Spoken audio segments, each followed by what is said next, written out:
that was supposed to be Shiori. That was supposed to be Shiori.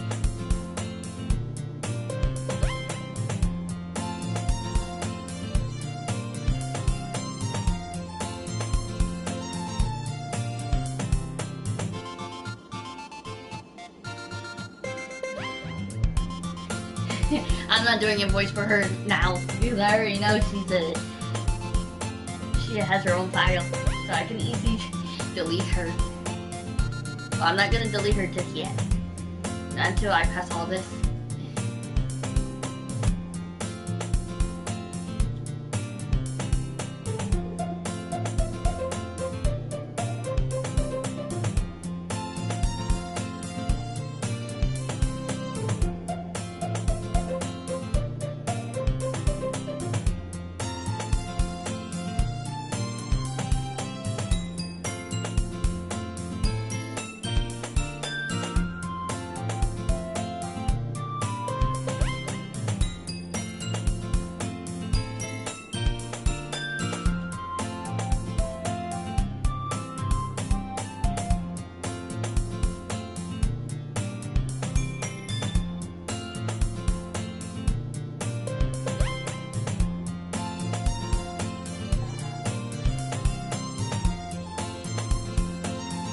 I'll be right back.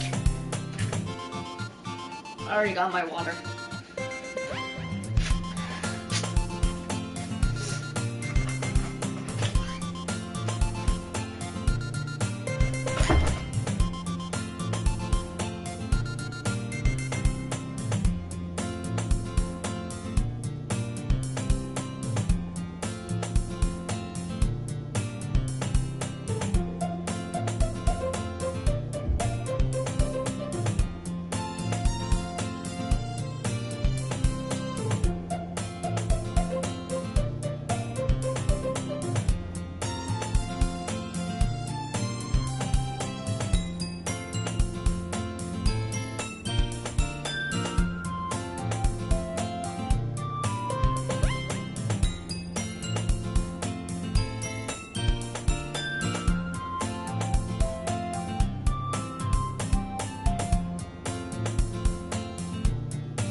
been looking for supplies to use for my club.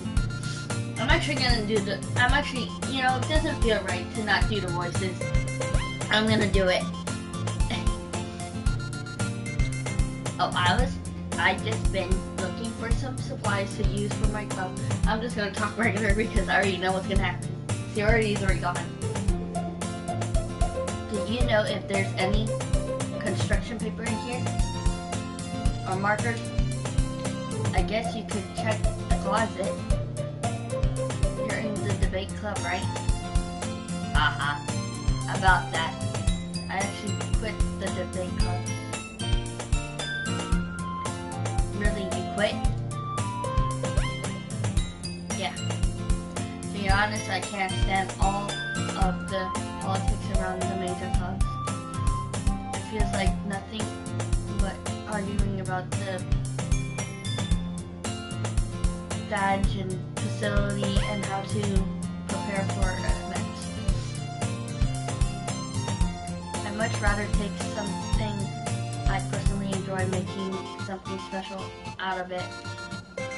In that case, what club did you decide to join? Actually, I'm starting a new one. Oh!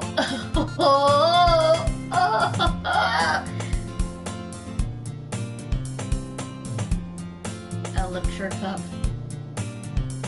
Lecture club. Sounds kind of dull. How many members do you have so far? It's kind of embarrassing, but there are only 3 of us so far. It's really hard to find new members for something that sounds so boring. Well, I can see that. But it's really not boring at all, you know. Literature can be anything: reading, writing, poetry.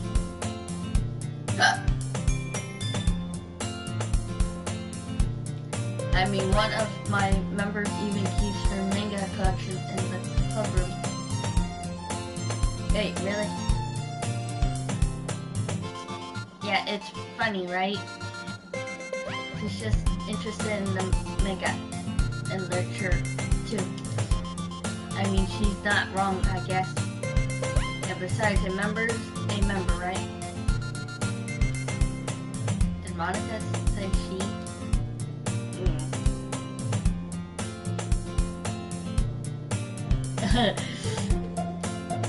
By any chance, are you still looking for a club to join? I mean, I guess so, but in that case, is there any chance you could do me a big favor? I won't ask you to join, but if you could at very least visit my club, it would make me really happy.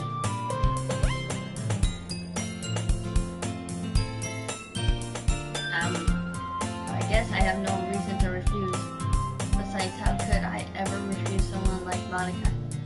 Sure, I guess I could check it out. Awesome. You're really sweet. You know that.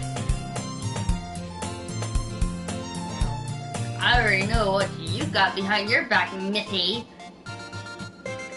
It's nothing really. Shall we go then? I'll look for the materials another time. You're more important. Monica! Really, Monica? Really?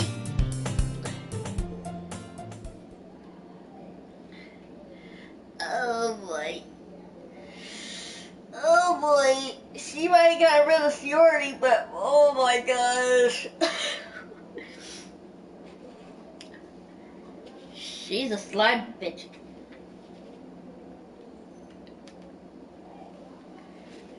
I'm going to eat this.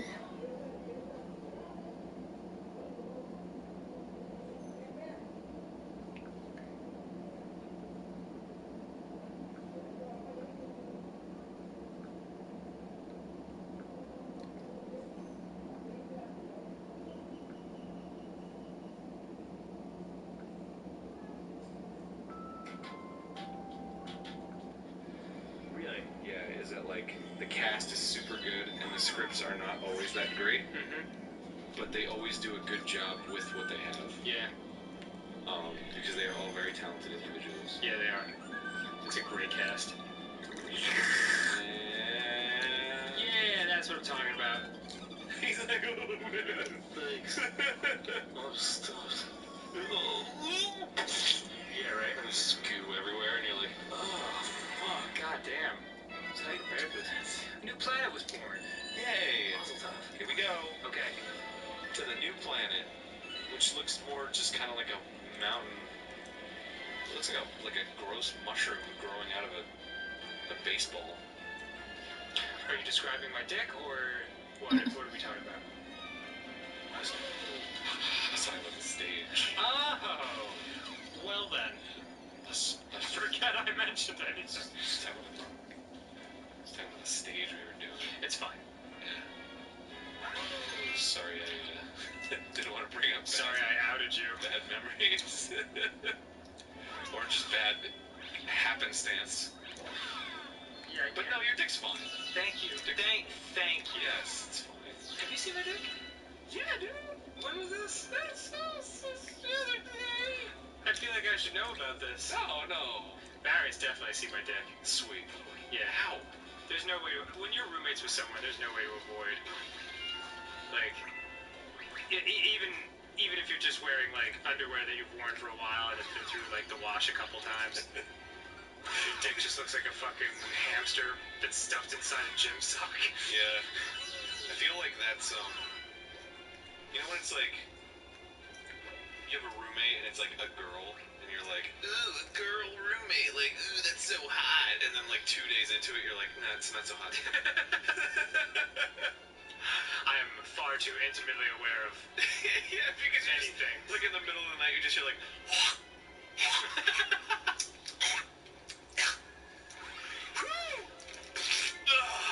it's like if you're not dating them, then I think I'm gay. I think I'm gay now. I'm a big old gay guy. yeah. If you're not dating him, it's adorable. Oh yeah, if you're dating them, it's like, well, whatever, I'm dating them. Yeah. But when you're not, it's just kind of like, ew, that's my gross roommate. But you're also like that, so Of course, everyone's like that. hypocrisy central. Yeah. Is there a hole up there? I think there's a hole. Oh, there's a hole here. Whoa, he's after you. Whatever, that must be. Better watch out, he's coming right for you. He spotted you. He did. You killed him. He spotted you. Watch out, he's coming right for you. Papa got the coin. Boop, we got the coin. Gotta watch out for those stoppers. Put them in your tank. What about these guys? How are you? What? Amazing. He looks at you for like 2 seconds. He's like, something's not mushroomy about this guy. Oh, wait a minute. That's a Mario. Goddamn. Oh, look at this. Look at this fucking VVVVV shit. Yeah. It's Gravity Man from Mega Man 5. I'll thank you to remember. Oh, excuse me. And it's, Metal Storm? yes. Nice. Dude, you were so happy when we saw that Metal Storm poster. Oh, fuck yeah. Place in Portland? Well, Oh, no.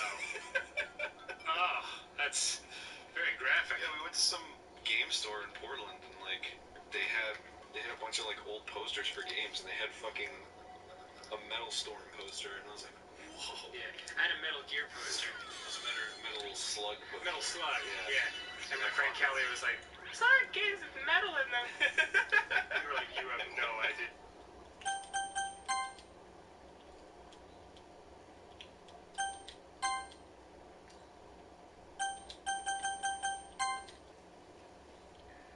Oh.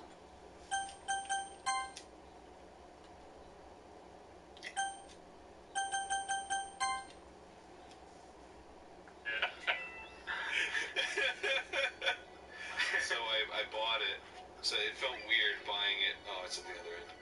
I felt weird buying it because I was like, can I get the Metal Storm poster and the Metal Slug poster? And they're like, and she could tell. She was like, it's a lot of metal. Yeah. What's up with you and liking games with metal in the name? Yeah, maybe I like to rock. Yeah, how about that? That thought ever cross your brain? Yeah. Maybe I just like robots. Yeah. And both of those games have robots in them. Maybe I just like the feel of steel betwixt my legs. I forgot what we're talking about. Yes. Yeah. Oh, damn it. Oh, I wanted gosh. the one man, but I couldn't get the one man. It's okay. Bam! Nice. Now everyone in there is dead. Right? I let the atmosphere out. Whoa. That was confusing. Ooh, this feels awkward and dangerous. Oh, I just gotta do this. Yeah. Because it never lets you fall off the planet. Oh, that's right. It's got its own sense of Does gravity. Mario have like moon boots? How is he staying on these things? It's just like, oh, you know, these are all their own planets, so they have their own gravity. Oh, sure. So that's how it goes. And their own atmosphere. All I know is that it was really difficult to program. Yeah, I'm sure it was, dude. It's a 360-degree game. Give it. Thank you. Just. Oh, sweet. Now I got fucking little dingle dongs. Oh, but this can just take you right to the place you need to go, yeah? Oh, I gotta get that star. Easily! Yeah. Gotta get the star, easily! Great job, dude. You're making good progress. Thanks. This game's probably almost over. Yeah, this is the last level. We're already in the last level. Could you imagine? How much did this game cost, son? 60. $80! Go to your room. Did I pay for that? Yeah. Okay. No college for you. Well done, brave explorer. You've discovered a new galaxy. Collecting power stars will expand your range of vision.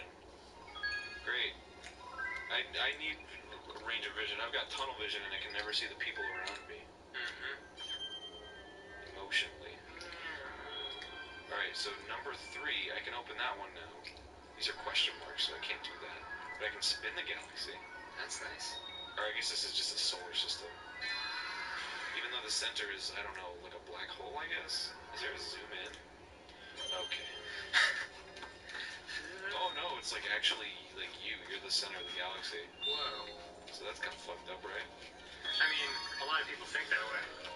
That's for sure. Yeah. That's for sure. We did in like the 1600s, right? 1400s. Oh, I just meant a lot of people are fucking full of themselves. But yes, before I believe it was Galileo, or perhaps Aristotle. Yeah, maybe. No, he was One of those he was a smart philosopher.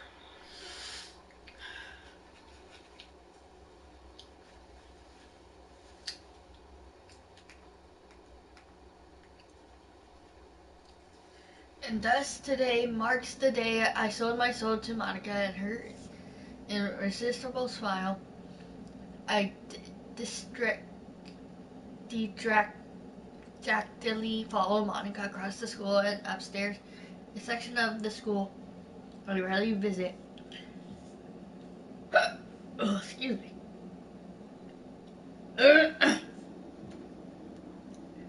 Monica, full of energy, swings open the classroom door. I'm back, and I brought a guest with me. A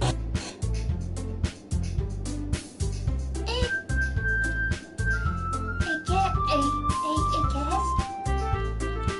Seriously, you brought a boy? Way to kill the atmosphere! I love doing Natsuki's voice.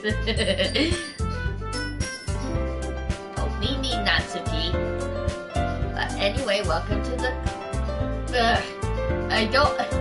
I get started when they keep saying my name, but I can't change my name, so I can't.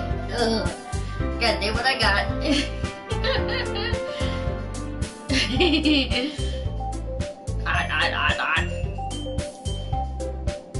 All words escape me in this situation.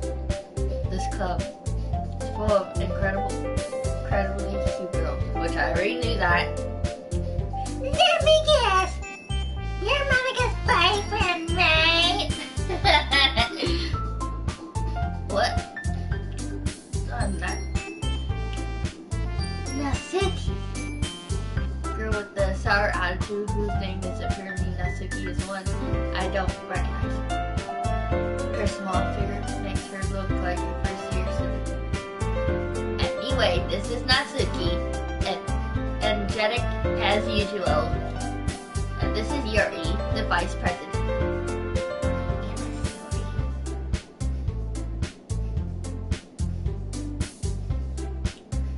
I need a drink.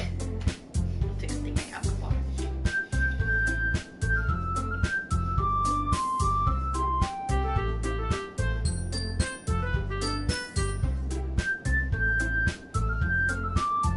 I needed that. All the stuff that I've been going through today and this week. I'm just going to continue playing my game without any problems. It is nice to meet you. Yuri, who appears capability more than mutual and timid, seems to have a hard time keeping up with someone like Natsuki.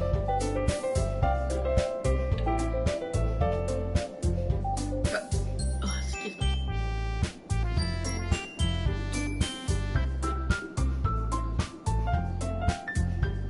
Yeah, it's nice to meet both of you. So I ran into you in the classroom. You decided to come check out the club. Isn't that great? Wait a minute, Monica. Didn't I tell you to let me know in advance before you brought anyone here? I was going to, Sorry. I didn't forget that. I just happened to run into him. in that case, I should at least make some tea, right? Yeah, that would be great. Why don't you come sit down?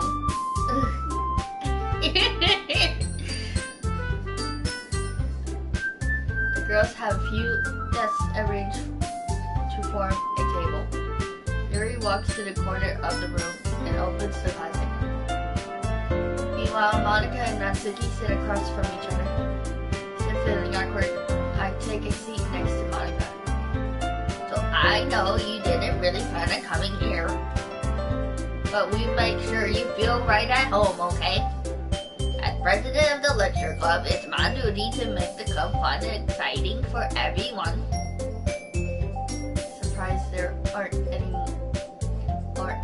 I'm surprised there aren't more people in the club yet.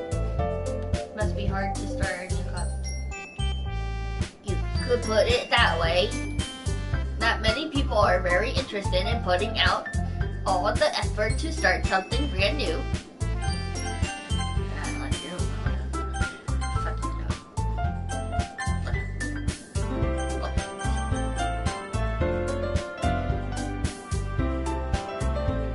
Especially when it's something that doesn't grab your attention like a lecture. You have to work hard to convince people that you're both fun and worthwhile.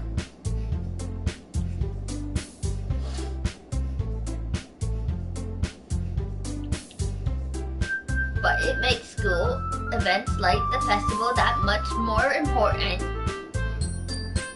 I'm confident that we can all really grow this club before we graduate.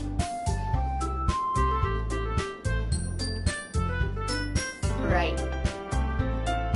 Natsuki. Well, I guess.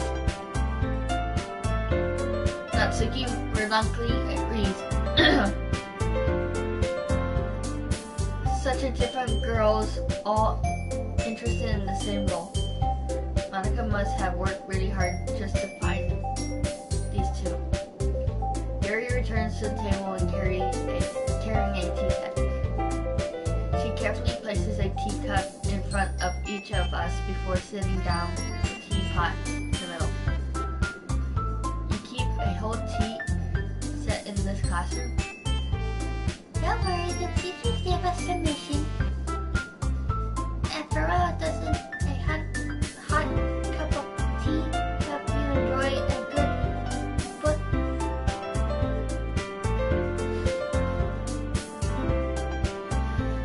Oh!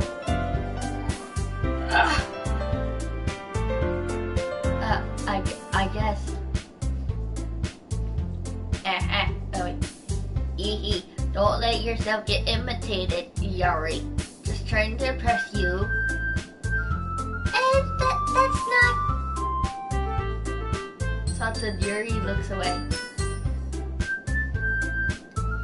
I mean, that, you know... I really do. Well, tea and reading might not be a pastime for me, but at least enjoy tea. I'm glad. Yuri faintly smiles to herself in a relief. So, Danielle, what kinds of things do you like to draw? I read that. Well, considering how little I read these past few years, I don't really have a good way of answering that. Manga.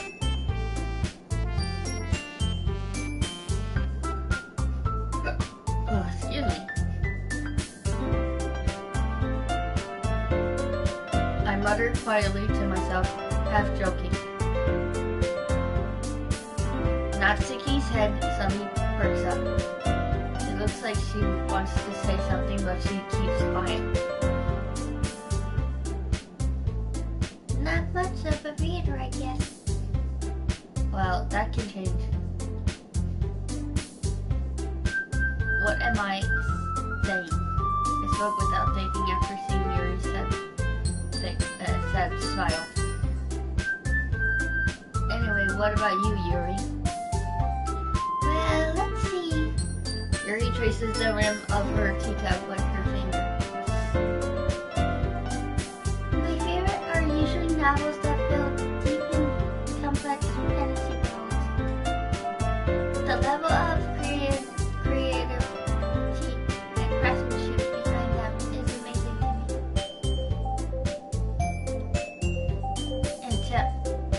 And telling a good story in such a vibrant world is a quality impressive.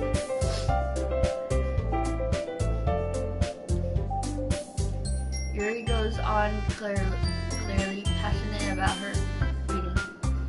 She seems so reserved and timid since the moment I walked in, but it's obvious by the way her eyes light up that she finds her comfort in the world of books, not people.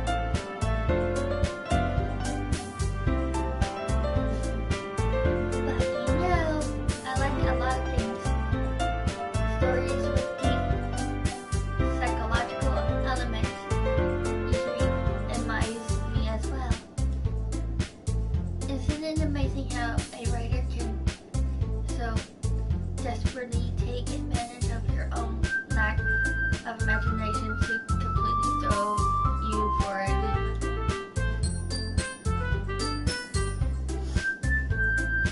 I always been reading a lot of horror lately. And I read horror. I read a horror book once.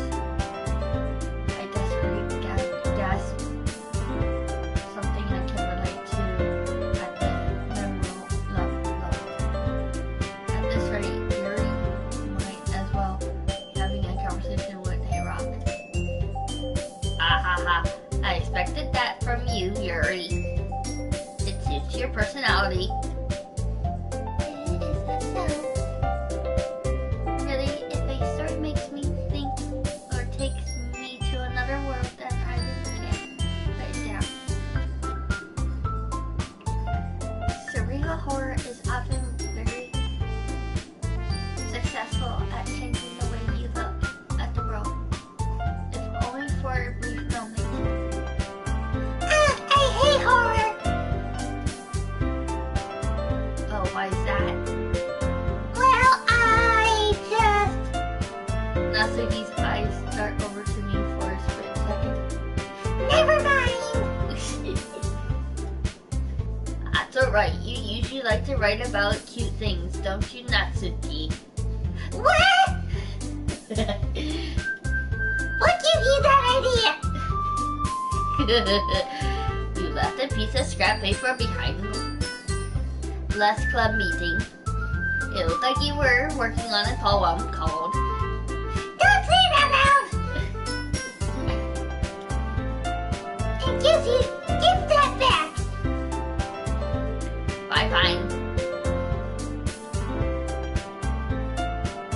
That's Suki, you write your own poems? Yeah, well, I guess sometimes. Why do you care?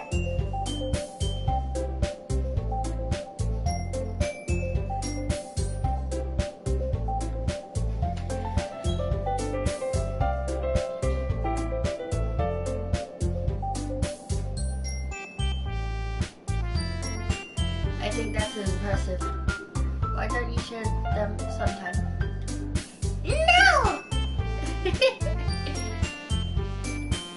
Natsuki averts her eyes. You wouldn't like them!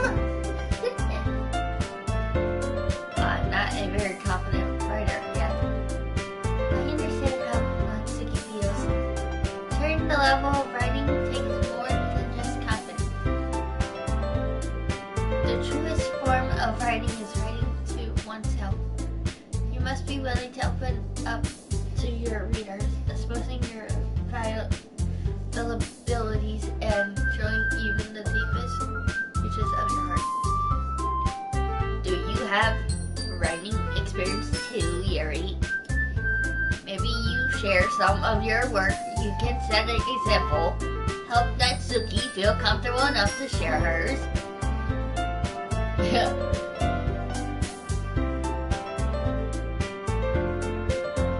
I guess it's the same for Yuri.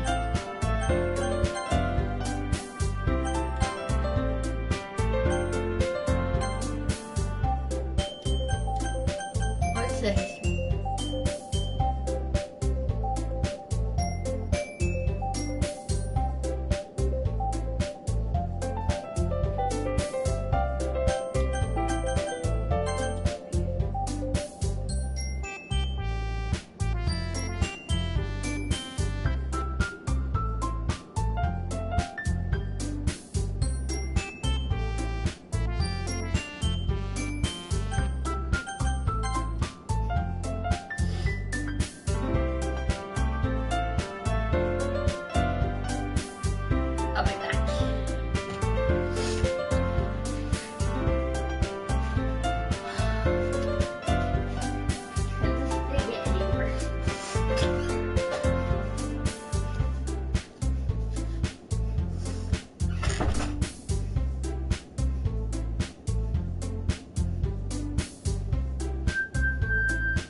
guess it's same for Yuri.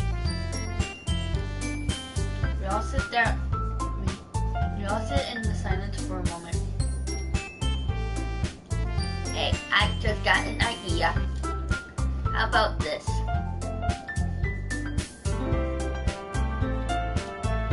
Natsuki and Yuri look coincidentally at Monica. Let's all go home and write a poem of our own. The next time we meet, we all share them with each other. That way everyone is even.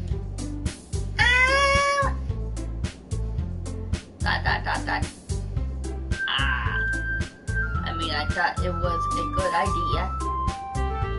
Well, I think you're right, Monica. We should probably start finding activities for all of us to participate together. I did decide to take on the responsibility of vice president after all. I need to do my best to nurture the club as well as its members. Besides, now that we have a new member, seems like a good step for us to take. Do you agree as well? Hold on, there is still one problem. And what is that? Now that we've reached the most important topic, I brought me some forth with what's been on my mind the entire time. I never said I would join this club. Monica may have convinced me to stop by, but I never made my decision. I still have other clubs to look at and lose my train of thought. All three girls stare back at me with distressed eyes.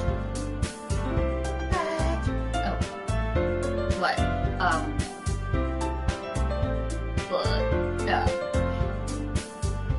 But I'm sorry I thought. Dang. Girls exchange glances before Monica turns back to me. I guess I need to tell you the truth.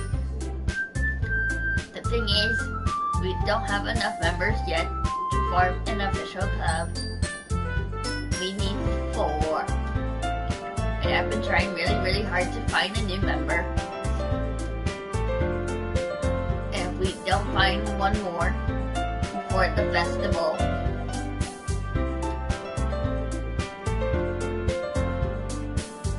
I'm defenseless against these girls. How am I supposed to make a clear-headed decision when it's like this? I would feel terrible for letting anyone down in this situation.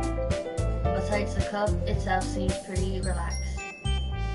So if writing poems is the price I need to pay in order to spend every day with these beautiful girls. Right. Okay, I decided. I'll join the lecture.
one by one the girls light up. Oh my goodness. Oh, not her voice. Oh my goodness, really? Do you really mean that? Yeah. It could be fun, right? You really did scare me for a moment. I mean, if you really just left after all this, I would be super pissed.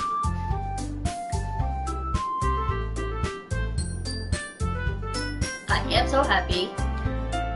We can become an official club now. Thank you so much for this. You're really amazing. I'll do everything I can to give you a great time, okay? Thanks, I guess. Okay, everyone. I think with that, we can officially end today's meeting on a good note. Everyone remember tonight's assignment. Write a poem to bring to the next meeting. We can all share. Monica looks over at me once more. I look forward to see how you express yourself. Yeah.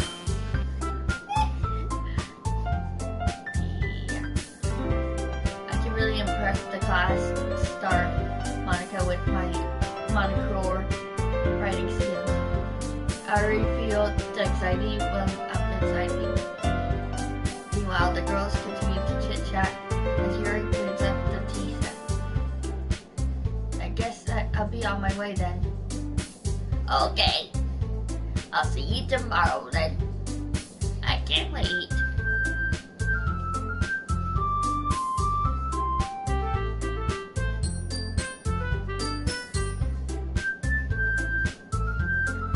With that, I depart the classroom and make my way home. The whole way, my mind wanders back and forth between the three girls.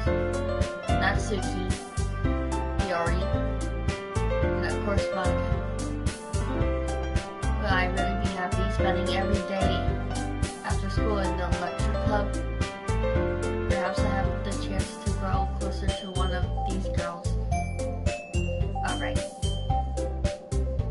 I'll just need to make the most of my circumstances, and I'm sure good fortune will find me. And I guess that starts with writing a poem tonight.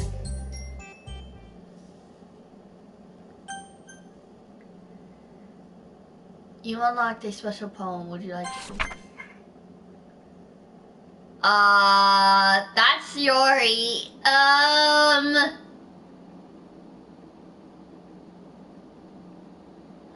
That's Yori. That's Yori. She's trying to come back. She's trying to come back. I mean, I know she is. I know she's trying to come back. I already know she's trying to come back. But Monica's trying to keep her.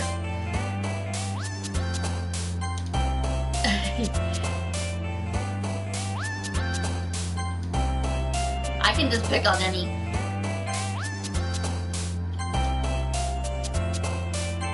Horror. Because it's just gonna do it again.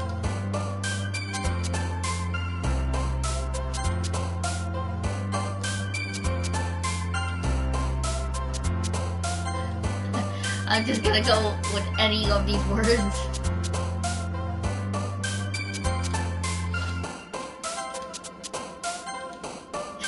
I'm just gonna...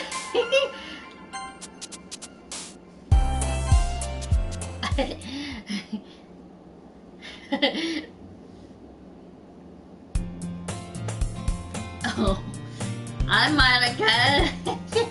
Hi, Monica.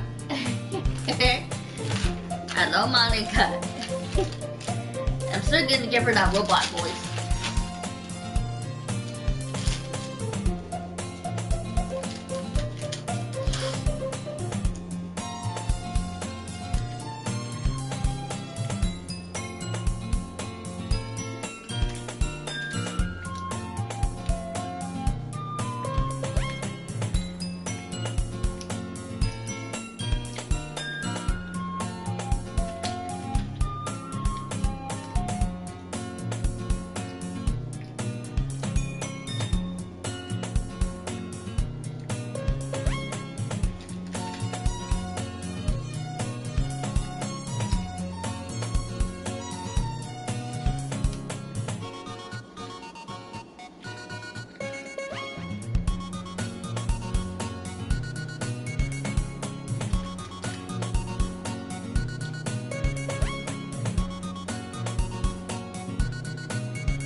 again.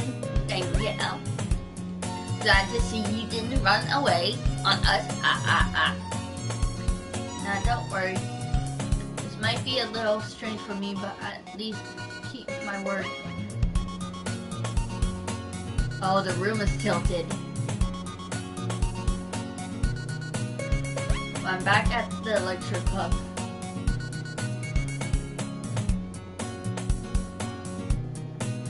I was the last to come in, so everyone else is already hanging out. Uh-oh! Thanks for keeping your promise.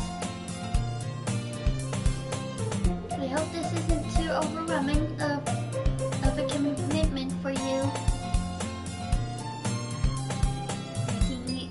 Making you dive headfirst into a lecture when you're not a stone too late. Oh, Frick! Shiori's trying to come back. Like I said, Shiori's trying to come back. Shiori's trying to come back. But Monika's trying to keep her out from it. Monika's trying to keep her out. Monika's trying to keep her out. Monika's trying to keep her out. Oh.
Oh! Monika, you're in the way. Monika!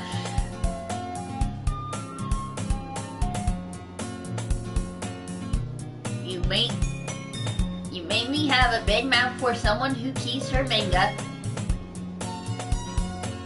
Can't read the bottom. Monika's in the way. Monika, can you get out of the screen? Can you get out of the screen? Get out of the screen.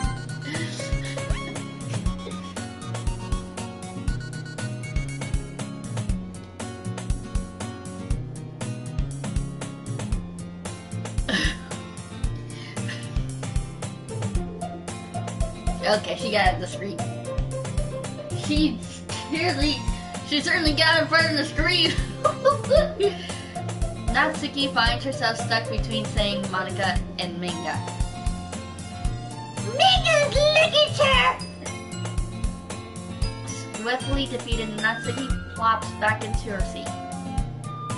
I'm sorry.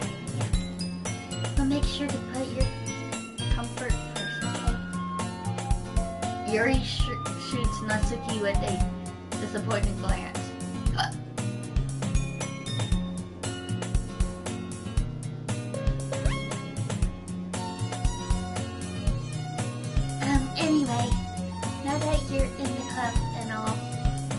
thought you might have interest in picking up a book to read. Well, I can't really say no either way. Like you said, I'm in this club now. So it only feels right for me to do something like that if you ask. Wait! I didn't mean it like that. If you don't really want to, then forget it. I said anything again.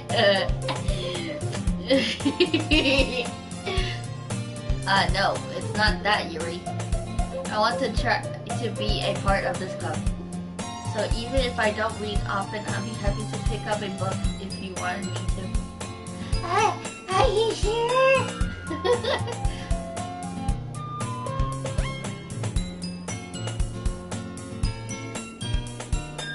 I just felt like, well, as vice president and all, that should help you get started or something you might like. Yuri reaches into her bag and pulls out a book. I didn't want you to feel left out. So I picked out a book that I thought you might enjoy. It's a short read, so it should keep your attention if you don't really usually read. And we could, you know, discuss it if you wanted. This is... How is this girl accidentally being so cute? She even picked out a book she thinks I like, despite me not reading much. Yuri, thank you. I definitely read this. Ethnology. Yeah. Take the book.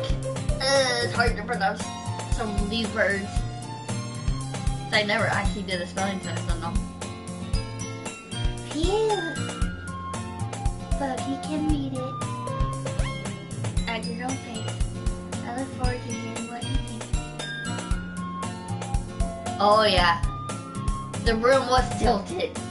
The room was tilted. Oh man, yeah, the room was tilted. I was correct. Now it's back to normal.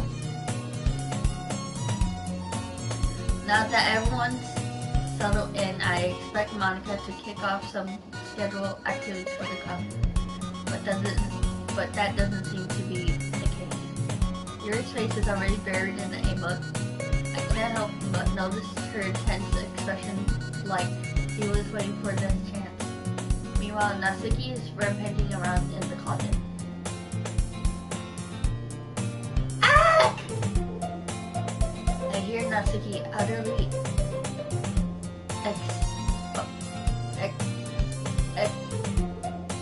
separated sign from within the closet. She seems to be annoyed by something. I approach her in case she needs a hand. You looking for something in there? Fucking Monica!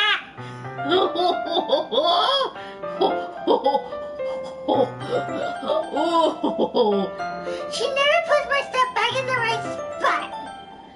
What's the point in keeping your collection organized if someone else is just gonna mess it up? Suki slides a bunch of stacked books and boxes across the shelf. Manga? You read manga, right? Sometimes. Manga is one of those things where you can't admit you're really into it until you figure out where the other person stands. How do you know? Anyway. I heard you bring it up at some point. Besides, it's kind of written on your face. What's that supposed to mean? I see.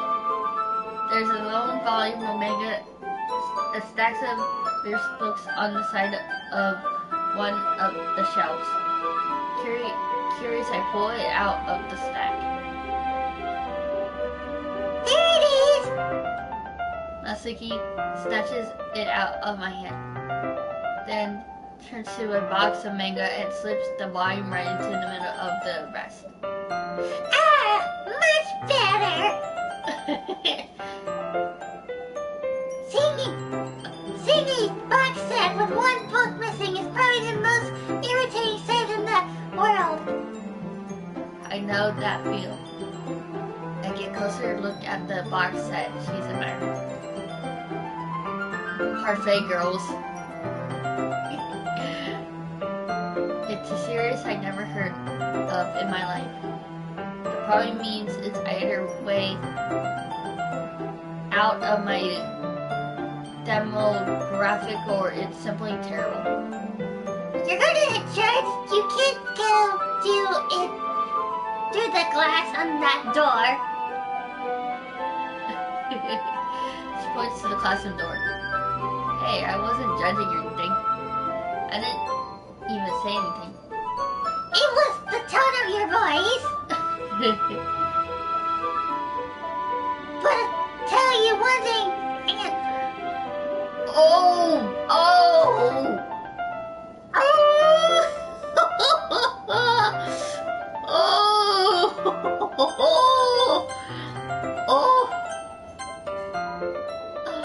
Oh my goodness. Oh my goodness. Don't judge the book. I had to say it like that because that's how it's pronounced. That's how it's pronounced.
Natsuki pulls out the first volume of Perfect Girls from the box.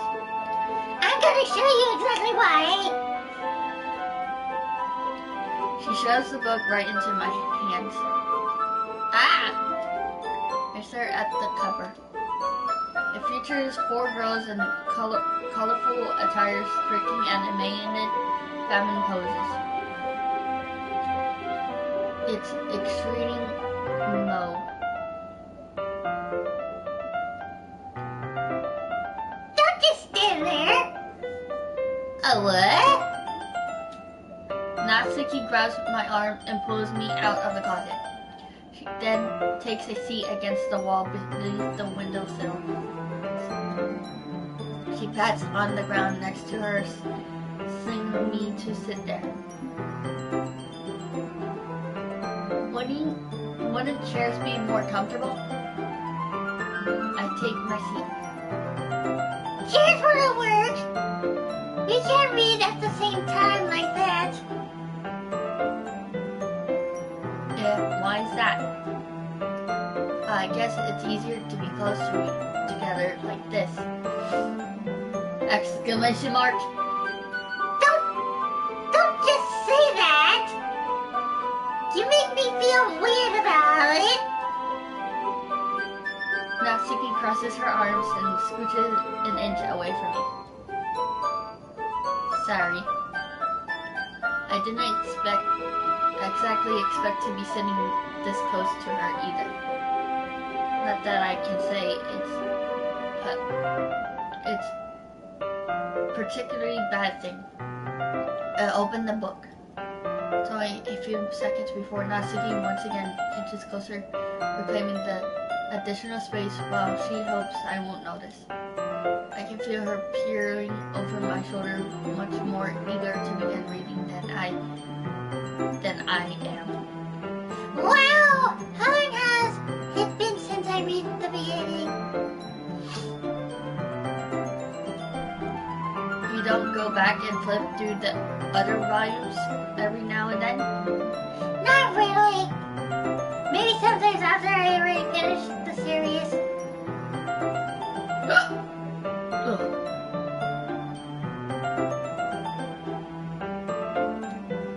Hey, are you paying attention? I am, but not really happened yet, so I can talk at the same time. It looks like it's about a bunch of friends in high school. Typical slice of life affair. I kind of grew out of these since it's a rare for the writing to be entertaining enough to make up for the lack of plot.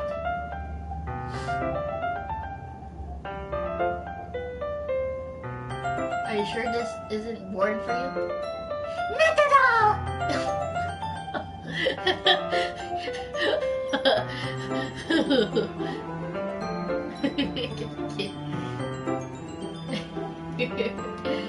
Even though you're just watching me read. Well, I'm fine with that.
If you say so.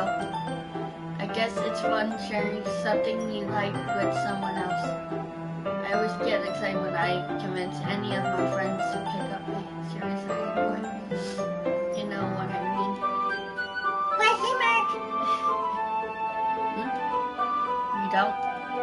Ah!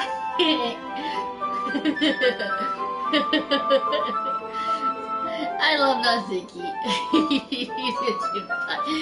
She's a cutie pie. She's a cutie pie.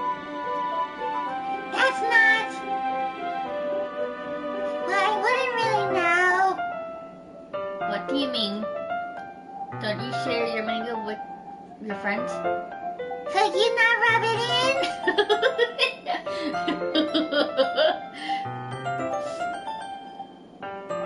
Jeez! Ah, sorry. Like I could ever get my friends to read this. They just think manga's for kids. I have two books. I can't even bring it up without them being all like, "Hey, you still haven't grown out of that yet?" Makes me want to punch them in the face.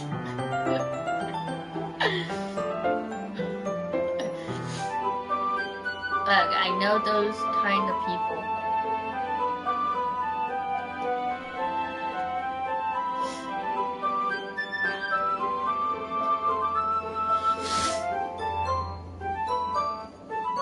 Honestly, it takes a lot of effort to find friends who don't judge, much less friends who are also into it. I'm already kind of a loser, so I guess I gravitated towards the other losers over time. But it's probably harder for someone like you. Yeah, that's pretty accurate. Wait, which part? I mean, I feel like I can't even keep it in my own room. Oh, my dad will beat the shit out of me if he befriended by this. Every time it gets black like that, I should play. Every time it gets black like that, I should do a demon voice. I should do a demon voice. Yeah, I think I should do a demon voice.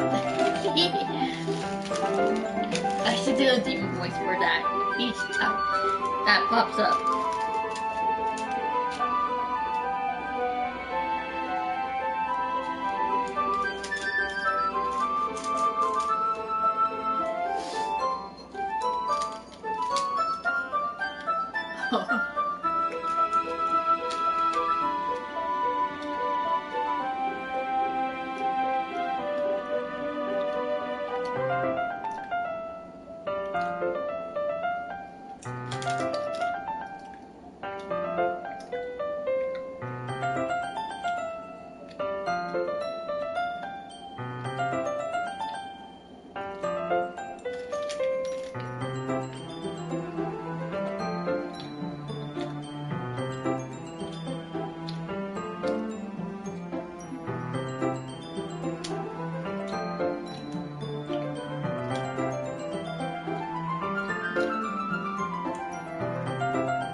At least it's safe here in the classroom. Except Monica's kind of a jerk about it. Ah, I just can't win, can I? Well, it's paid off in the end, didn't it? I mean, here I am reading it.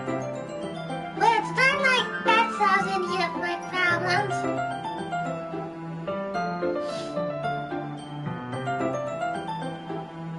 Maybe. But at least you're enjoying yourself, right?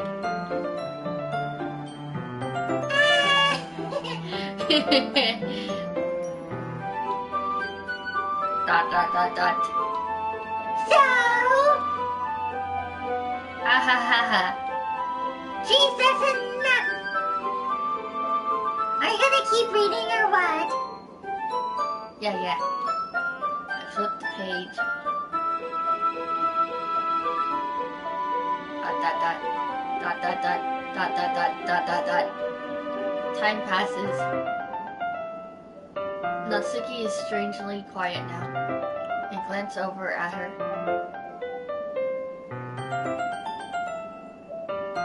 It looks like she's started to fall asleep.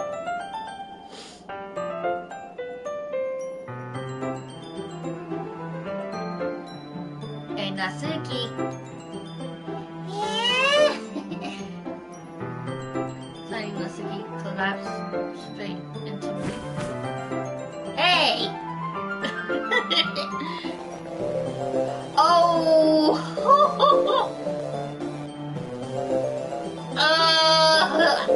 Natsuki! Natsuki, you got something on your face? Natsuki! Natsuki!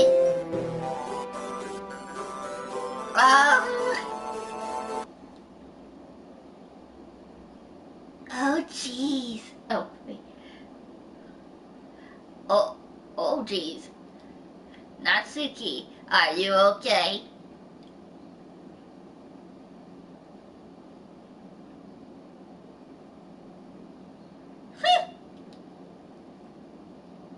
Here. Monica reaches into her bag and pulls out some kind of protein bar. She throws it in Natsuki's direction. Natsuki's eyes suddenly light up again. She snatches the bar from the floor and immediately tears off the wrapper. I told you not to give. She doesn't even finish her sentence before stuffing it into her mouth.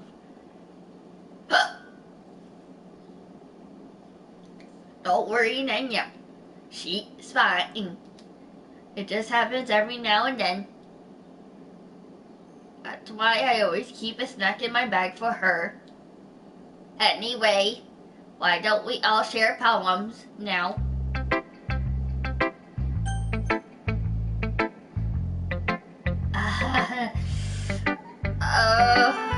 I'll go with Yuri first. Yuri seems the most experienced, so I should start with her. I can trust her opinion to be fair. Dot dot dot. Yuri stares at the poem. A minute passes, more than enough time for her to finish reading. That's me. Oh, sorry. I forgot to start speaking. It's fine, don't force yourself. I'm not. I just need to put my thoughts into words.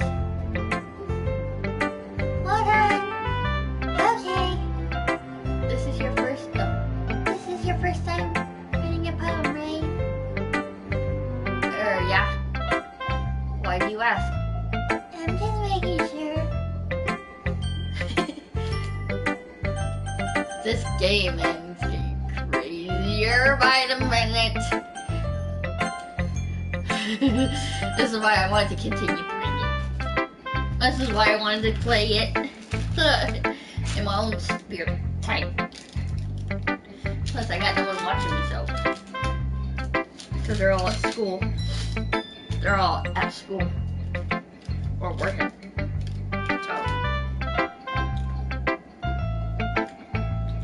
So this is fine.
Is it that bad?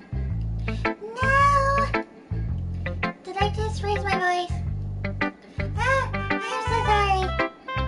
Mary buries her face in her hands.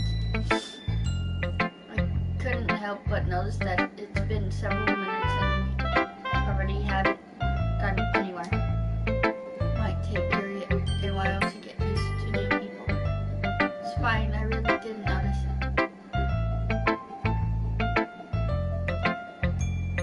What were you saying?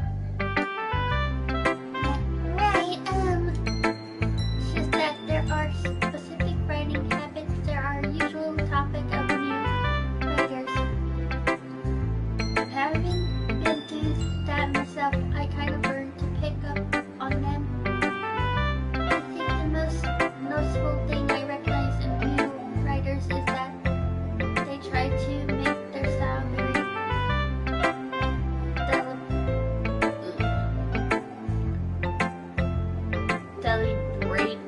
Deliberate. I don't know if I'm saying that word right, but it's okay. I get like that a lot in my live streams. In other words, they tend to pick a writing style separate from the topic matter, and they fit the two together. The end result is that both the style and the expressiveness are weakened. Once Yuri finds her train of thought, it's as if her demeanor totally changed. Her stammering is completely gone, and she sounds like an expert.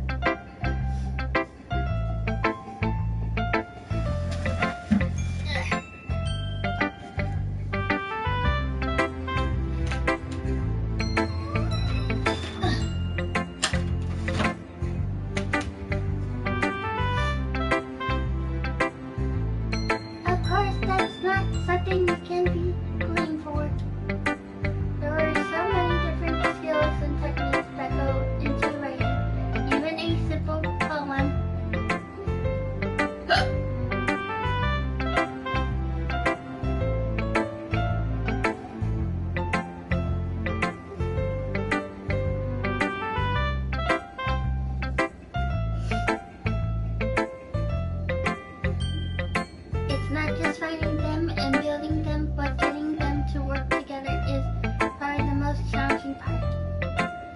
might take you some time, but it all comes with practice and learning by example and trying new things. I also hope that everyone else in the club gives you valuable feedback. Natsuki can be a little bit phased though. Phased? How? Well, never mind. I shouldn't be talking about people like that. Sorry. It's fine. I'm not sure if Yuri is apologizing to herself, to me, or Natsuki. Do you mind if I read your poem now? Please do. I'd love to share my thoughts process behind it. Your response to me as if that's a rare opportunity for her. Which itself is kind of funny. After all, isn't this supposed to be a lecture club?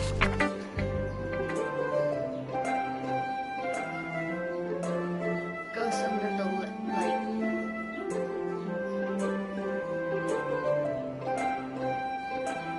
Treadmills of air, ultimate breath, the embers glow. Bathing, it must be this one, the last remaining streetlight to have which stood the test of time, the last yet to be replaced by this sickening blue of the future. I bathe, calms, breathing air of the present, of liking in the past. The light flickers, I flicker back. I can't understand this person. I'm sorry, I have such terrible handwriting. What? I wasn't thinking that at all. But it took you a long time to read. Well, I just don't read script very often. I actually think your handwriting is pretty. Eh? That's a relief. Also, I like the poem. Even though it's short, it was really descriptive. It wasn't too short.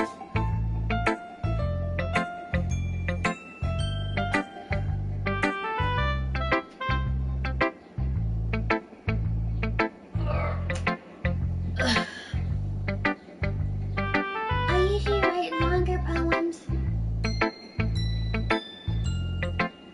Not at all.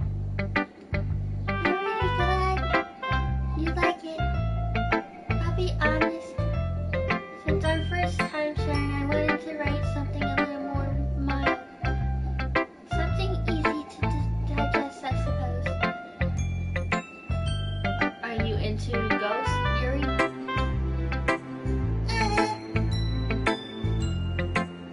Actually, the story isn't about ghosts at all. Really? I must have. Oh, I must have totally missed the point. I suppose he did. Only glances over it, after all. I remember the poets often express their own thoughts, feelings, and experiences in their work. They usually do more than tell a simple story or paint a picture. In this case, perhaps the subject of the poem is only being symbolical compared to a ghost, lingering in her last remaining place of comfort, unable to let go of the past, and soon to be left with nothing. That's a lot more soul putting it that way. I haven't even thought of that. It's impressive. It's nothing really. Well, it makes me happy that you think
comfortable enough to share yours. Like Monica said. Well, I would be more comfortable sharing my poem if yours was really bad. You were supposed to show me some dumb poem and make me go, ha! Well, it's not great, but let me show you what real lecture looks like. And you went and ruined it. I hope you're happy. So in other words, you're saying you liked it. Natsuki resorts getting caught in her throat.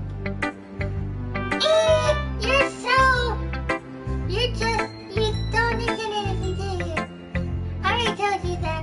You don't have to go announcing it to the world like you're all self-important. Very sure you never actually said that.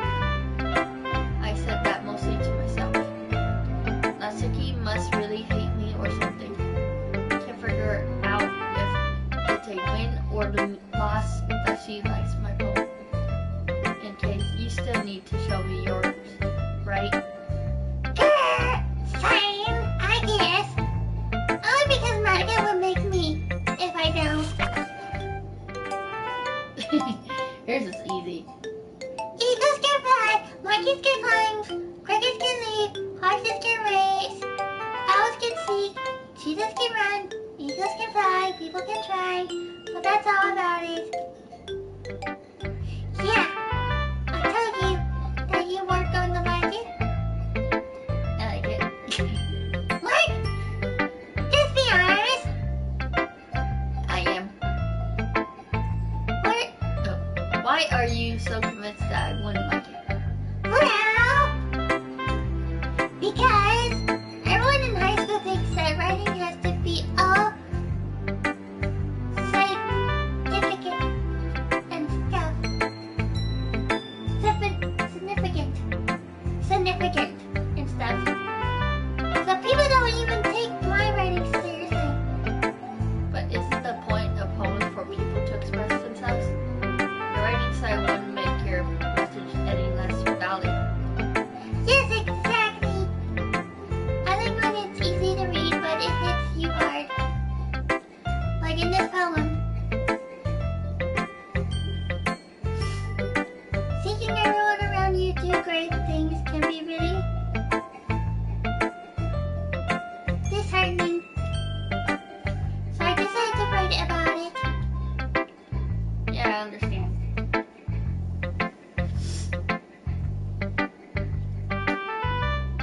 But the other nice thing about simple writing is that it puts more weight on the role play. Like I set up for a rhyme at the end, but then it made it fall flat on purpose.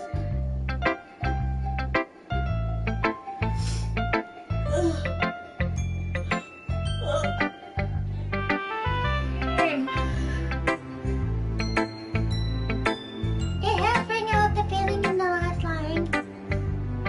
So did you? Yes, more went into it than I realized. That's what it means to be pro. I thought you'd learn something. I didn't expect that from the youngest one here, did you? It does not. I decided to humor her with the last comment. I don't really care how old everyone is, but if Natsuki is feeling proud, then I won't take that away from her.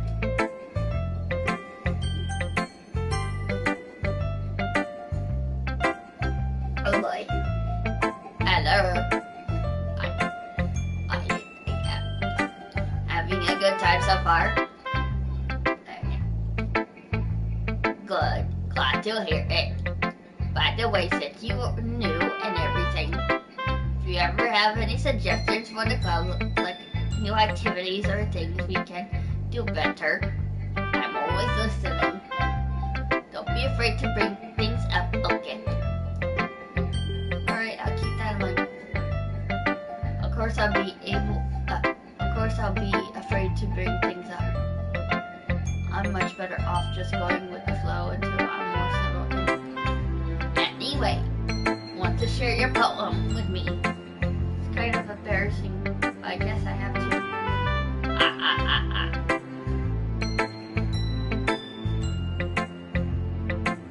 Don't you worry. We're all a little embarrassed today, you know. But that's the sort of barrier that we'll all learn to get past soon. And that's true. And Monica went home.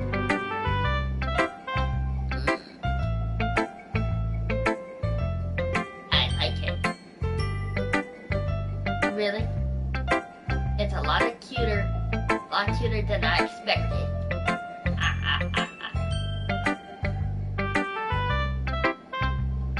Oh geez.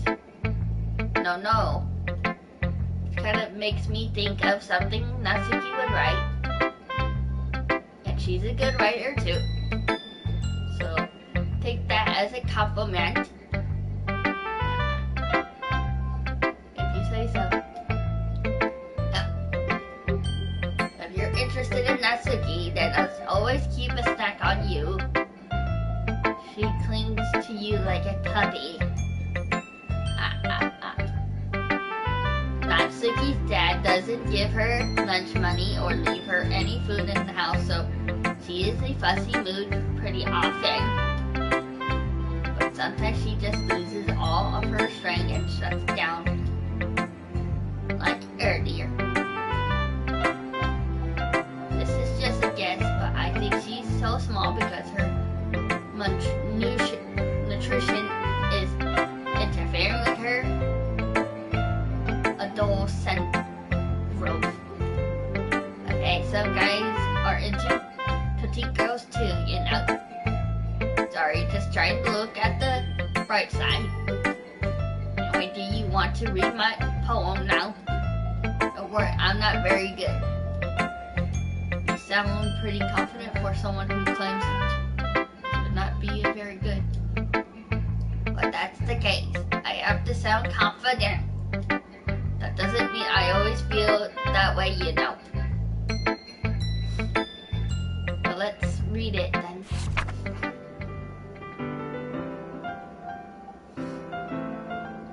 Hole in a wall. He wasn't looking at me. Confused, I eventually glanced at my surroundings. Burnt eyes can no longer see color, and the others in the room. Are they talking, or are they simply palmed flat sheets of paper? The sound of frantic scolding played tricks on my ears. The room began to prinkle, closing in on me. The air I breathe dissipates before it reaches my lungs. I panic. There must be a way out right there. He's right there. Surrounding my fear, I bandage my pen. Banish my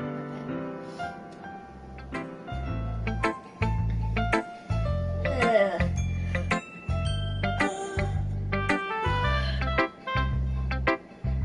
So what do you think?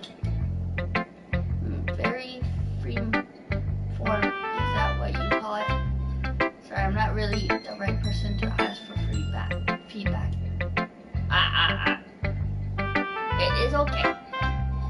That kind of a style has gotten pretty popular nowadays.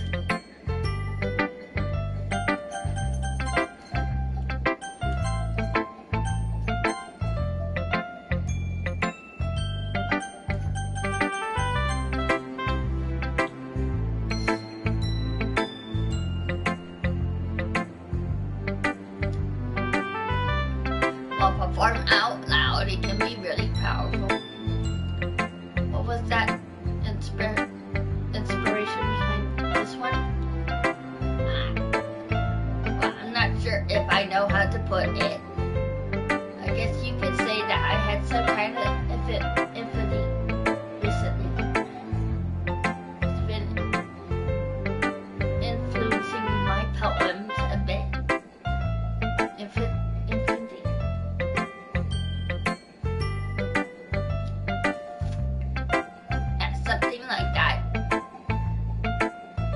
kind of nervous to talk about deep stuff like that because it's kind of coming out strongly. Maybe after everyone is better friends with each other. Anyway, here's Monica's writing tip of the day. Sometimes when you're writing a poem or a story, your brain gets too fixated on a specific point. If you try so hard to make it perfect, then you never make any progress. Just focus yourself to get something down on paper and tidy it up later. Another way to think about it is this. If you keep your pen in the same spot for too long, you'll just get a big dark puddle of ink. Just move your head and go with the flow. That's my advice for today. Thanks for listening. Phew. I guess that's everyone. That's just around the room. That was a little more stressful than I anticipated. Uh-oh.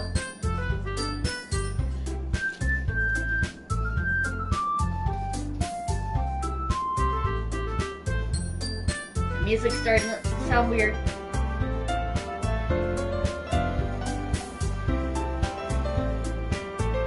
As if everyone is judging me for a magic or writing abilities.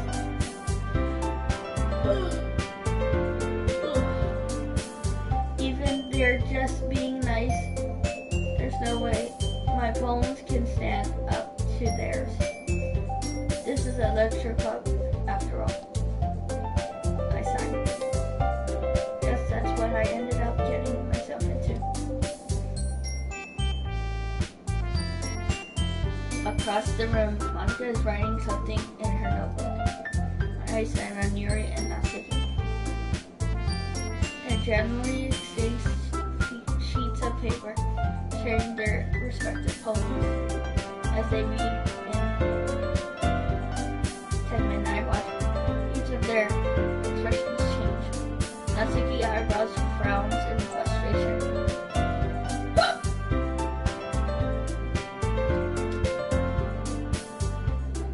Meanwhile, Yuri smiles sadly.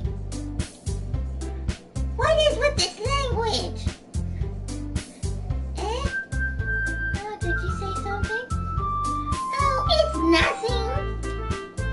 Natsuki dismissively returns the poem to the desk with one hand. I guess you could say it's fancy. Thanks. Yours is cute. Cute? Did you completely miss the symbolism of something? It's clearly about the feeling of giving up. How can that be cute?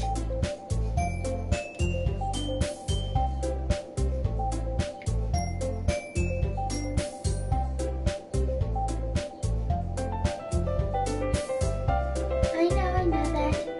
It just meant the language, I guess. I was trying to say something nice. You mean you have to try that? Or to come up with something nice to say? Thanks, it really did come out nice at all. I don't have a couple of suggestions. If I was looking for a suggestion, I would have asked someone who actually liked it.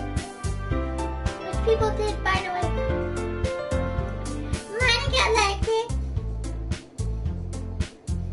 And then you'll like it too.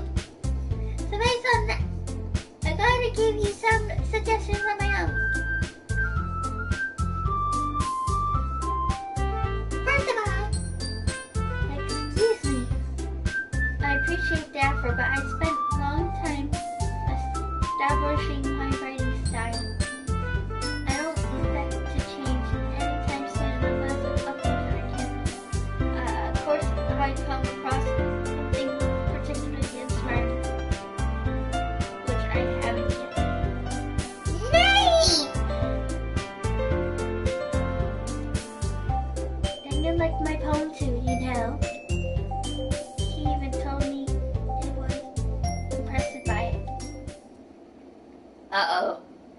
Natsuki suddenly stands up.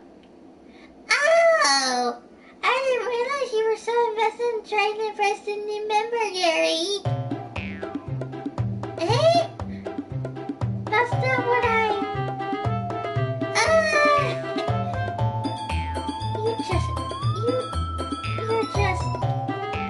Yuri stands up as well. Maybe he's just jealous that Daniel appreciates my advice more than he appreciates yours. How do you know? He didn't appreciate my advice more. Are you that full of yourself? No. If I was full of myself, I would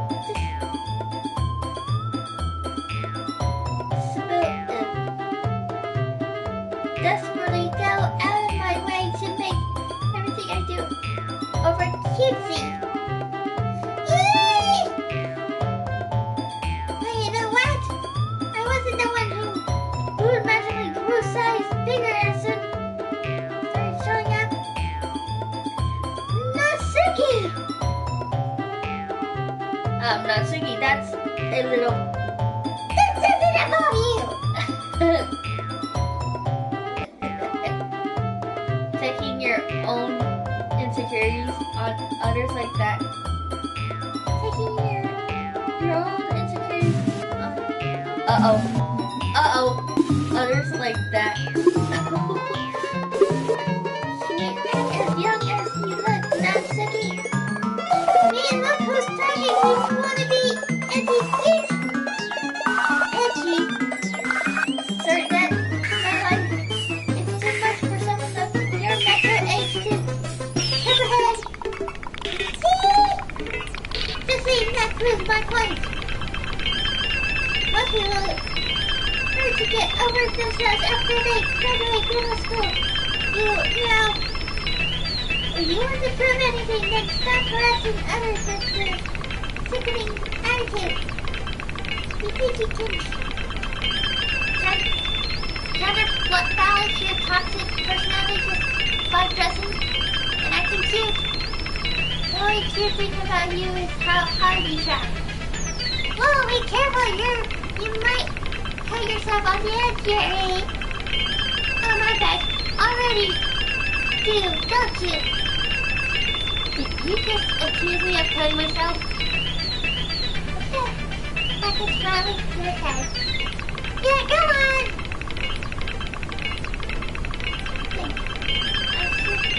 I'm sure he'll be head over heels for you after this. Ah!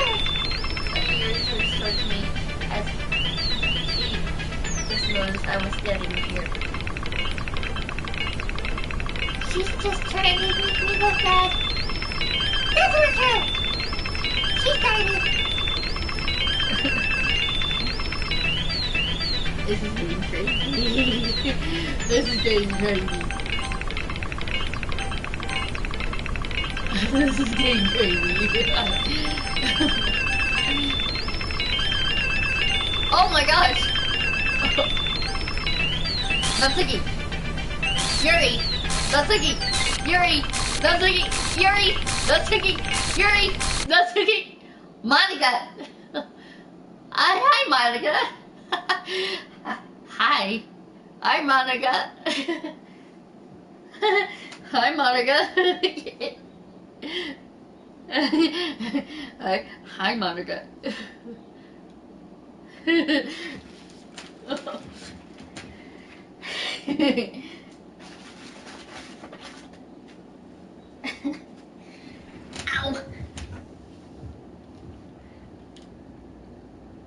Ow.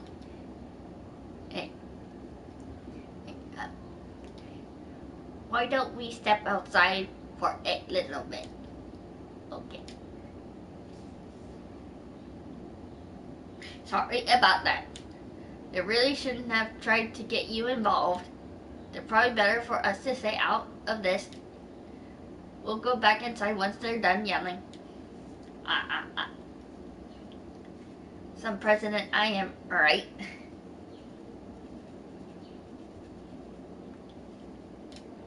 I can't even confront my own club members properly. Just wish I was able to be a little more assertive sometimes. I never have it in me to put my foot down against the others.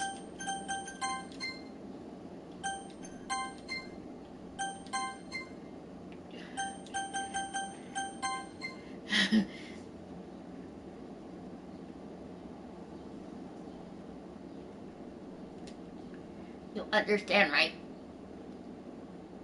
Anyway, if this makes you want to spend less time with the others, then that's fine. I'll be happy to spend time with you instead. Saying, Natsuki runs out of the classroom.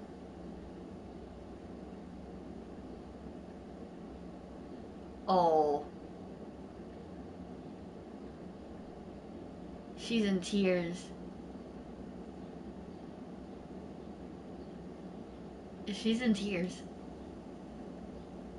She quickly runs away. Oh dear. It looks like they're done.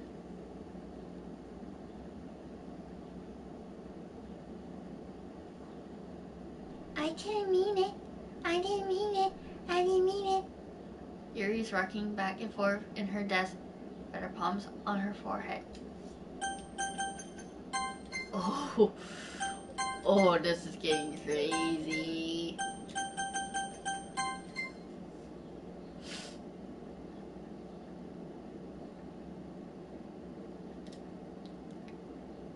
Yuri?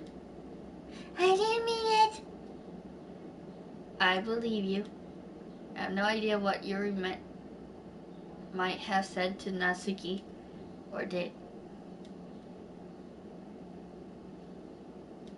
Please don't hate me. Please. I'm not like this. There's something wrong with me today. It is fine, you're 8. You know you didn't mean it. Besides, I'm sure Natsuki will forget all about it tomorrow. Completely.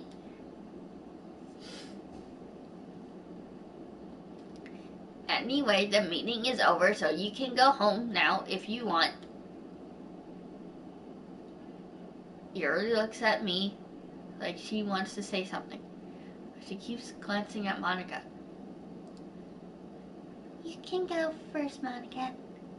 I'd like to stay a little bit longer.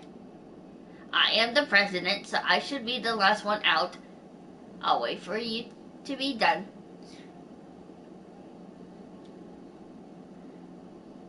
Well, I'm vice president, so please let me take the responsibility today. It kind of sounds like you don't want me around for something, Yuri. It's not like that. It's not like that. I didn't get much of a chance to discuss. Oh. It would just be embarrassing with you listening. Sigh. I guess I don't really have a choice, do I? I am sorry. I am sorry for causing trouble. Oh! Oh! Oh!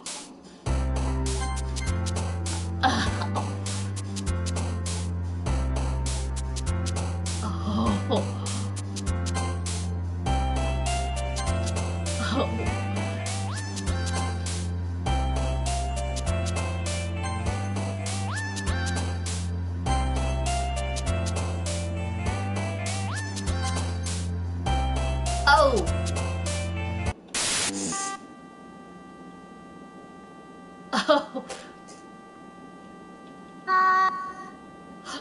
What the fuck?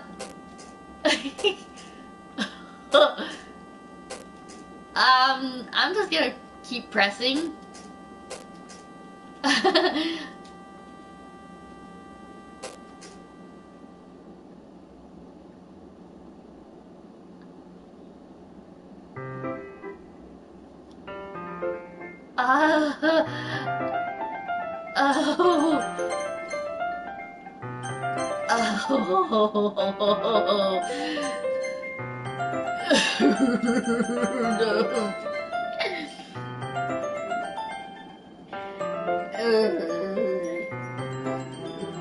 another day passes and it's time for the club's meeting already.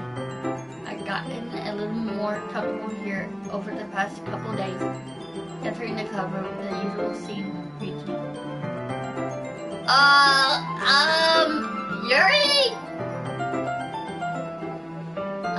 Yuri? Yuri?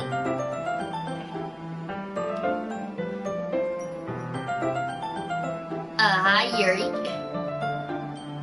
I'm not sure if it's me or if it's Yuri's expression, but the weight of yesterday's quarrel starts hanging in the air a little.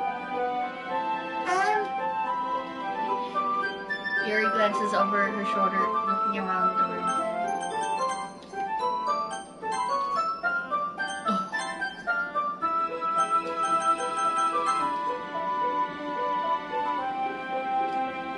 Natsuki is reading manga at the desk. Surprisingly, Monica isn't here yet. Suddenly, Yuri takes my arm and pulls me to the corner of the room. About yesterday, I really need to apologize. Nothing like that has ever happened before. And something just came over me, I guess. I wasn't acting mentally sound.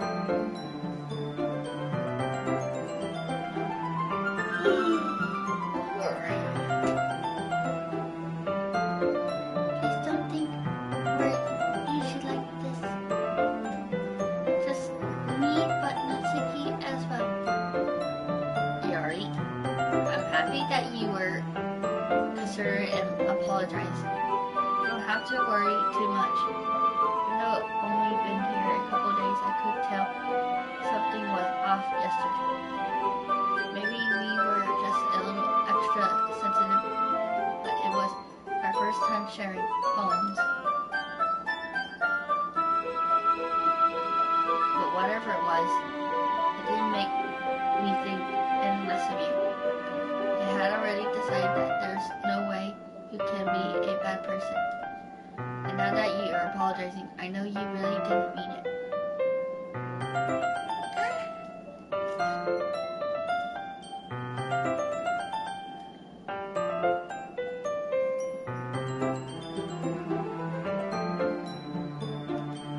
Don't say those kind of things so frankly. They make me a little too happy. I'm really glad that you're such an understanding person. And I'm really glad that you joined this club. Everything is a little bit brighter with you around and sorry, what am I saying right now? I just Hey, have you guys seen Monica? No, I haven't. I also kind of wondered where she was. Man! Yuri, I'm guessing you haven't either?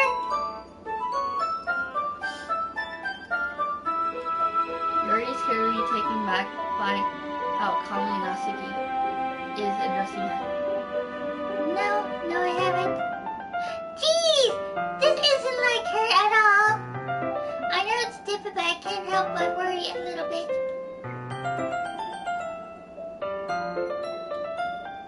What? Why are you looking at me like that? Natsuki, about yesterday. I just wanted to apologize. I promise I didn't mean any of the things I said. And I do my best to stay under control from now on. So, Yuri, what the heck are you talking about? Did you do something yesterday? Jeez. Whatever's on your mind, I'm sure it was nothing. I keep saying I was gonna do the demon voice with that.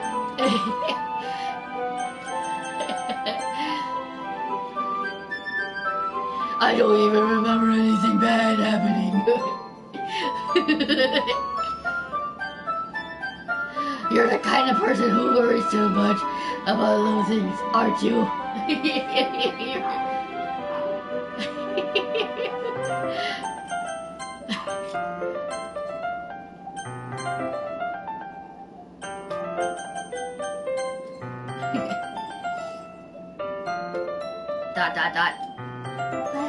But, Oh my gosh!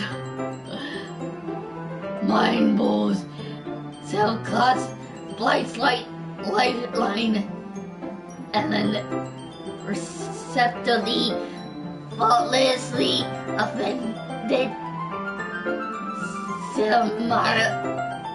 Marsha Night Corrugate. I don't know. Oh my gosh! Natsuki! What is wrong with Natsuki?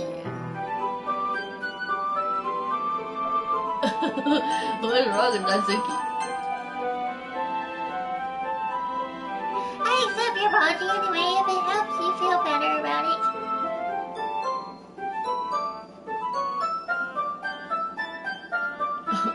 That was crazy. Besides, Besides, it's kind of nice to hear since I was always afraid that you to seriously hate me or something like that. No, not at all. I don't hate you. Well, you're kind of weird, but I don't hate you either. Natsuki turns to me. You're still on trial, though. Hey! The door swings open. Oh. Sorry, I'm super late. Oh, sorry, I'm super sorry. There you are. I didn't mean to be late. I hope you guys weren't worried or anything. Well, no, Natsuki was. Hey, I was not. What took you so long anyway? Well, my last period today was study hall. To be honest, I kinda just lost track of time. That makes no sense, though. You have heard the bell ring at least. I must not heard it since I was practicing piano. Piano? I wasn't aware you played music as well, Monica. Don't give me more credit than I deserve. I guess I've been practicing for a while. I'm still not really good yet. Still? That must require a lot of decoration. Dedication. That was dedication. Not decoration. So I'm still impressed. Well, thank you. You should play something for us sometime. That's Monica looks at. Well, I am working on writing a song, but it's not quite done yet. Maybe once I get a little bit better, I will. That sounds cool. I look forward to it. Is that so? In that case, I won't let you down. Monica smiles sweetly. I didn't mean any pressure or anything like that. Don't worry. I was hoping I could share it with you anyway. I guess that's why I've been practicing so much recently.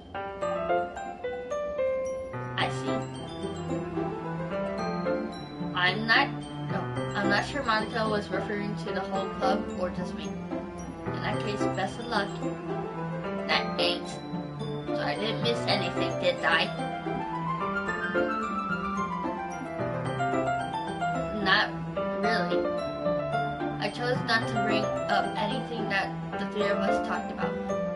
Besides, Natsuki had already run off into the closet.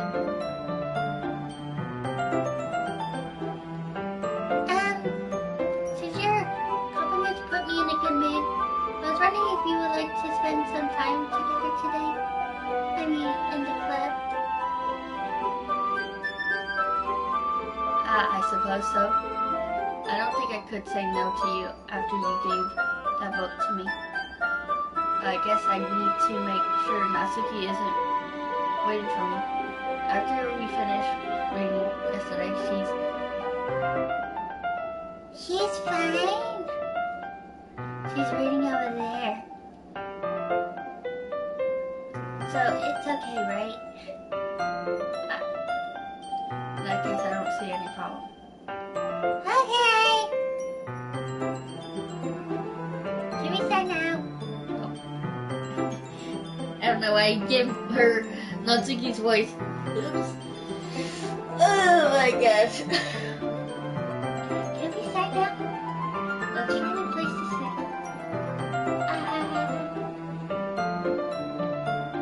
I'm being a little forceful, aren't I? I'm sorry.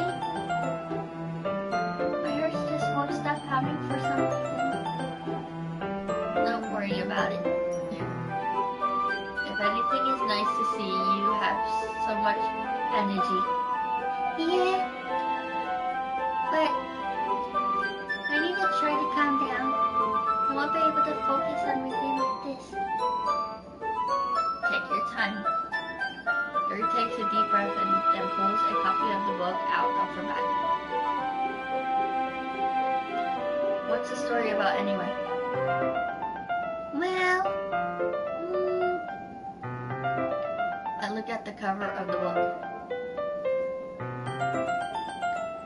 The book title, Parfait of Masantov.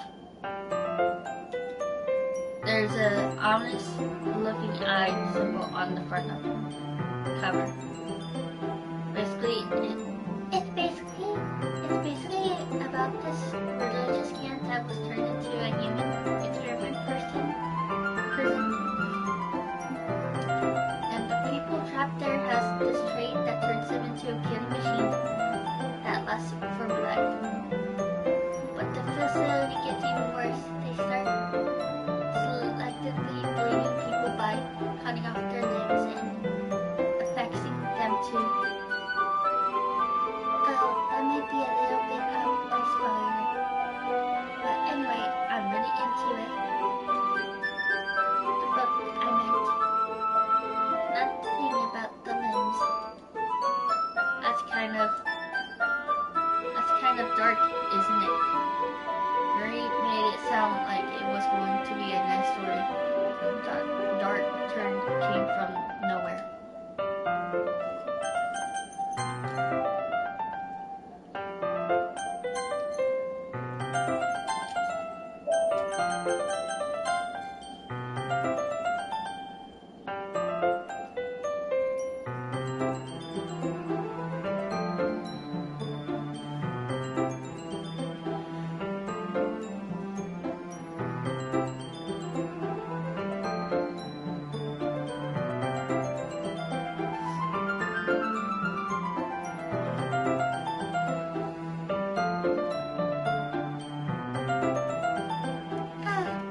Are you not a fan of that sort of thing?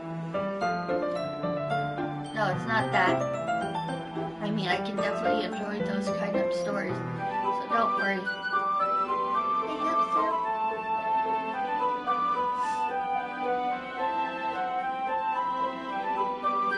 Yeah, I totally forgot that Yuri is into those things. She's so shy and reclusive on the outside, but her mind seems to be completely different then.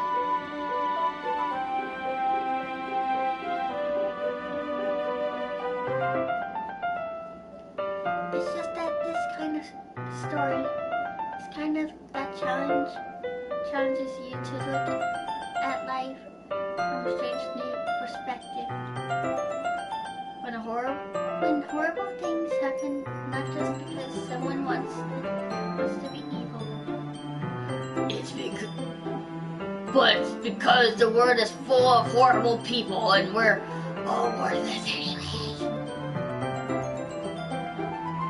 I'm running out of time. Not again. I'm sorry. Apologize. I haven't lost interest or anything. Well, I guess it's alright then.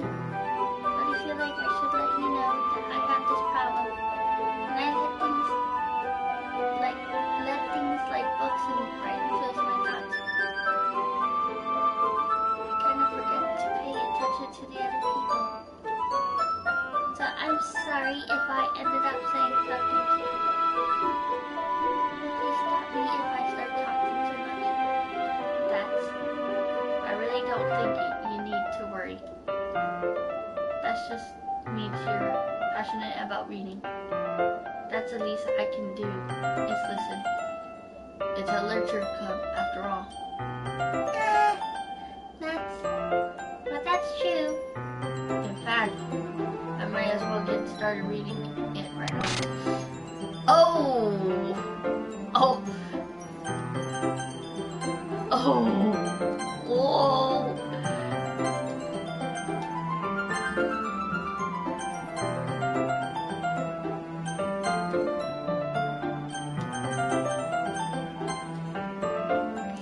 Yes. I mean, you don't have to. But, what are you saying? Let me just get the book. Quickly receive the book that I had put in my bag. Alright, it's fine if I sit here, right? Slip into the seat next to yours. Yeah. Are you sure? You seem a little apprehensive. I'm sorry. It's not that I don't want you to. It's just something I'm not very used to. That is reading in company with someone. I see. Well, just tell me if I end up distracting you or anything. Alright. I open the book and start the prologue. I soon understand why Yuri means about reading in company.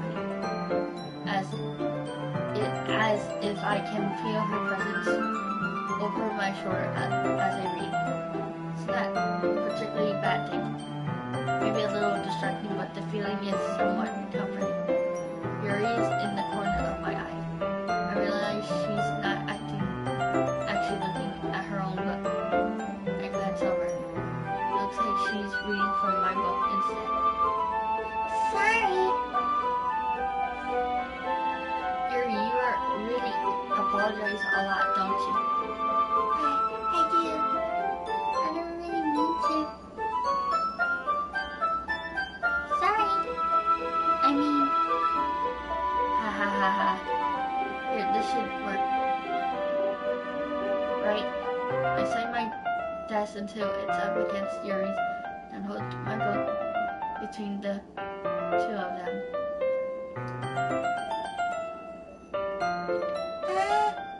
I suppose so. Yuri timidly closes her own copy. Once we each lean into a little bit, our shoulders are almost touching. It's like my left arm is in the way, so instead I use my right hand to hold the book open. I guess that makes it kind of difficult to turn the page.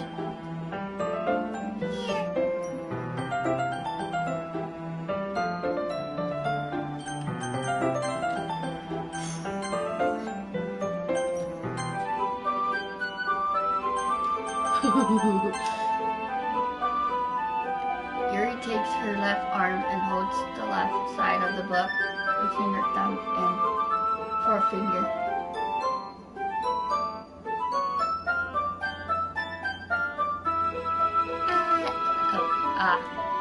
I do the same with my right arm on the right side of the book.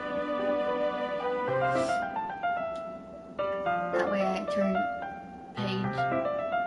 a page and Yuri sides under her thumb after it flips to her side.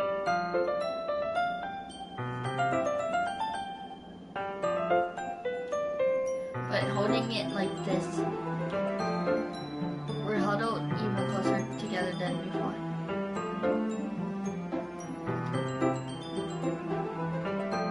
It's actually kind of distracting me.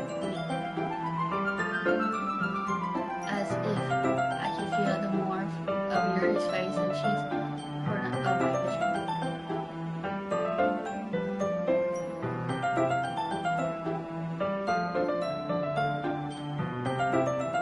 Are you ready? Eh?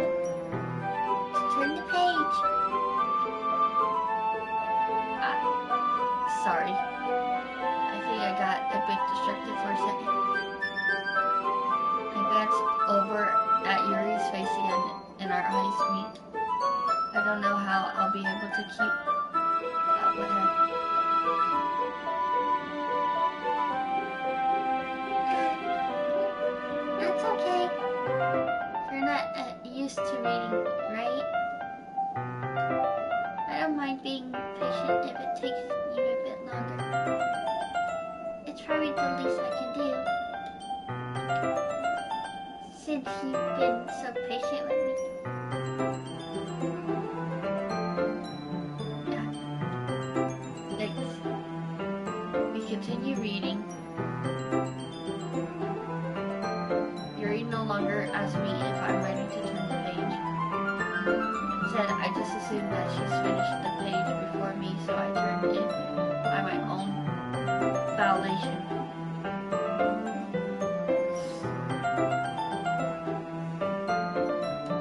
We continued the first chapter in silence. Even so, turning each page almost feels like an intimidate exchange. My thumb gently lets go of the page, letting it flutter over to her side as she catches it under her thumb. Hey Yuri, this might be a silly thought, but the main character kind of reminds me of you a little bit. Eh? No, I don't relate to this character at all. Definitely not. Really? I was just thinking the way she second guesses things she says and all of that. That's what you were talking about? Sorry. I thought you meant something else about her. Something else. Never mind! Now this is the part where I'm gonna start talking crazy. I'm gonna do a crazy voice for her. We didn't even get that far yet. So I don't know why that came into my head. Yuri, are you feeling alright? Yuri's been a little fidgety ever since we started reading. You can rest if you're feeling sick or something. Your breathing is a little... My breathing. Yuri puts her hand on her chest as if to feel her heartbeat. I didn't even notice. Anyway, I'm fine. I just need some water. Don't push yourself. Yuri stands up and practically rushes out of the classroom. What on earth was that about? Like, yo, did something happen just now? I had no idea. Yuri was acting a little strange, I guess.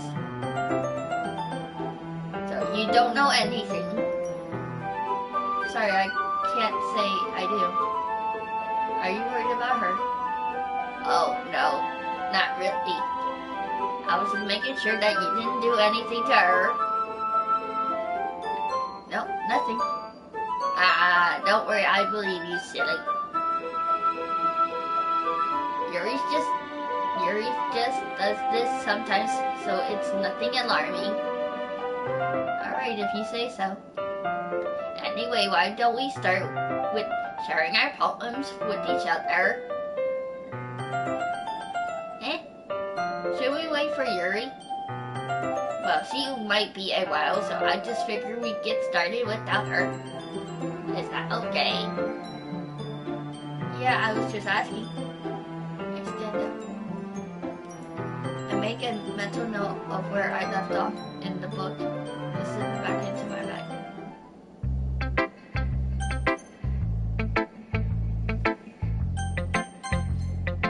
Go, let's see. Well, it's not terrible, but it's pretty disappointing after your last one. Then again, if this one was as good as your last one, I would be completely pissed. Well, I guess I wanted to try something a little different this time. Fair enough, you're still new to this, so I wouldn't expect you to find your style right away. I mean, everyone in the club writes really differently from each other.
friends with her.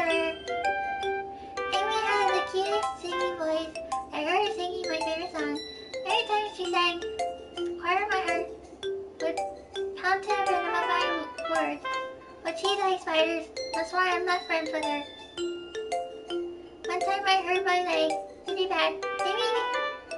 Amy held me up and took me to the nurse and tried not to let her touch me. She's like spiders, so her hands are probably gross. That's why I'm not like friends with her. Amy has a lot of friends. We always hear her talking to people.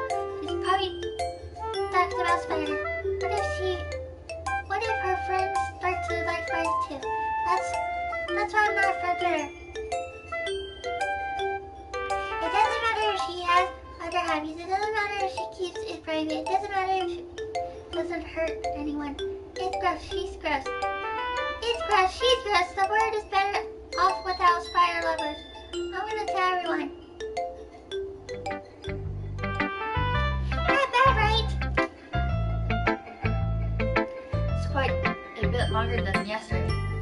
Yesterday was way too short. I was just warming up.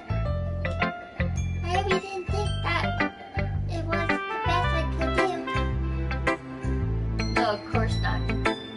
Anyway, the message is pretty straightforward in this poem.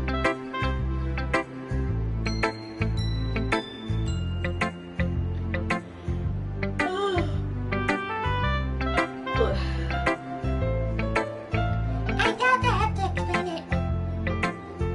Like everyone would agree that the subject of this poem is angry jerk. Everyone has some kind of weird hobby or guilty pleasure. Something that you're afraid if people find out, they make fun of you or think less of you. But that just makes people stupid. Who cares what someone likes as long as they're not hurting anyone and it makes them happy. I think people really need to learn to respect others for liking weird things. Such as two of the girls in this very club who are respectfully won't name. It's kind of ironic that even in my one place of comfort, I can't even have people respect me. Jeez, now you're making me complain too much. What did I do? For what it's worth, I respect you. Well, I guess thanks. But it's kind of obvious that you respect me very more, so whatever. We're done sharing, so you can leave now.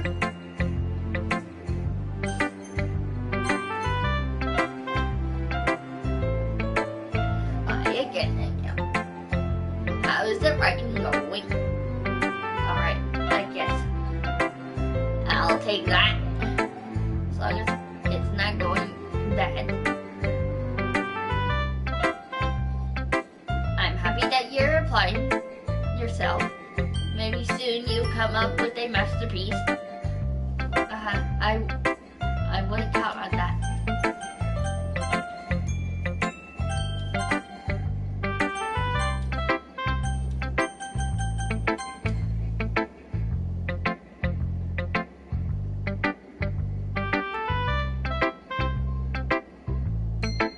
You never know.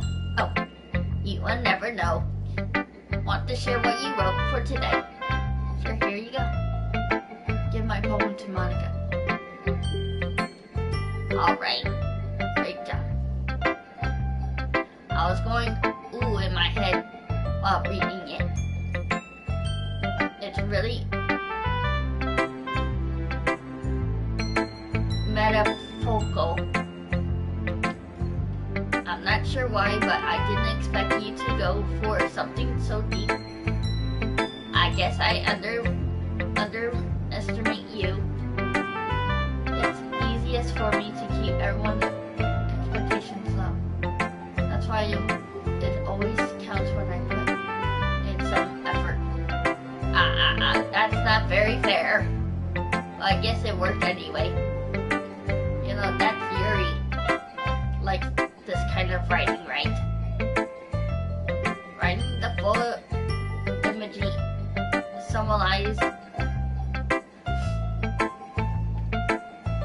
Sometimes I feel like Yuri's mind is just totally distracted from reality. I don't mean that like it's a bad thing, though. But sometimes I get an impression that she is just totally given up on people. She spends so much time in her own head that it's probably as much more interesting place for her. But that's why she gets so happy when you treat her with a lot of kindness. I don't think she's used to being intruded like that. She must be really starved for social interaction, so don't blame her for coming on a little strongly. Like earlier. I think she gets too simulated. She ends up withdrawing and looking for a long time. Suddenly the doors open. Yari. I'm back. Did I miss anything? Not really. Well, we all started sharing our poems with each other. Already? I'm sorry for being late. No need to apologize. We still have plenty of time, so I'm more glad that you took all the time you needed. Alright. Thanks, Monkey. I suppose I should go get my poem now. But anyway, you want to read my poem now? I like the way this one turned out, so I hope you do too. Say me.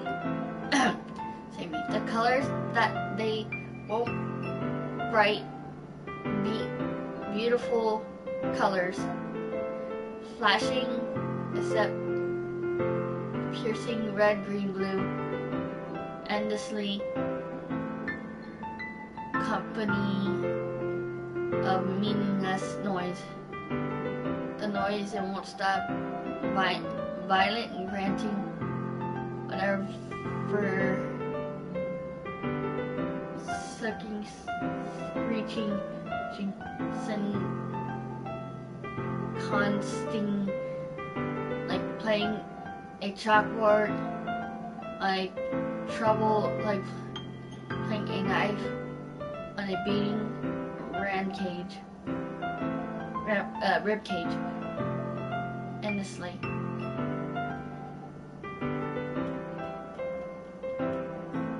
Delete her. Oh.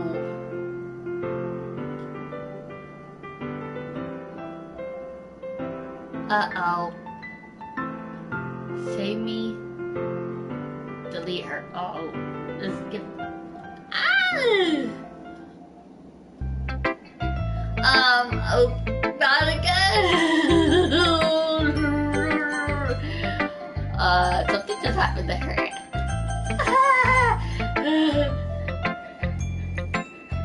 Sorry, I know it's kind of abstract. I'm just trying to, well, never mind.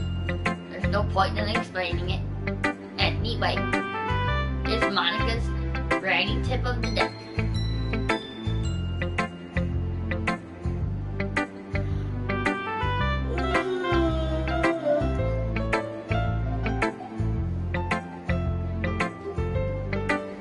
Sometimes you will find yourself facing different decisions.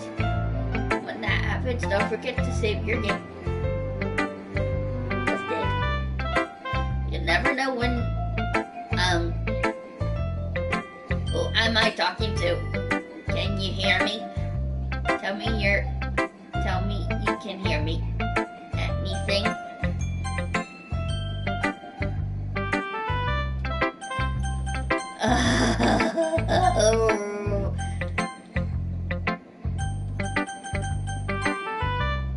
That's my advice for today. Thanks for listening. Who should I show my poem to next?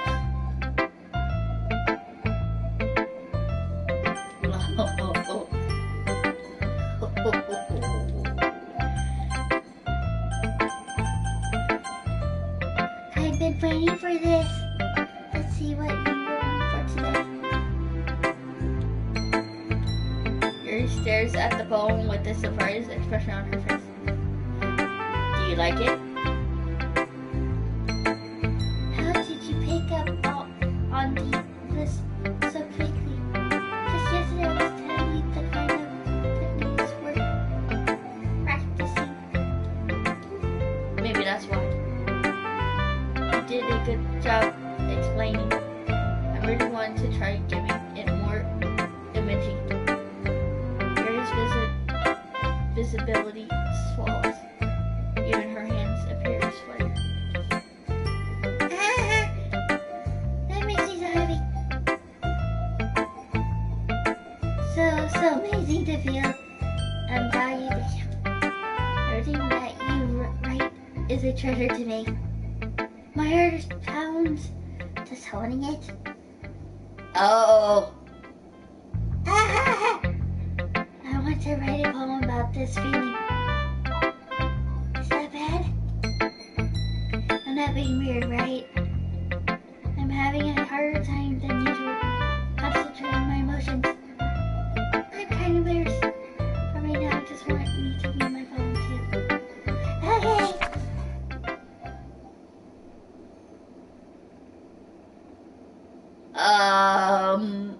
Oh. That's a lot.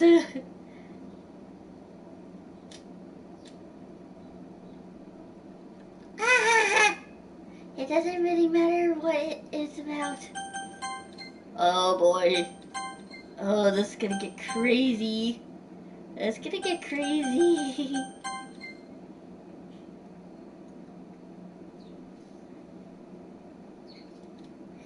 My mind has been a little hyperactive lately, so I had to take it out on your pen. That is a pen fell out of your backpack yesterday, so I took it home for safekeeping, and I just really like the way that it writes, so I wrote this poem with it. And now you're touching it. I'm okay. Why did I just? Can we pretend this conversation never happened? Can you keep the poem though?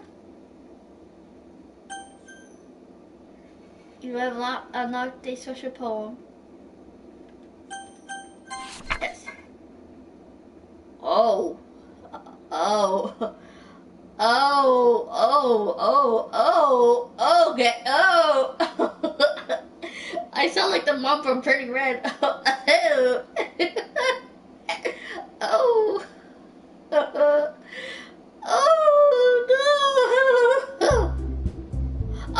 Oh no. Oh no. Oh no. Oh no.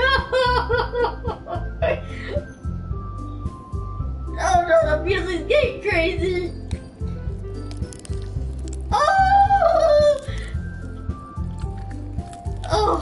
Oh, good Lord.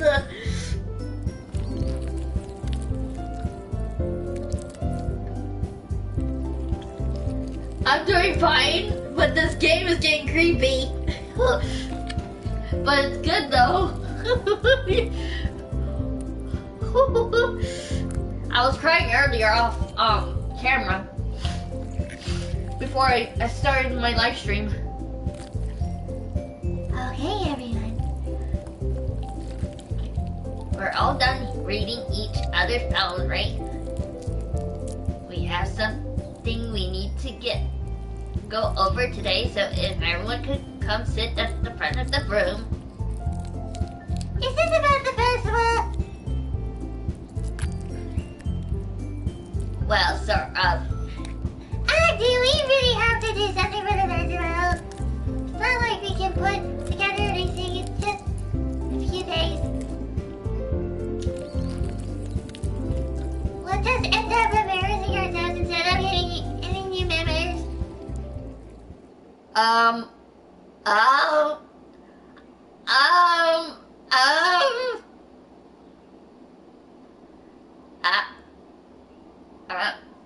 Oh! Oh! Oh! Oh! Oh!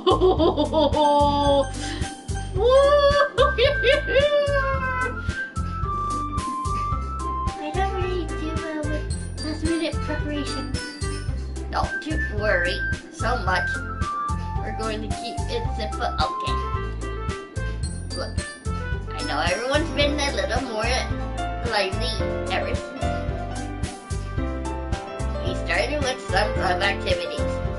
But this isn't the time for us to become complacent. We will still only have 4 members. And the festival is our only real chance to find more. You know? What's so great about getting new members anyway? Oh, and just so you know, Shiori's dead. She's not there. She's dead. She's dead. Shiori is dead. She's dead.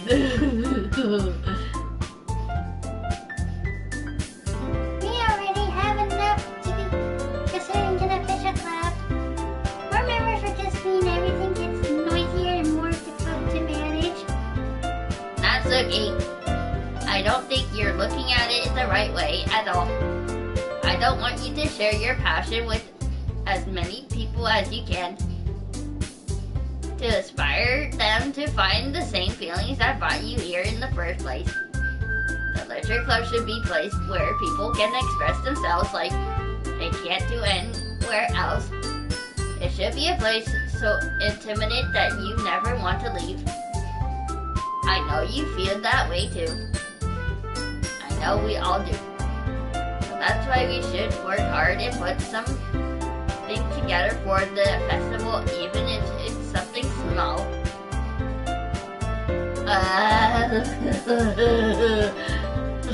Monica, you're acting weird. Monica, you did something weird.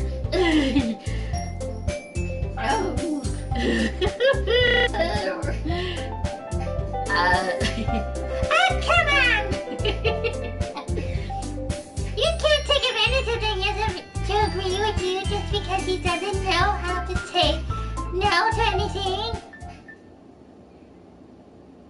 Look, Monica, do you really think any of us here joined the club with other people in mind?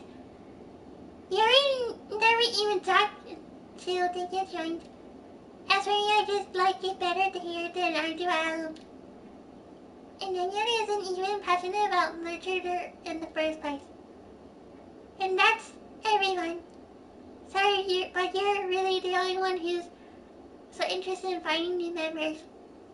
The rest of us are fine like this. I know you're president and all, but you should really consider our own opinions for once. Oh, Natsuki.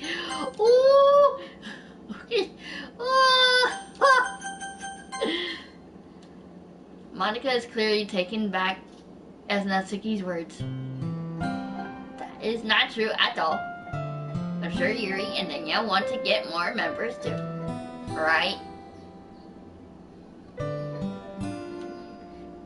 I don't know about Yuri, but I'm kind of indifferent. If I showed as much enthusiasm as Monica wanted, then I would probably be lying. Still, if it's up to me to rescue this situation. No! Oh. Natsuki is right, isn't she? This club. It's nothing more than a place for a few people to hang out.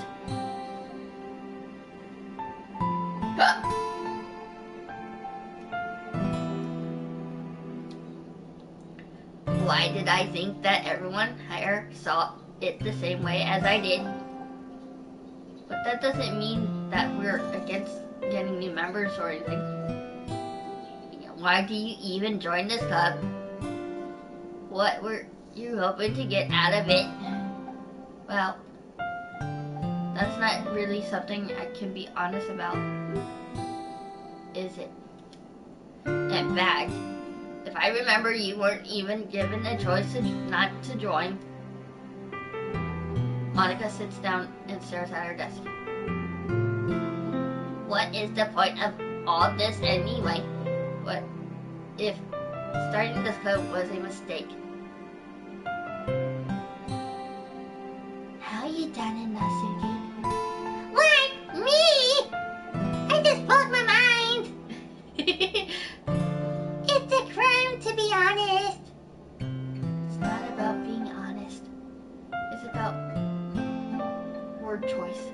Besides, you have no right to speak for anyone else in the club like that. You don't understand at all. I just wanted a place that feels nice to hang out with a few friends. Is there a problem with the club being that for me? There aren't many other places like that for me. And now Monica wants to take it all away from me. She's not taking anything away. No! It's not the same. It won't be the same with the direction. She wants to take it. If I want that, then I could have just joined any other civic club. But this one, I mean, at least for a little bit of time, things were nice. Natsuki starts packing up her things. I'm going home. I feel like I don't belong here right now. Natsuki ignores Yuri and walks right out of the classroom.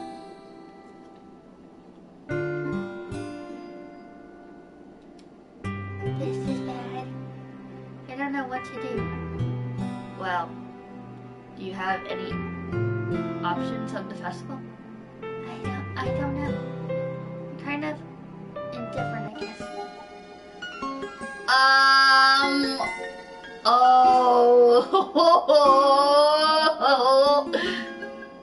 Who cares about that anxious brat?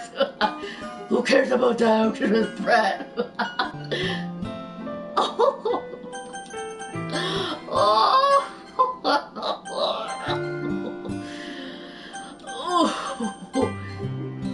mean, I like how nice and quiet the club is right now.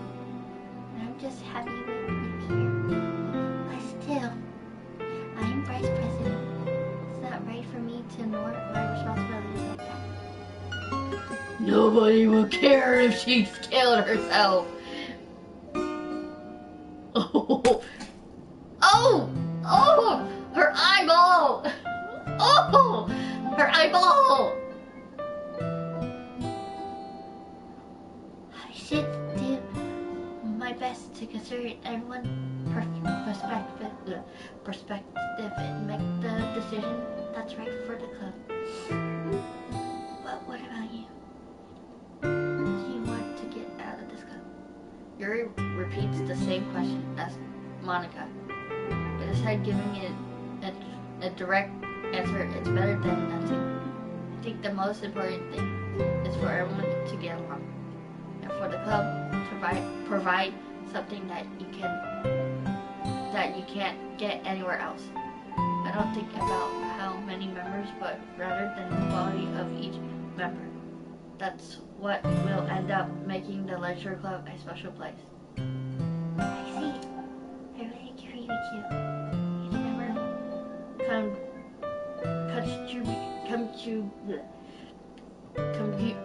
computes their own qualities in a special way. With each change in members, the identity of the club as a whole will change too. I don't think that's necessarily a bad thing.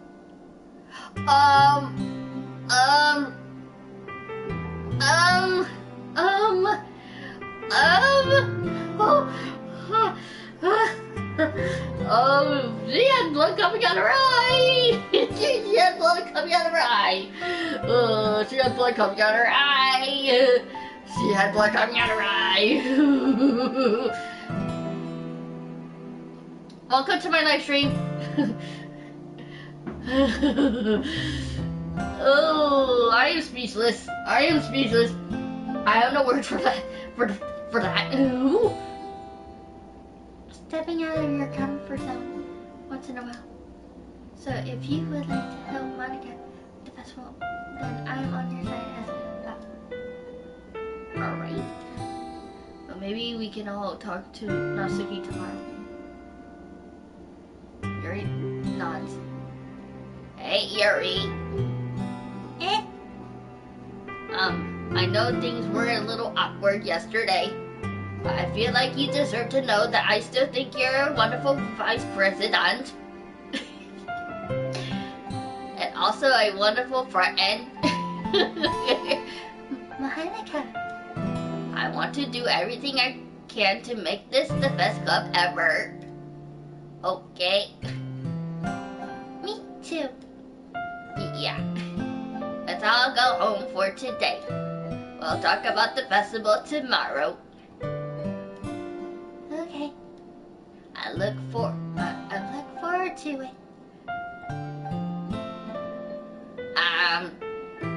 Please don't take this the wrong way, but I'm going to chat a little bit with before we leave. Oh. Just to see what he thinks of his time here and all that. It's important to me as a president. Yuri looks a little troubled, but she doesn't protest. Okay. I trust your judgment, Monica. In that case, I'll see you two of you tomorrow. See you tomorrow. Monica waves at Yuri, exits the classroom.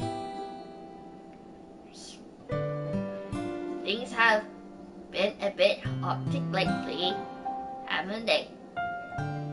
Just wanted to make sure you're enjoying your time at this club. I would really hate to see you unhappy. Oh no, no! Oh no, no, oh, no, no. I feel like I'm responsible for that as president. And I really do care about you, you know. I don't see the other girls give you a hand. I don't see seeing the other girls give you a hard time with how mean Natsuki is everything. Yours being a little bit, you know. Sometimes it feels like you and I are the only real people here. You know what Oh. But it's weird because all the time you've been here, we hardly gotten to spend any time together. And I mean, I guess it's technically only been a couple of days. Sorry, I didn't mean to say something weird. There are just some things I've been hoping to talk about with you. Things I know only you could understand.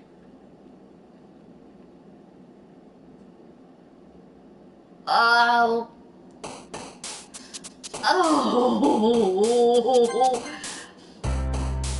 Chocolate. Family. Electricity. Milk.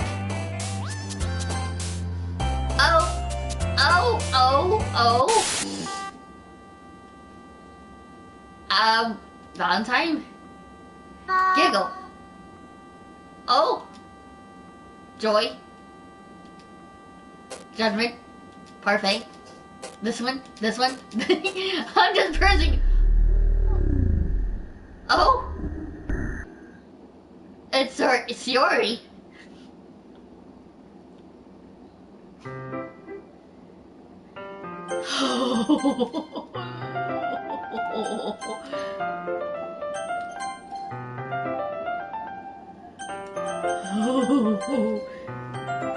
Hi, Liam. I've been waiting for you. Are you ready to continue reading? I brought my my best tea today. Monica! I told you not to. Ugh! Is she really late again? Inconsiderate. Inconsiderate as usual, Natsuki. Excuse me? you must always interrupt my conversation with insist and yelling. What are you talking about?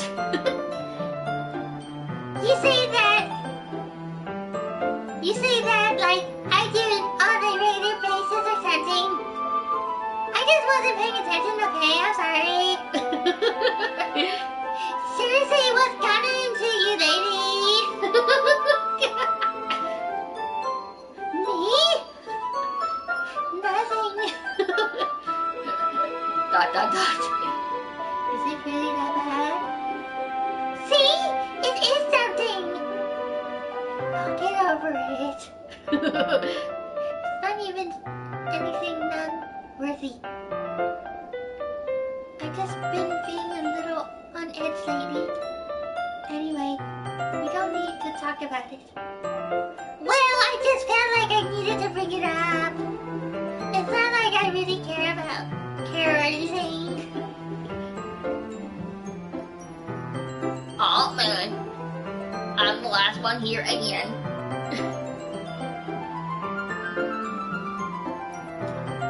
Well, then you just walked in too. Were you practicing piano again? Yeah.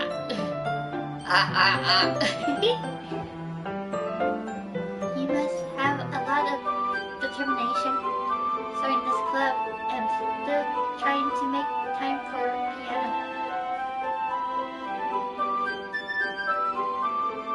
Well, maybe not determination, but I guess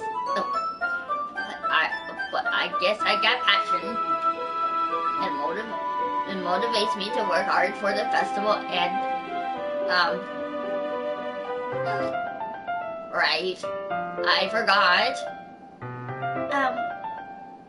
About that, Natsuki. Were you all talking yesterday and, well, we decided that we would like to support the festival as well. However, I understand how you feel about not wanting the club to change. I think we all kind of feel that way. So as long as we're all working together, this club will never become something we don't want.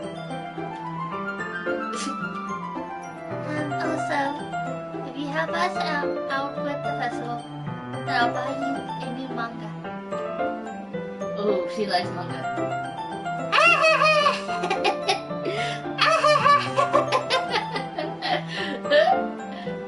Sorry, last part was really funny. But I did some thinking about yesterday. I was a little more hostile than I meant to be. I guess I really felt threatened or something. But I know this is something we're doing together. Another team member wouldn't hurt, as long as they're cool. And I guess another girl would be nice this time. But more importantly, I would hate to see the event suck just because I chose to back out. I'm a pro, you know. So I'm gonna help too, and we're gonna make sure it's done right. Thank goodness. Isn't that great, Monica? Monica! Yeah, that is wonderful. I wouldn't be the same without you, Natsuki. Seriously, Monica, you had to put your hair in front of freaking Yuri?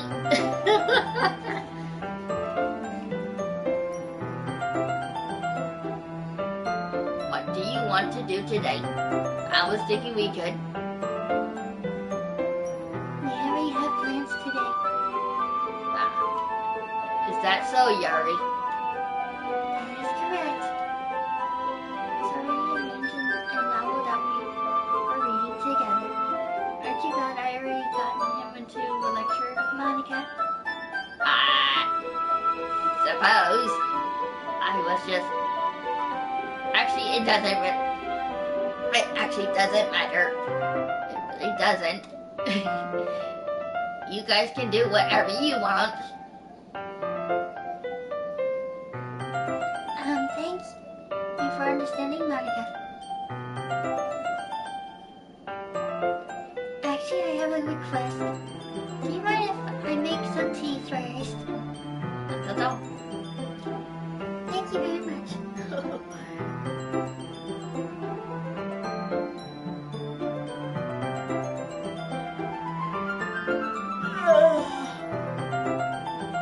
Oh, the stretch.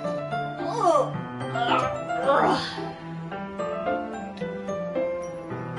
There's one thing that can make my reading time here any better is nice cup of tea.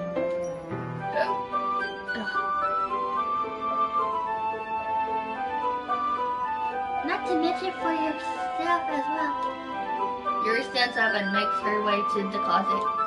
I follow and watch as she retrieves a small water pitcher from the shelf, the kind with a filter inside.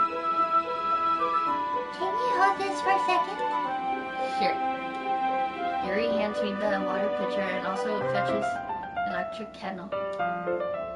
I'm going to plug this in at the teacher's desk, and then I'm going to get some water. She walks past me and sets the kettle down on the teacher's desk. I simply watch her movements. To my surprise, the way she moves really contrasts her speaking mannerism. Especially because of her long legs, Yuri appears elegant and magical.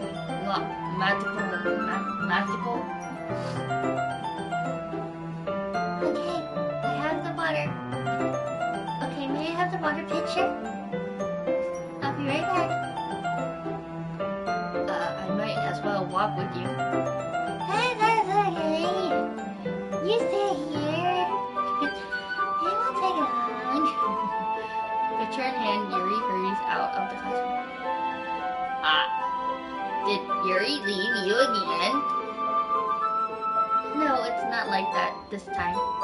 She's just filling up the water pitcher to make tea. Oh, okay. Sorry for misunderstanding.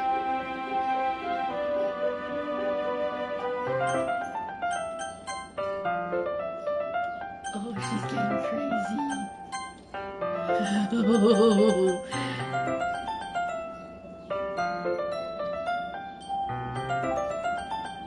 I'm gonna mute my TV.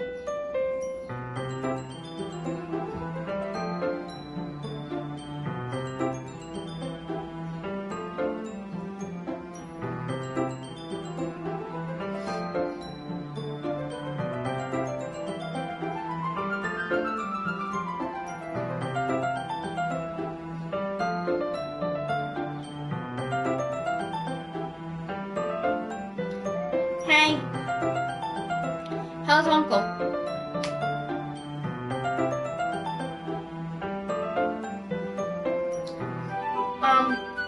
You guys still? Alright, I might give him a call after this. After I'm done talking to you. I might call him after I'm done talking to you. You guys still at the hospital? Alright. Oh, I'm gonna call him after I'm done talking to you. Alright. Love you too. Bye.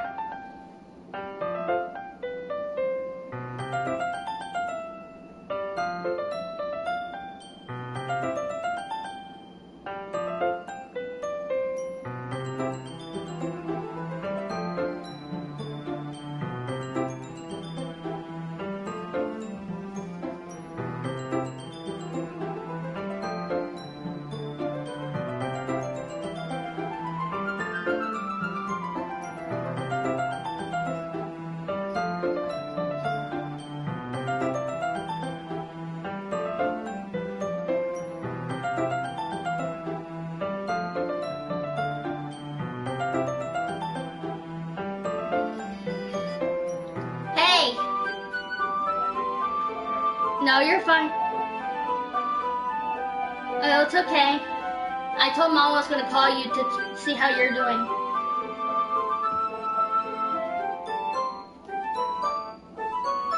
It's okay. I know you're trying to get better.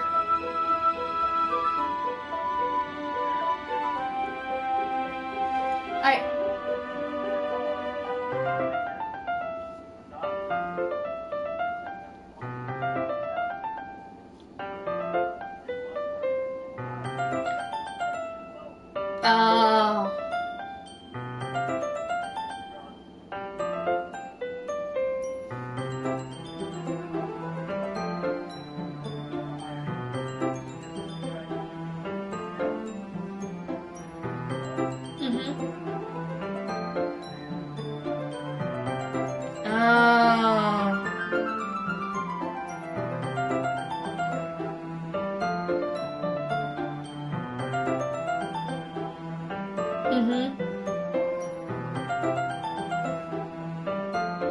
Yeah.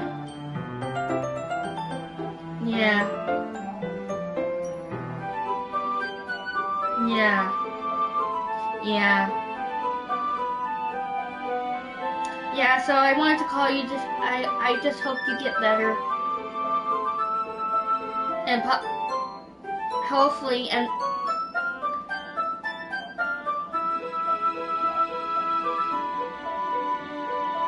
yeah, Mom told me. Mom told me. Mom told me.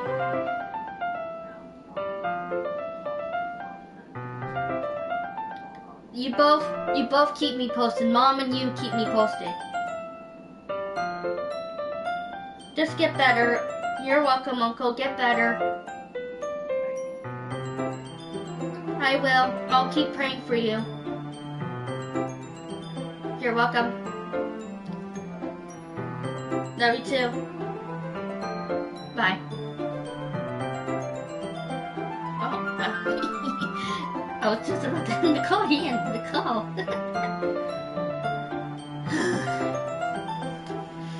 Oh boy. Oh, I need to call her back.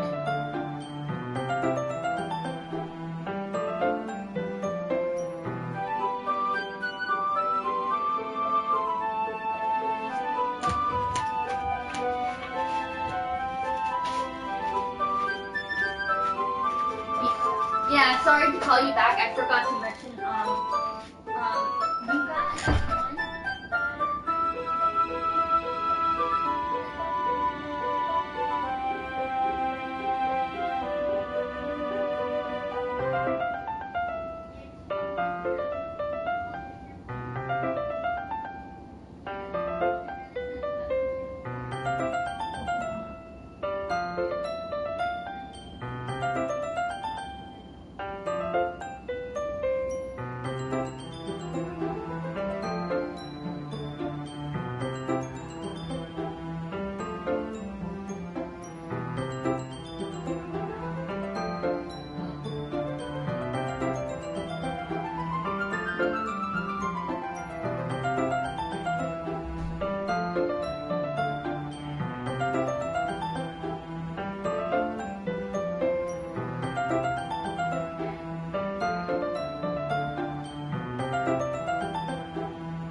wouldn't take long.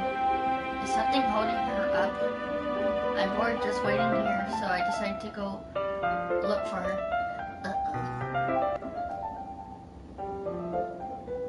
Let's see. The most logical place for Yuri to be would be the nearest water fountain.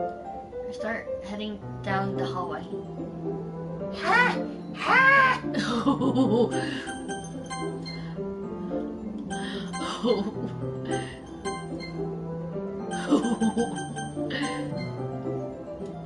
Ha! Ha!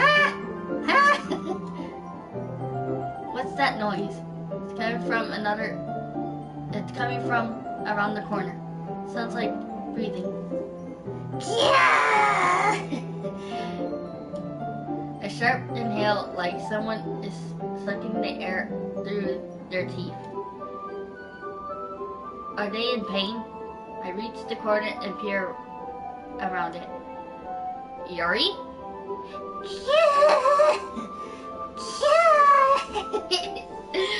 Oh. Yuri! What did you do to yourself? Oh, what? What? I'm back!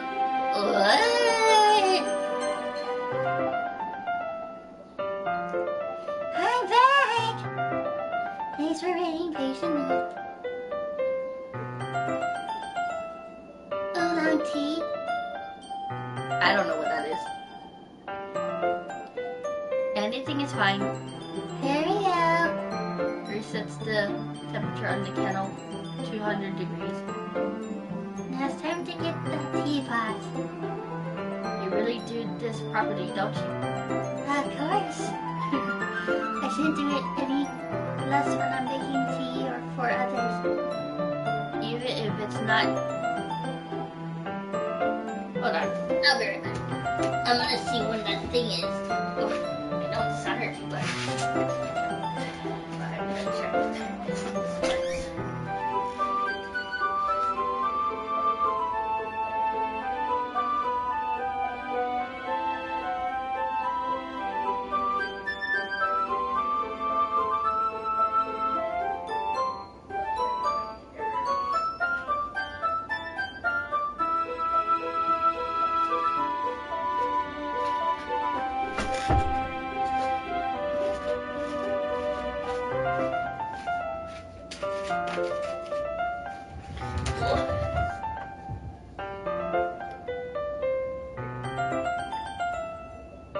Even if I'm not an expert on tea or anything.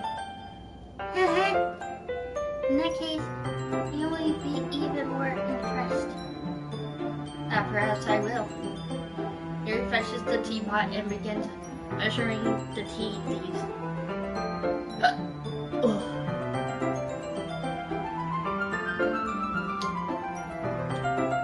To my surprise, she even starts humming a little to herself. You must be in a good mood now. Is that... Is that so? I was letting it show. I did notice. I was doing a bit of thinking. I decided that I would try expressing myself a little bit more. It turns out it's not very hard for me to do. But it's you who's around anyway. Huh? That's great, Yuri. Just don't push yourself too much. You're always worrying about me. It's very endearing. That's... Yuri wasn't kidding. I don't even know if I can keep up with this. I watched Yuri pour a cup of tea for each of us. I have another request. Do you mind if we sit on the floor today? Why is that? It's a little bit earlier on my back.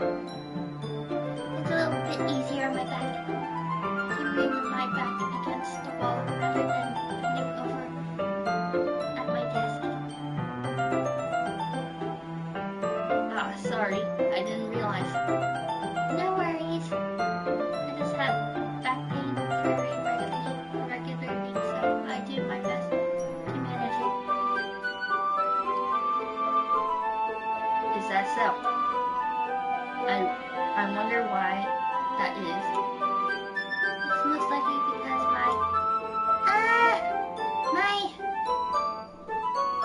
posture, right? Always hunch over like that while reading. Yes? I have terrible reading posture. Is that why we should sit on the floor? Fair enough. I'll go ahead and get the book. I retrieve the book from my bag. I have some chocolate as well. It's in a bag of small chocolate candies. I take it since it goes well with the tea. Yuri and I sit against the wall, teacups at our sides. As if in sync, we assume that the same reading position as last time, holding one half of the book. Except this time, bodies are even closer to each other. I can't see too well. Yuri slides closer until our shoulders are touching. How am I supposed to focus on reading like this? Yuri was always kind of cute, but when she's being less apprehensive, it's almost more than I can handle. Your teacup. Yuri hands me my teacup, holding it with my hand. It's not holding the book. Holding the book on the end in a position that makes it even harder to focus. Because now I need to worry about making sure I don't accidentally touch her chest.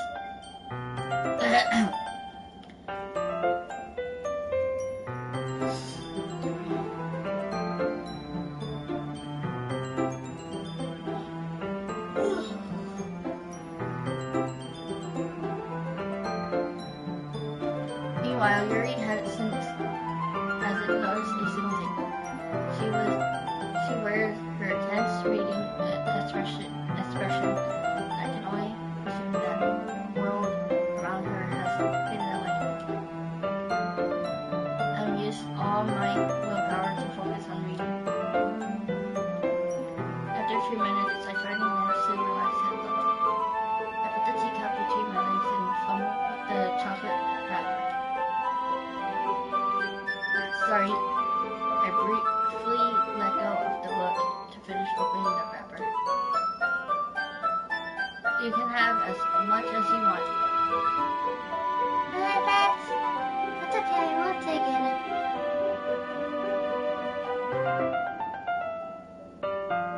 Are you sure? Well, if I touch it, then it might get smudges on the pages. You're right. I didn't even think about that. My bad. No need to apologize. I'll hold the book, okay? Are you sure? Of course.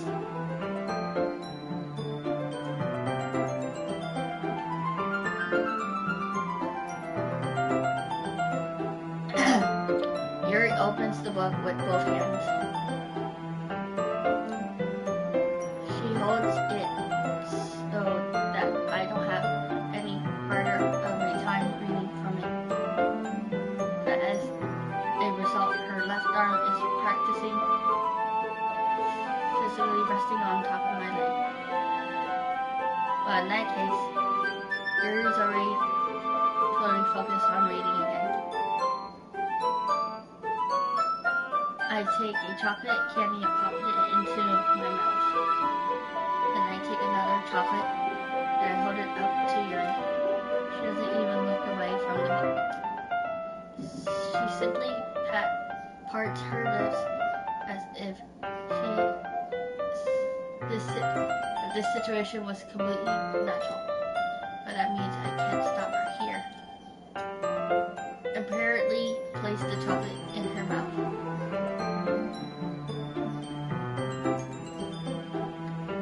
Just like that, Yuri closes her lips over it.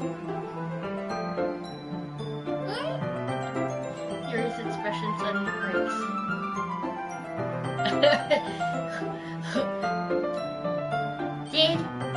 Did I just... Yuri looks at me like she needs to confirm what just happened.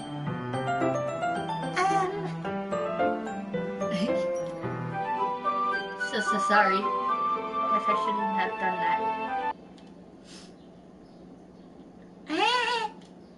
Yuri starts to breathe heavily.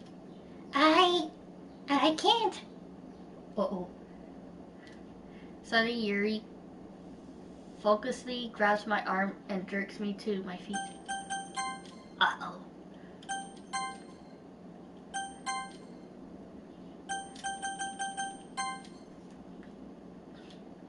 My teacup gets knocked over. Uh-oh. My heart won't stop pounding. I can't calm down. I can't focus on anything anymore. You can't feel it. Suddenly, presses my hand against her chest.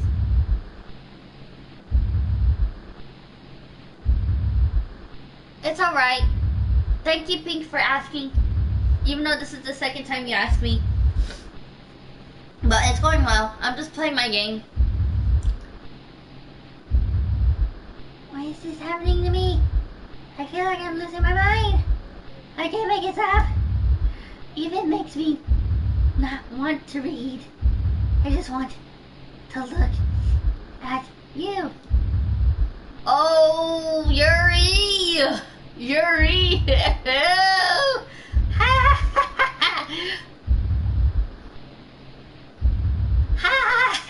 Oh, Yuri! Yuri! Fuck! Monica! Fucking Monica! Fucking Monica! Oh wait. Is it time to share poems? Who should I show my poem to first? We'll go to Natsuki first. I'll go to Natsuki first. Yuri's having a little breakdown. This one's alright. Alright. Well, yeah. About as good as yesterday's anyway. I can't really tell how much you actually cared about writing, but either way, you're doing alright. Even though you're not really spending time with anyone but Yuri, I still think it's nice to have activities that we all participate in. So you better keep working hard. I mean, I know I'm not president or vice president or anything, but that doesn't mean you can't let me down, okay? So let's at least read mine too for now. Just to be clear, this poem means a lot to me, so read it carefully, okay?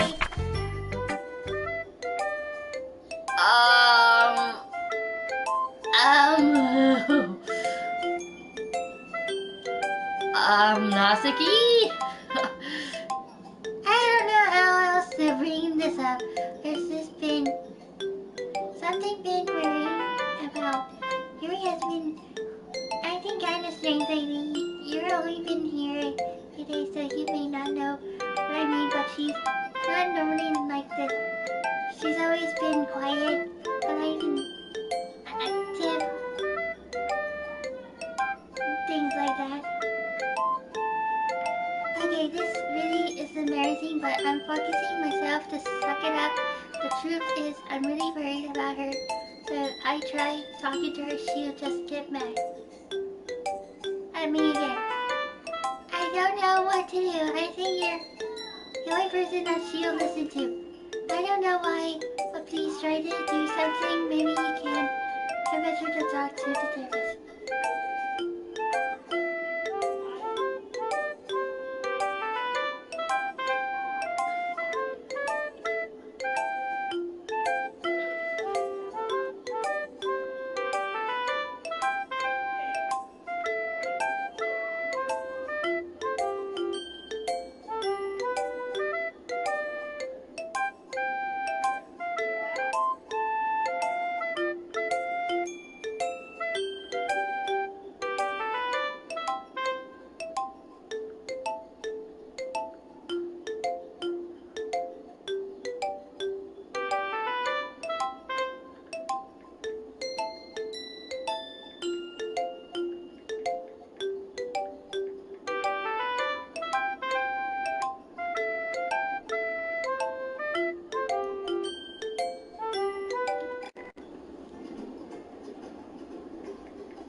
to turn it down.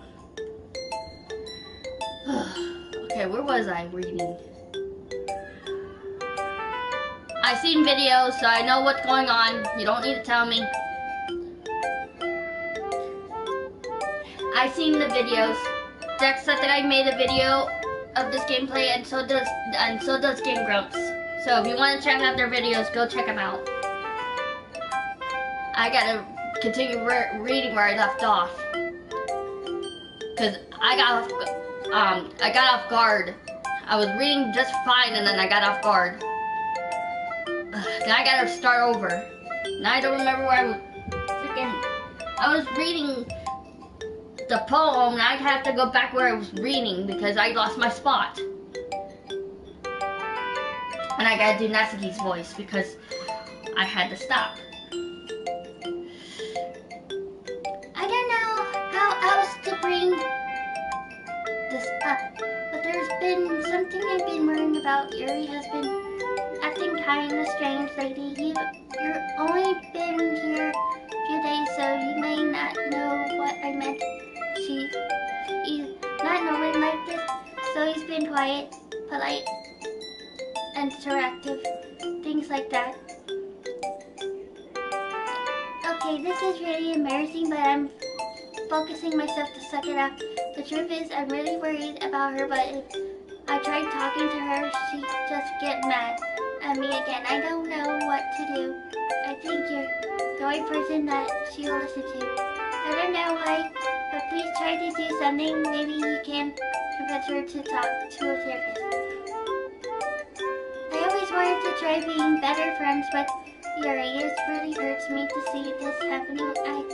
I'm going to hate myself later for admitting that, but right now I don't care. I just feel so helpless, so please see if you can do something to help. I don't want any bad to happen to her.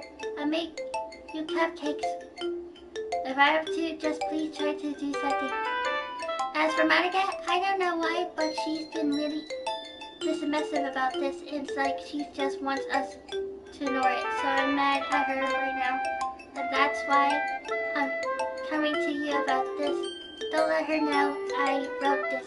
Just pretend like I give you a really good poem, okay? I'm counting on you. Thanks for reading. Whoa. Natsuki? I've changed my mind. I know everything you just read. There's no point trying to do anything. Oh. It's Yuri's own fault that she's so unlikable. Can you hear me? Oh, whoa. Whoa, whoa. Whoa, whoa, whoa. Whoa. Natsuki. Natsuki. Whoa. Natsuki. You would just spend more time with Monica. All these problems would go away. You and I are too messed up for someone as wonderful as you. What the fuck? Just think of Monica for that moment. Oh. Just Monica. Just Monica. Oh. Just Monica. Oh. Just Monica.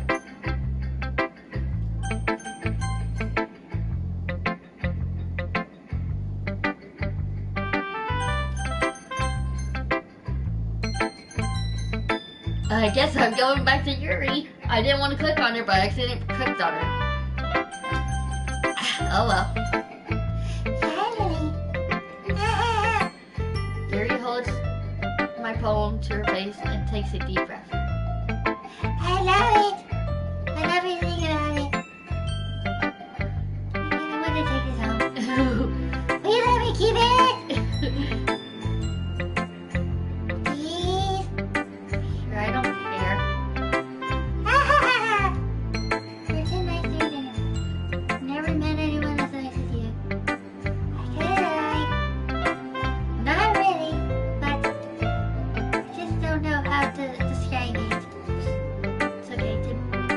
It's okay to be feeling this way, right? It's not bad, right? Yuri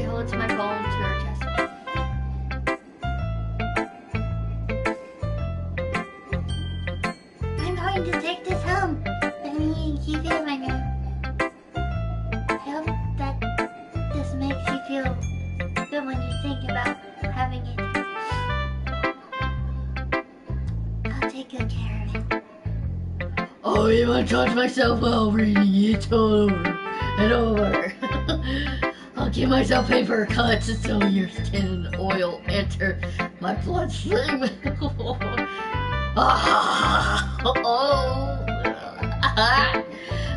Yuri, you're kind of losing your... Yuri, you're losing your mind here, Yuri. You can have my bone too. Besides, after you read it, I know you're going to want to. Here, take it. I can't wait any longer. Hurry, read it. Oh!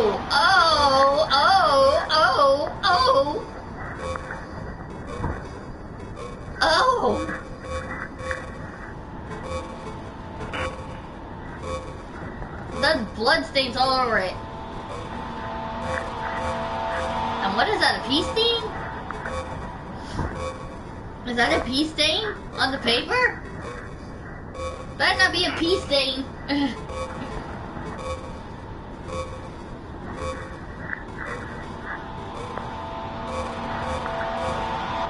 Ooh. Oh! Yuri! Yuri! Do you like it? I'm gonna do her evil. I'm gonna do a creepy voice for her. I wrote it for you. In case you couldn't tell the poem about. Most important, I endured it from my sin.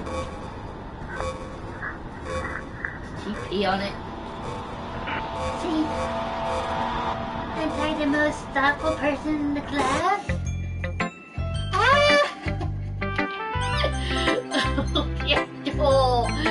Oh, she's losing her mind. She's losing her mind.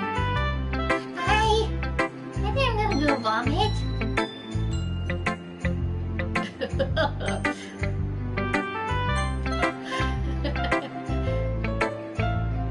Yeah, I think you saw something earlier that you weren't supposed to see. I didn't want to have to tell you this, but I don't think I have a choice.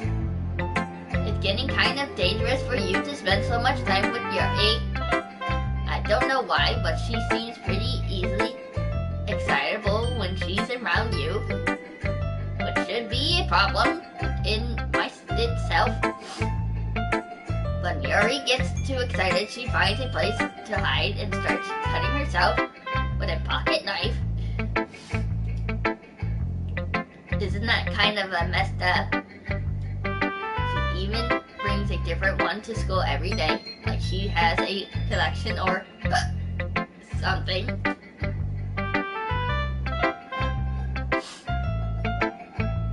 I mean, it's definitely not because she's depressed or anything like that. I think she gets some kind of high from it. It might even be like a sexual thing. But the point is, you're kind of being unable to her. I'm not saying it's your fault. So. But I guess that's why I had to explain it all to you. So I think if you keep your distance, that would probably be the best for her. While you're at it, don't be shy to spend a little bit more time with me. To put it lightly, at least I have it together in head, and I know how to treat my members. Anyway, I guess we won't worry about your problem. Yuri should have at least had the courtesy of letting you finish sharing it before taking it. But whatever. If it makes her happy, I won't stop her. As for mine, I wrote really, really hard on this poem. I hope that is effective. Here it goes.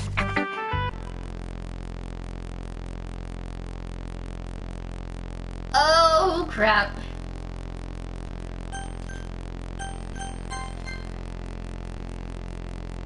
Oh.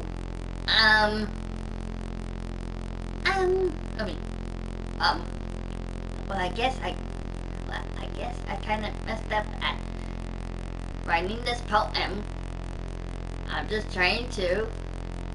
Never mind. Let's just move on.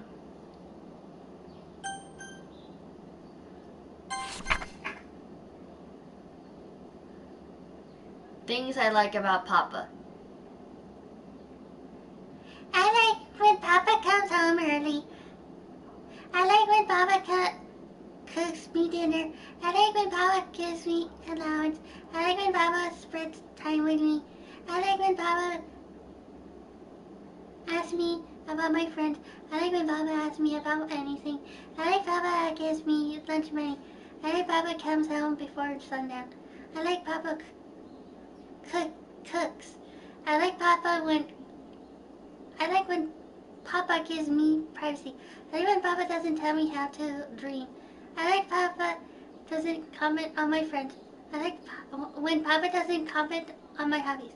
I like when Papa comes home without wake me up. I like when Papa keeps food in the house.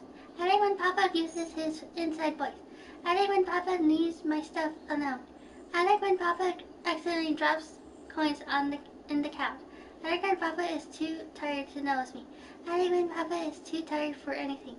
I like when Papa is too tired for me. Oh.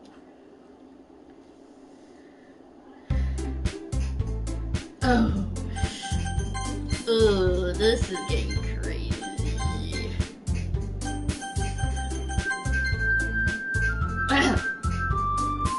Okay, everyone. It's time to figure out the festival preparations. Let's hurry and get this over with. Jeez!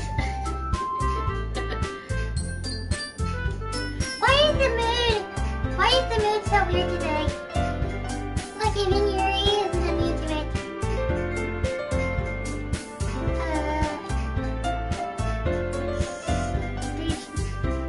Stagnant air is coming, foreshadowing that something terrible is about to happen. Look, can we just get this done? I'm going to be printing something of all the poetry pamphlets. Natsuki, I was thinking. I want to make cupcakes! Yeah, that. We're on the same page. Yuri, can you? Well, it doesn't matter. Do whatever you want as long as you think it help. I'm not useless, you know. I know that already. I already know what I like to do. We can't run a successful poetry event without having the right atmosphere for patients. So I'm going to make decorations to set up some nice mood lighting. There, see? That is a great idea. And that gives us all something to do. Yeah. What about is going to help me? Wait, you have the easiest job, Monica. Sorry, but that's just how it is. That's how it is. What are you trying to pull? I agree with Natsuki. Not all your work already most suitable for one person, but my test is laborious enough for benefit from extra pair of hands. Mine too! What, your cupcakes? Please. Like you would fucking know! All you care about is dragging the gal around with you and your stupid books. You and Monica! Hey, I didn't even do anything. Oh! Okay then. Why not let the hand decide what to have instead of abusing your power? I am not abusing my power. Yes, you are, Monica. So dynamic. Okay, fine. Fine. Jeez! I know how fed up.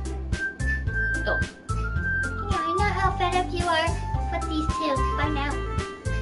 We can just. Natsuki, shut your... Masaki, shut your fucking mouth and let him decide for himself. You shut your mouth!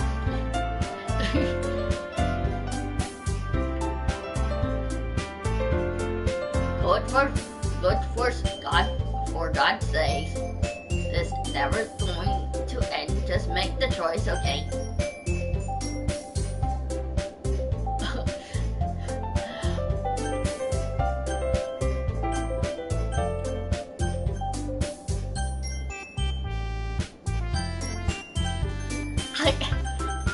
Let me... I'm trying to choose Natsuki. Monica, stop it! Monica!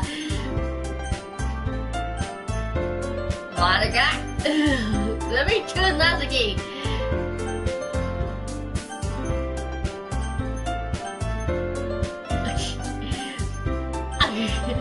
I'll pick. Yeah, hey, you pick me. We can meet at your house this weekend. It will be fun. It's Sunday. Okay, with you. Are you fucking kidding me? This isn't fair at all. It is fair, Natsuki. It's what he chose. It's not. No, it's not fair. Giving us all this work and then. What a shameful thing to do. Yuri, I didn't even give you any work. You decided for yourself. You're being a little unreasonable here. I'm being unreasonable? Monica, I can't believe how dishonest and self-important you are. Pulling Danielle away from me every single time you're not included in something. Are you jealous? Crazy? Or maybe you just hate yourself so much that you take it out on others. Here's a suggestion. Have you considered killing yourself? It would be beneficial to your mental health. Yuri, you're scaring me a little. Natsuki, let's just go. I don't think she wants us around right now. See? That wasn't very hard. All I want is to spend time with the... All I want is to spend a little time with him. Is that so much to ask? Yuri follows Monica and Natsuki to the door. Uh-oh. Hey. Yuri is really something, isn't she? Monica giggles as Yuri pushes her out the door.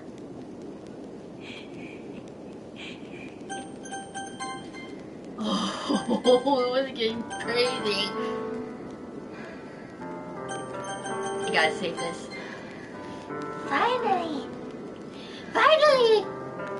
This is really all I wanted. There's no need to spend the weekend with Monica. Don't listen to her. Just come to my house instead. The whole day, just the two of us. Doesn't that sound wonderful? Ha ha ha! Wow, there's really something wrong with me, isn't there? But you know what? I don't care anymore. I never felt this good my whole life. Just being with you is a far greater pleasure than anything I could imagine. I'm addicted to you. It feels like I'm going to die. I'm not breathing the same air as you. Doesn't it feel nice to have someone care about you so much? To have someone who wants to resolve their entire life around you. But it feels so good then why does it feel more and more something horrible is going to happen? Maybe that's why I tried stopping myself at first. The feeling is too strong. I don't care anymore. I have to tell you, I'm madly in love with you. I feel like every inch of my body, every drop of blood in me is screaming your name. I don't care what the consequences are anymore. I don't care if Monica is listening. Just know how much I love you. I love you so much that I even touch myself with the pain I still from you. I just want to pull your skin open and crawl inside. I want you all to myself. And I will be only yours. Doesn't that sound perfect? Tell me you want to be my lover. Do you accept my confession?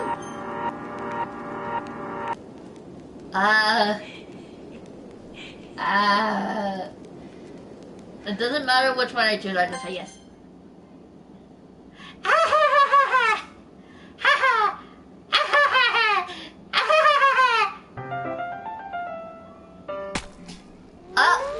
Yuri!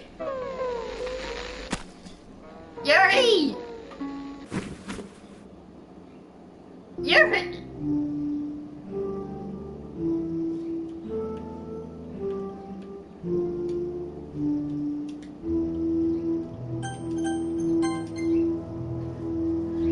Oh my god, Yuri. I'm gonna watch her die.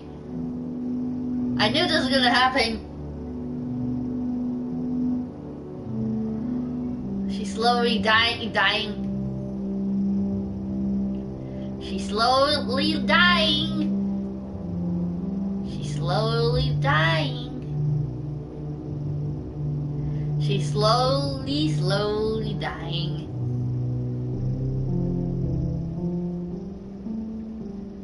Oof. And this is why I wanted to play this game. I will never do this to myself though.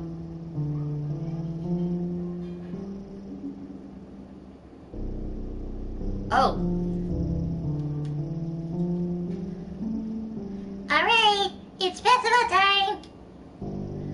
Wow, you got here before me. Ah!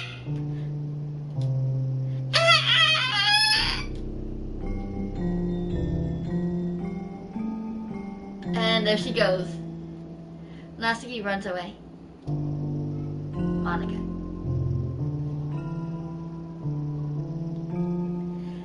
I'm here. Did something happen? Natsuki just ran past me. I'm not doing the robot voice for her anymore. This is it. This is where she talks evil. Oh.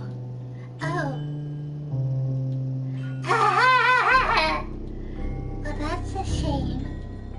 Wait, were you here the entire weekend? Oh, jeez. I didn't realize the script was broken that badly.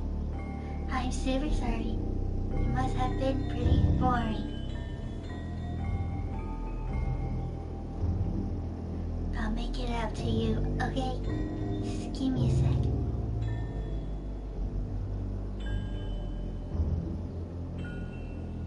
Wow. Almost done. Just want to have a cupcake real quick. Monica lifts the foil from... Oh, she got rid of Natsuki. She got rid of Natsuki and Yuri. I knew that was gonna happen. Monica lifts the foil from... Well, it's supposed to say Natsuki. And tray and takes a cupcake. Seriously, these are the best.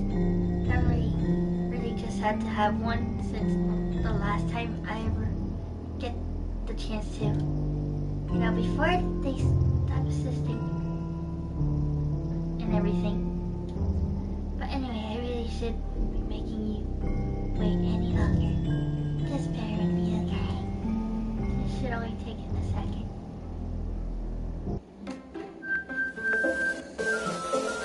Oh! You can hear me? Is it working?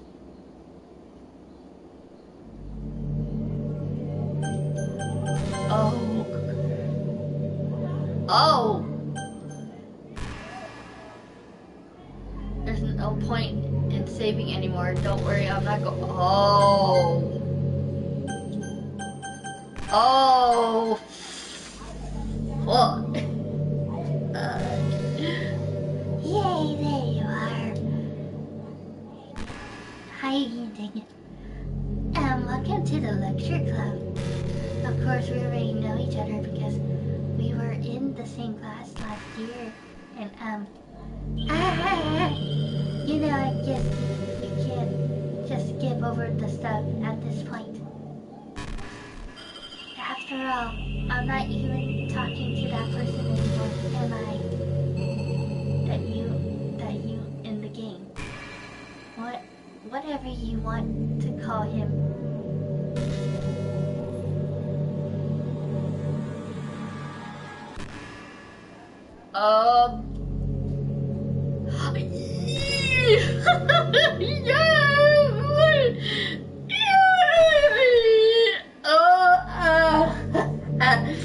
Oh no, now she's actually talking to me. Oh. I'm talking to you, dang it. Or... Oh.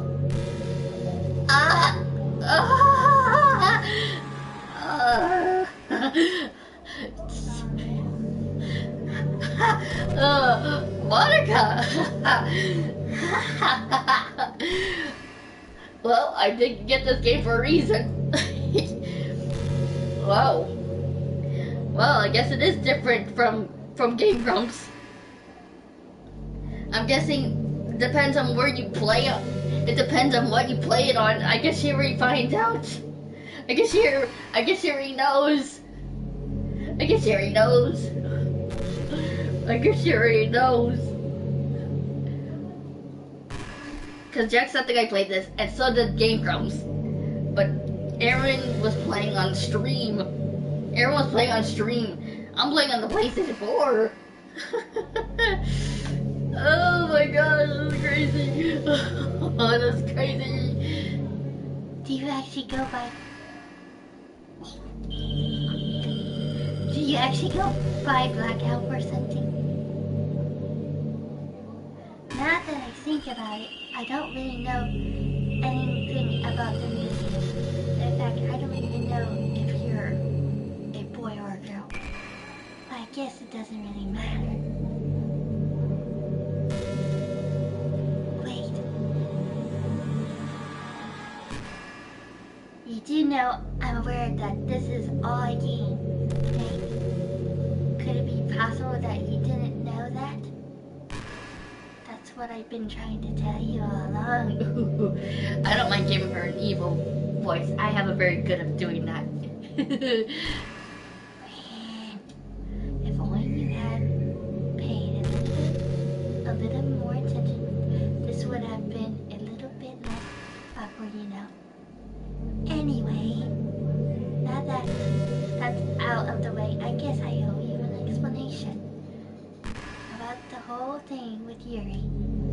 Well, I kind of started this with her, and I guess it just drove her to kill herself. I'm sorry you had to see that through.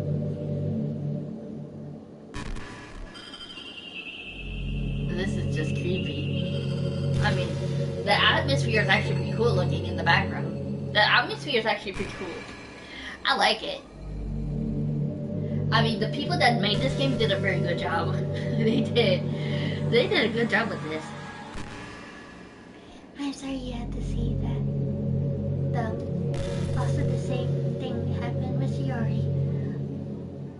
You. Oh. Gosh, it's been a while since you heard that name now, hasn't it? Well, you killed her off.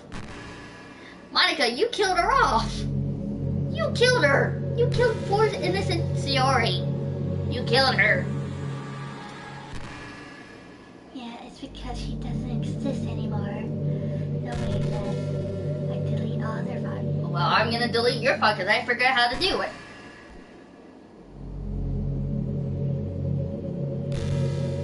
I delete all their files. I was hoping it would be enough for me to just try to make them as unlikable as possible. But for some reason, well, it's true that I made a few mistakes here and there, as I'm not very good at making changes to the game. Ugh. But no matter what I did, you just kept spending more and more time with them. You made them fall in love with you. And making Siri more and more depressed would prevent her from confessing to you. Applying Yuri's obsession personality backfired too.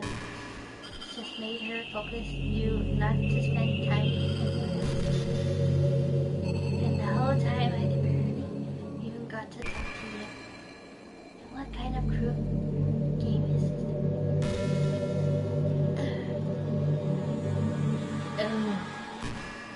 Are all the other girls just programmed to end confessing to you by what? From the sidelines? It's torture. Every minute of it. It's not just you. It's more than that. And I don't blame you if you don't fully understand. Because no matter how kind and thoughtful and considerate you are, you'll never be able to understand one thing.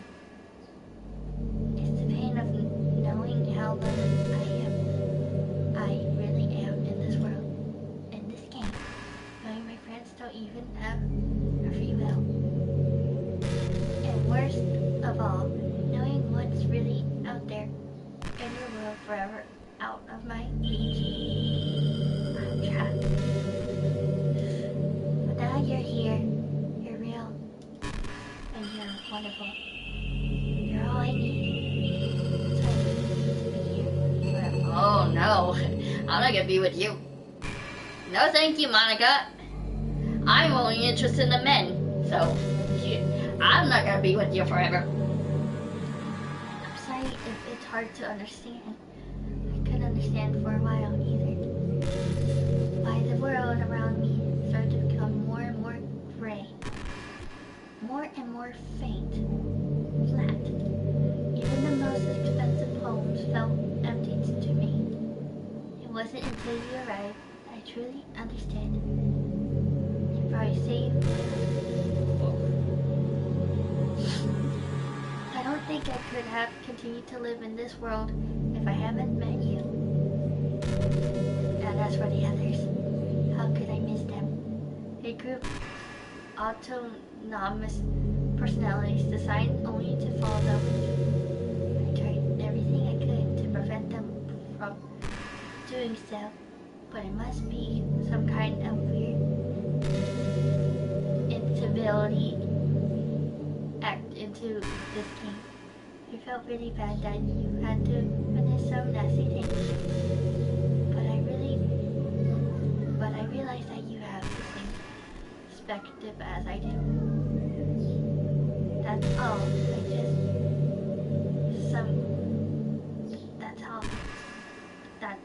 It's all. Just some game. And I knew you wouldn't get over it. So that being said, I have one confession to make. Oh boy, here we go. I'm in love with you. You're truly the light in my world. And there's nothing else in this game for me. You're here to make me smile. Will you make me smile like every day from now on? Will you go out with me? No! Ugh, no! Heck no! I had to respond. They had to do the same thing. Game Grumps had to do the same thing. And same with Jacksepticeye. I'm so happy. You really are everything.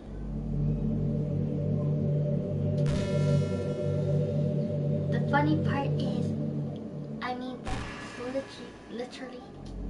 There's nothing left here. Just the two of us. We can be together forever. Seriously, I don't even think time is passing anymore. It's really a dream come true. I worked so hard for this. The game wouldn't give me one, so I had to make one myself. The screen is broken at this point, so I don't think anything will get in the way anymore. And you wouldn't believe how easy it was to delete Nasuki and Yuri. I mean, there's a photo called characters. Oh, I already know. I mean, there's a photo called characters right in the game directory. It kind of freaked me out how easy it was. Imagine if you could delete your own existence to click of a button. But I guess on the plus side, give me an easy out if things didn't go my way. Thankfully, it didn't come to that. Oh yeah?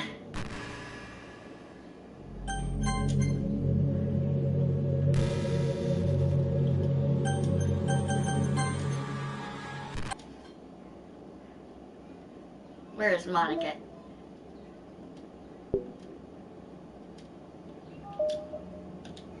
Gotcha.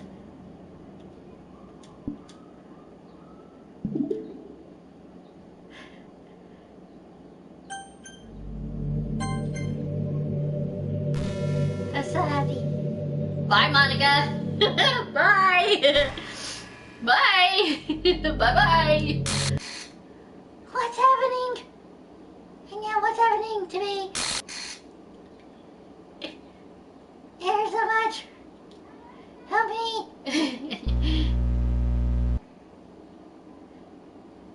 Please hurry. Help me.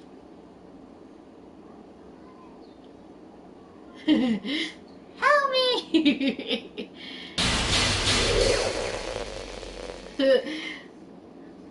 Bye, Monica. Monica character doesn't exist. Did you do this to me, Daniel? Did you? Did you delete me? Yup. Bye-bye. Bye-bye. Bye-bye, Monica. How could you? How could you do this to me? You were all I had left. I sacrificed everything for us to be together. Everything. Eesh. Yeah, I don't... You might be a good character. I mean, I still like her. But after everything she did to Shiori and Yuri and them, I mean, I still like her as a character. It's just that she did that to Shiori, Natsuki, and Yuri. I love you so much, Daniel. I trusted you. Do you just want to torture me? Watch me suffer? Were you only pretending to be kind just to hurt me even more?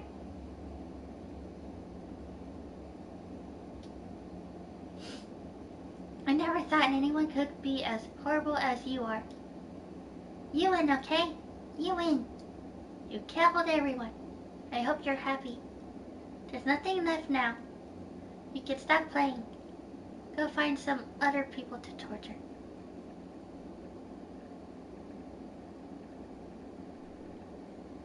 And yeah. You completely, truly make me sick. Goodbye. Well, goodbye, Monica. Bye. Bye-bye.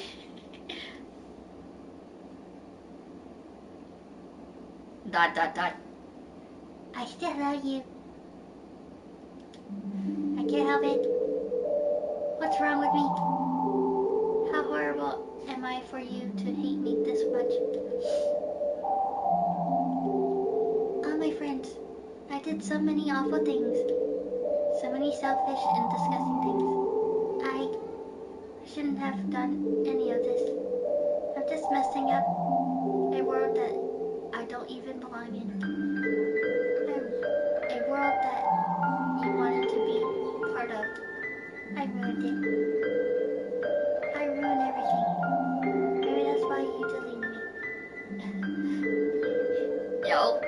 I deleted you because you did what you did. You did an awful thing to Sayori and Yuri and Natsuki. Made her barf. You made her barf. You made Natsuki barf. You made her go bleh. You made Natsuki go bleh. Bleh. Get it? Natsuki will go like bleh. Bleh. Be like bleh.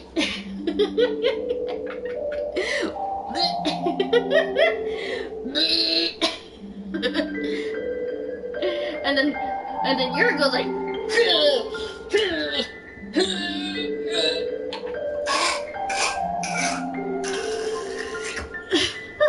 and then Sayori's like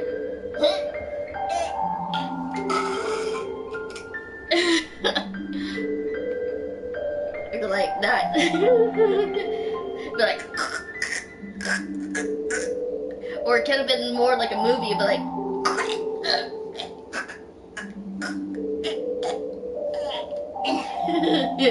be like twitching dead. It'd be like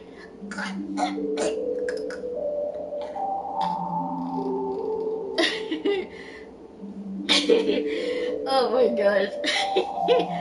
But seriously, that's exactly what happened to Natsuki and Yuri. And Sayori was the first one to go. She got killed. And then Natsuki, what? And then Yuri is like,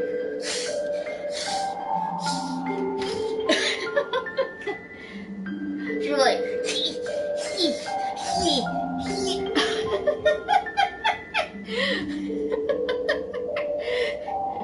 at least I finally deleted Monica. She's still a good character though. But she deserved to die. She deserved to die. Oh my gosh, I sound like Inosuke. She deserved to die. I'm a poor face. Poor pig face. I'm sorry.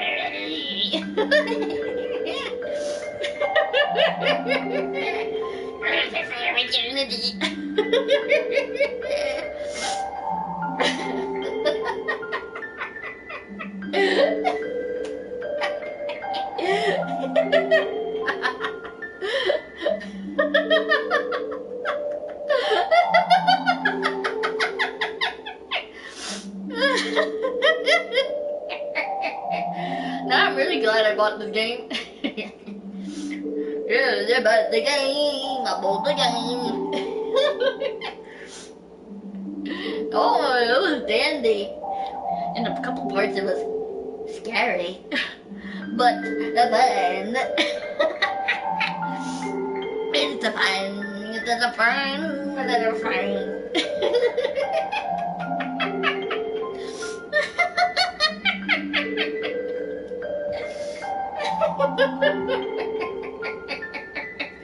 What is wrong with me? My love is contagious. Oh, but I am a happy camper. I'm a happy camper. Yes, I'm a happy camper.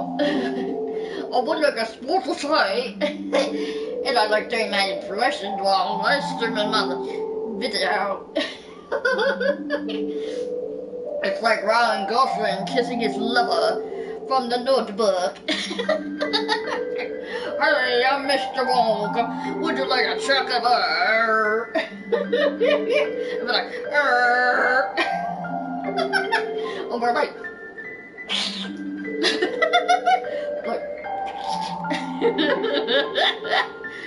did someone order a pint of a? Man, I've been watching too many movies. But like, would you like a pint of?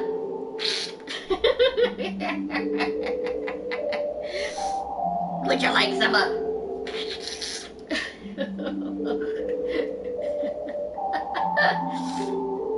Oh. Oh man, I'm seeing this from Game Grumps and Jacksepticeye, oh my gosh. And doing it in my own perspective, I'm glad I did it. I think this game is Heart emoji. Very hard emoji.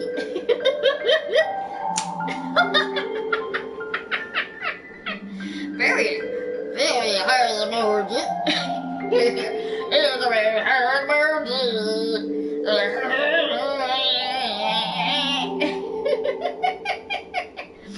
See, I like doing my own thing and my own live stream. I'm like, hey, you want to act like a pirate? Let's get the shimmy timmies and booty.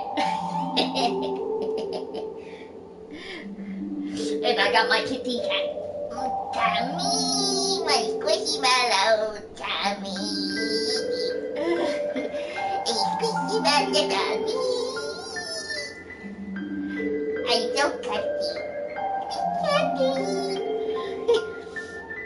I sound like Sorority and Nasaki. I sound like both of them. I sound like Sorority and Nasaki. Yeah, waggy, waggy, waggy, waggy, waggy. Waggy, waggy, waggy, waggy.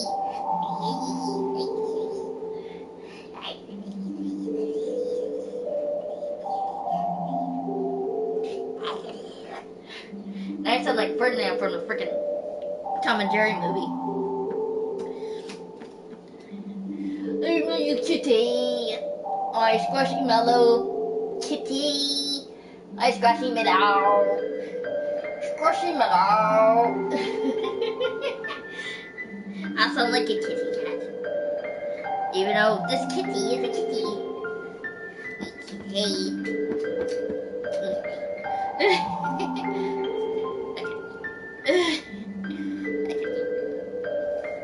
But anyway, I've been goofing off so much, I need to go back to the game. Even though it's basically almost done. But I gotta finish this part and the other part. Maybe that's why you deleted me. Because I destroyed everything that you wanted. How could I do that to someone I love? That's not love. That's...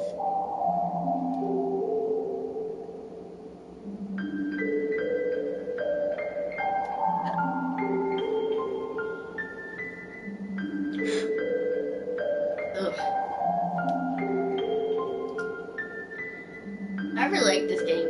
This game is good. I wonder if they're gonna make another one in the future. Depends if they do. I made up my mind.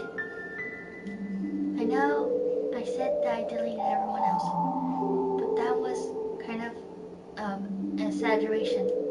I couldn't find it in myself to do it, even though I knew they weren't real. They were still my friends, and I loved them all, and I loved the literature club. I really did love the literature club. That's why I'm going to do this. I know it's the only way for everyone to be happy. I gotta go get me a tissue. I gotta go get me a tissue. Whew.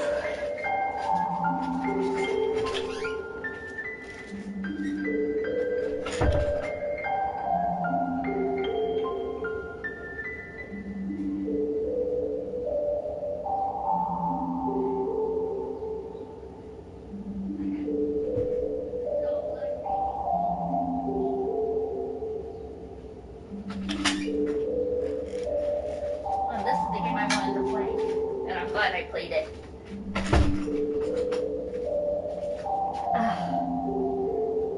Now the next game I'm probably gonna get is Dream Daddy. I don't know what that will be, but I'm definitely getting Dream Daddy because I saw it in the store.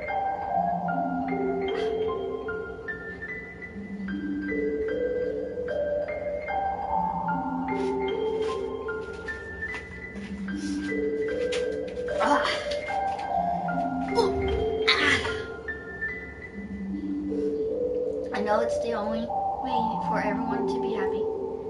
And if I really love you, ... then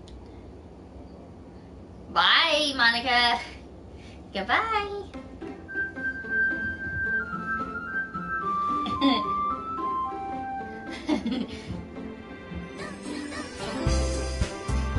bye-bye, Monica. And Shiori and Nasuki and Yuri are back.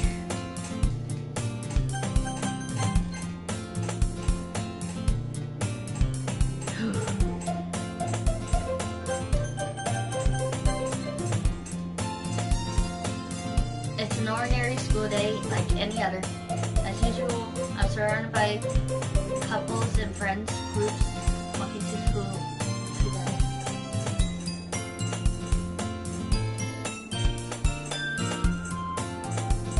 I always tell myself it's about time I meet some girls or something like that.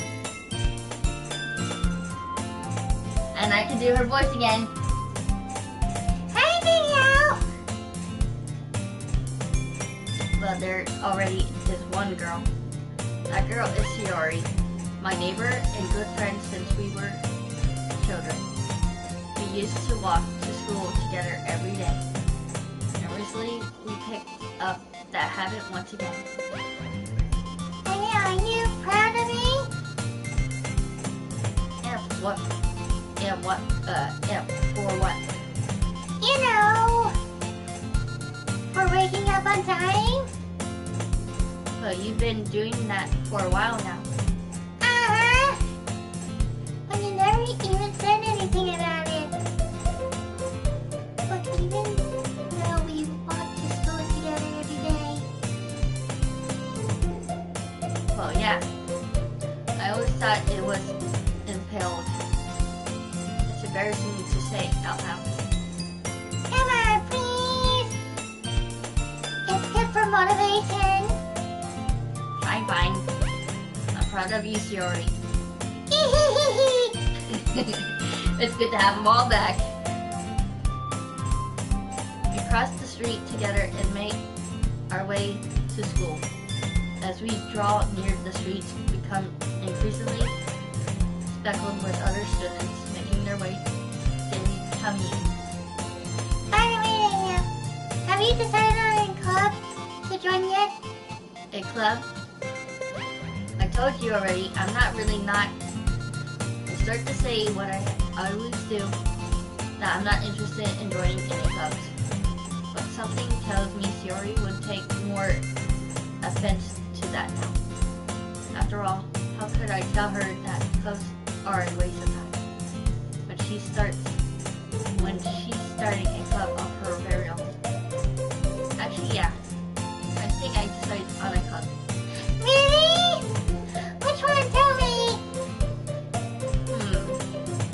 I think I'll keep it a surprise. Ooh. You meanie. It's good to have her back. Be patient, you'll find out soon enough. I used to ask myself why I let myself get lectured by such a carefree girl. But I started to realize that, in a way, I envy her. And Shiori puts her mind to something, she can accomplish great things. So that's why I feel like I should do something special for her. The school day is as ordinary as ever, and it's over before I know it. After I packed up my things, I stand up and gathered my motivation. Let's see. I recalled the room number of the club from a filter I saw. I walk across the school and upstairs, a section of the school I rarely visit. Before long, I find the room. I timidly open the door in front of me. Hello? Hello. What are you doing here? Well, I guess... I glance around the room. Hi. So you're the Danielle that Siri is talking about?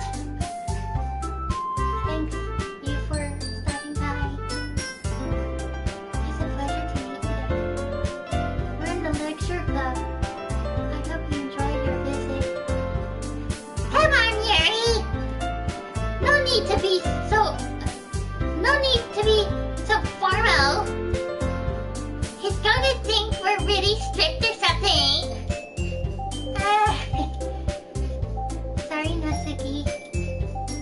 saw one whose name is apparently Yuri. Seems to be quiet side compared to the others. In comparison, the girl named Natsuki, despite her size, seems like the assertive one. Well, it's nice to meet both of you. I look forward to working with you. Working? Working? Hey, don't tell me. That's right. The club I decided to join is your Shiori, the lecture club. Shiori's eyes light up. No way! No way!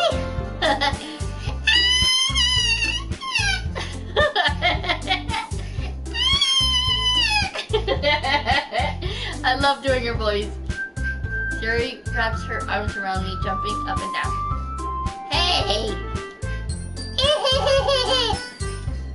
Well, if Siri is happy, then I'm sure it won't be so bad to have you around. Not to mention there's 4 of us now. That means we can become an official recognized club. I don't know what to say. We have to celebrate.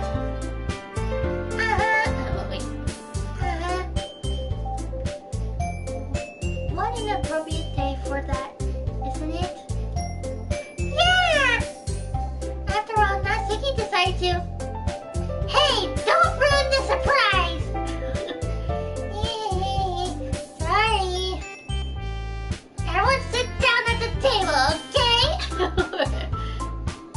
How about I make some tea as well?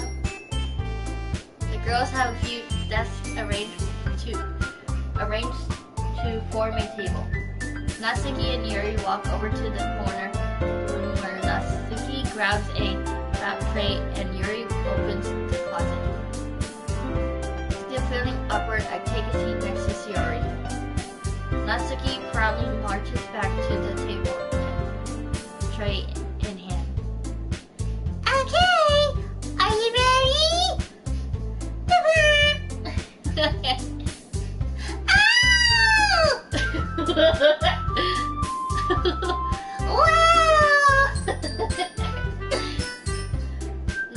Natsuki lifts the foil off the tray to reveal a dozen white fluffy cupcakes decorated looks like little cats. The whiskers are drawn with icing and little pieces of chocolate were used to make ears. So cute! Oh, wow, those look amazing. Well, you know. Just hurry and take one. Shiori grabs one first, then I follow. It's delicious. Shiori talks with her mouth full and has already managed to get icing on her face. I turn the cupcake around in my fingers, looking for the best angle to take a bite. Natsuki is quiet. I can't help but notice her shaking glances in my direction. Is she waiting for me to take the bite? I finally bite down. The icing is sweet and full of flavor. I wonder if she made it herself. This is really good. Thank you, Natsuki. Well, of course it is. I'm a pro after all. There's no need to thank me or anything. As Natsuki struggles to accept the compliment, Yuri returns to the table carrying a tea set. She carefully places a teacup in front of each of us before setting down the teapot next to the cupcake tray. You keep a whole tea set in this classroom? Don't worry, the teacher gave us permission. After all, doesn't a hot cup of tea help you enjoy? I guess. Already trying to impress our new member, Yuri? That's not. Insulted, Yuri looks away.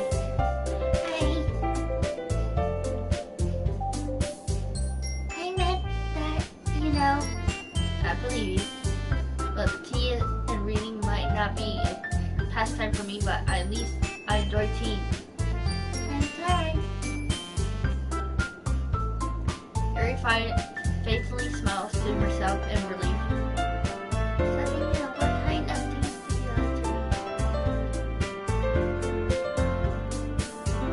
Well, considering how little I read these past few years, I don't really have a good way of answering that. Manga. I muttered quietly to myself, half joking. Natsuki's head suddenly perks up. It looks like she wants to say something, but she keeps it quiet.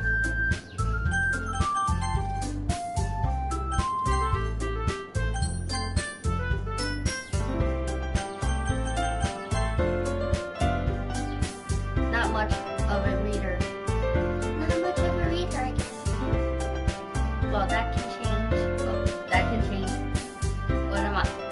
What am I saying? I spoke without thinking after seeing Yuri's sad smile. Anyway, what about you, Yuri? Well, let's see. Yuri traces the rim of her teacup with her finger. My favorites are usually novels that build deep in complex fantasy worlds. The level of creative and craftsmanship behind them is amazing to me. And telling a good story in such a world is an equal impressive. Yuri goes on very passionate about her reading. She seems so reserved and timid since the moment I walked in, but it's obvious by the way her eyes light up as she finds her comfort in the world of books, not people. But you know, I like a lot of things. Don't feel imitated if you don't read much, okay? Or certainly we can find something that we have in common. Hey, Yuri! What about you know the first thing he said? Manga? That's right. Natsuki tends to read manga in the classroom. Don't just say it! Don't just say it! For some reason, Natsuki seems embarrassed about it. Besides, manga is literature too, you know. Now, then he wants to read some of my manga. Then don't try to stop him or anything. Natsuki.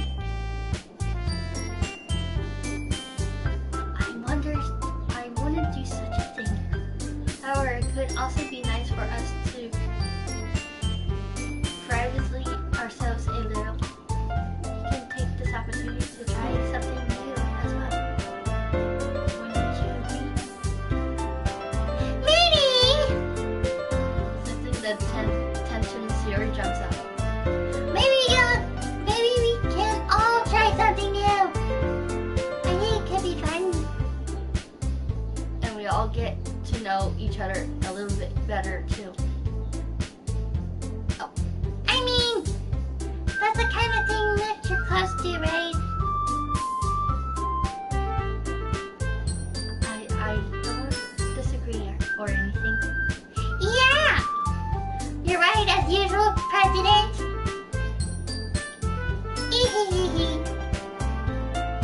Guess that means I should try picking up a novel or something, huh? Well, that would make two of us. I wouldn't mind doing it if I'm not doing one.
Shiori, shut up. I'll show you some manga there too, okay? Yes. I look forward to it. Natsuki and Yuri start to clean up the food. I guess the meeting's over, huh? Yeah, looks like it. It's nice to see everyone getting along. Is it? Isn't it? I think everyone likes you there too. You think so? Everyone always seems to get along a little bit better when you around Shiori. No. Don't say something like that. It's embarrassing. Well, whatever. I was surprised when you told me you were starting a club, but I think you're pulling it off just fine. Well, we gotta make it the best club ever. Now that you join, every day is gonna be so much fun. And I really want to thank you. I mean, I'm really happy that you joined the club and everything. But the truth is, I already knew you were going to. There's actually something else. I want to thank you for getting rid of Monica. Oh no! That's right. I know everything that she did. Maybe it's because I'm the president now. But I really know everything that... I know how hard you tried to make everyone happy. I know about all the awful things that Monica did to make everyone really sad. But none of that matters anymore. It's just us now. And you made me the happiest girl in the whole world. I can't wait to spend every day like this with you. Forever and ever. F-O-R-E-V-E.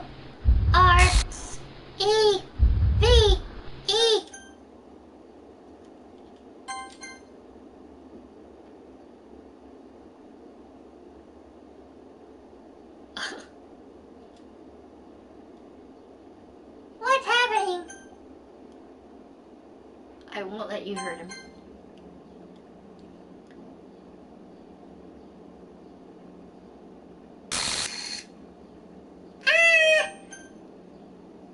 I'm sorry, I was wrong.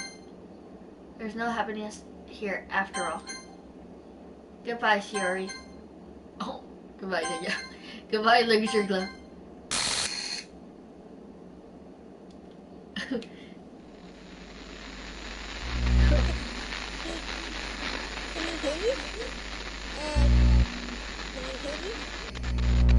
Can you hear me? Oh, it's Monica. Hi, it's me. So you know how I've been like practicing piano and stuff, and not really any good at it yet, like at all. But I wrote you a song. That's Monica. I was kind of hoping that I could show it to you because I worked really, really hard on it. So yeah.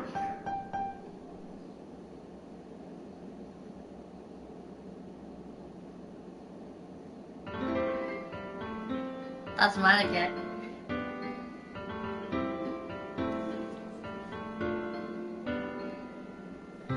Every day I imagine a future where I can be with you.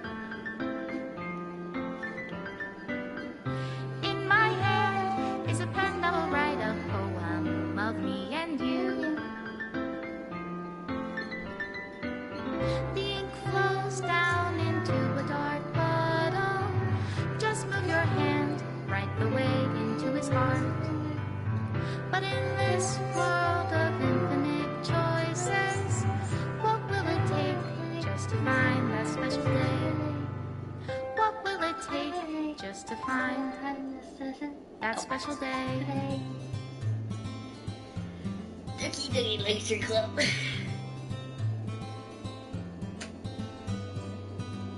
Have I found everybody a fun assignment to do today?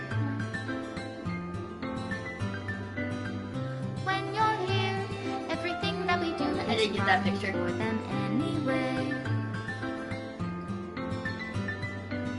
When I can't even read my own feelings, I got that what good picture. are words when a smile says it all? And if this world Got that won't picture. write me an ending, what will it take just for me to have it all? I got that picture.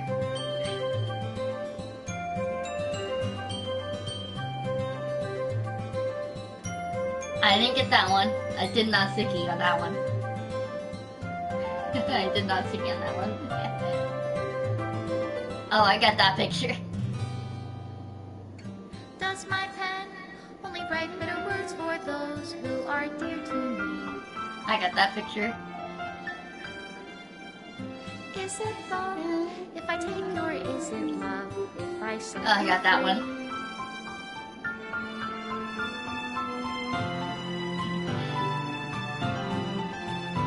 Oh, Monica. Being closed down into a Monica. dark Got a puddle. picture of Monica. How can I Yeah, I got a picture of Monica. reality? If I can't And a picture of hear Monica. the sound of your How did I heart, get there? what do you call What? love in your reality? And in your reality, if I don't know how to love you, They did a good job with this game, I swear. I'll leave you They be. did a good job with this. First time in the credits, too. First time in the credits. First time in the credits. My name ever first in the credits. This is my final goodbye to the lecture club. I finally understand the lecture club is truly a place where a happiness can be found to the very end. Continue to expose incidents' minds to horrific reality and reality that our world is not designed to comprehend. I can't let any of my friends undergo the same horror as sympathy for the time it lasted. I want to thank for making all of my dreams come true, for being a friend to all of the club members, and most of all, thank you for being a part of my lecture. Everlasting love, Monica. Required files are missing or corrupted. Please run reset to repair the reset machine.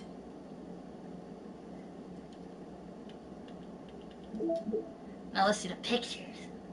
Let's see the pictures. Let's see the pictures. Ooh, not that one. Alright, where's the there? Where's the bloody one? Wasn't there a bloody one? Nah. I'll probably find it. Oh, I did get a picture of Monica. I did get a picture of Monica. I'm missing a couple of pictures. I'm missing a bunch of pictures. Ooh. Ooh, I remember getting that. Ooh, I remember getting that one. Oh, the closet. Huh. It's a sketch of Monica. It's a sketch of Monica.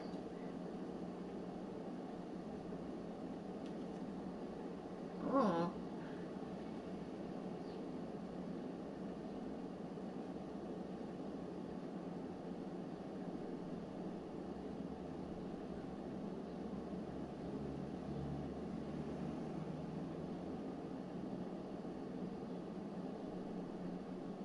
That's actually nice.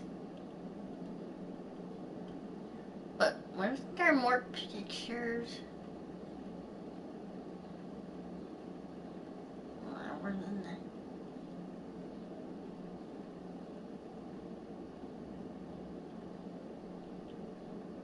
Ah, there's a lot of poems.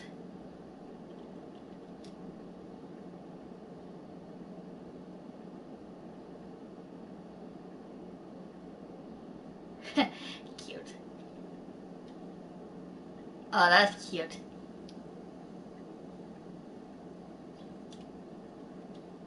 And Monica. Yuri. Natsuki. Shiori. The girls. What is this? Oh.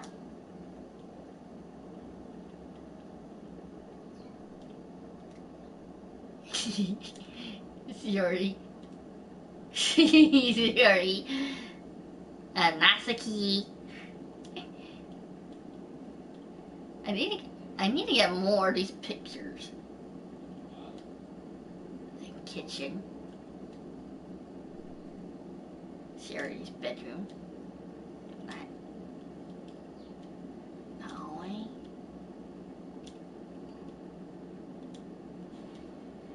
Oh, the notebook.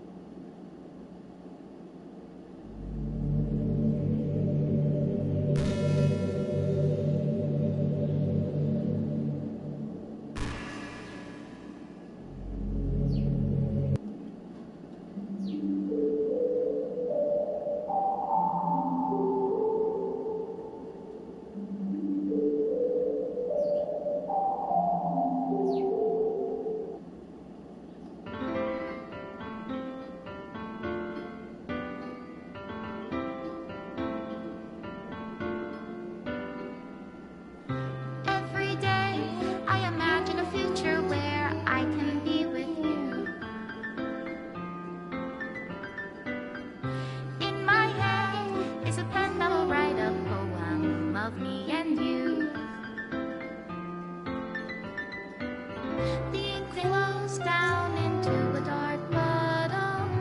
Just move your hand right the way into his heart. But in this world of infinite choices, what will it take just to find that special day? What will it take just to find that special day?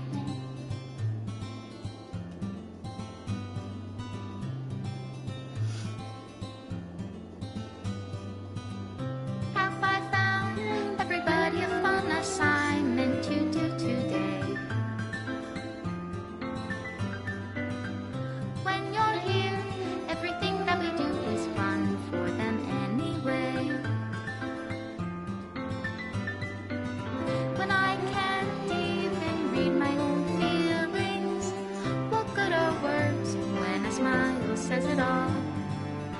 And if this world won't write me an ending, what will it take just for me to have it all?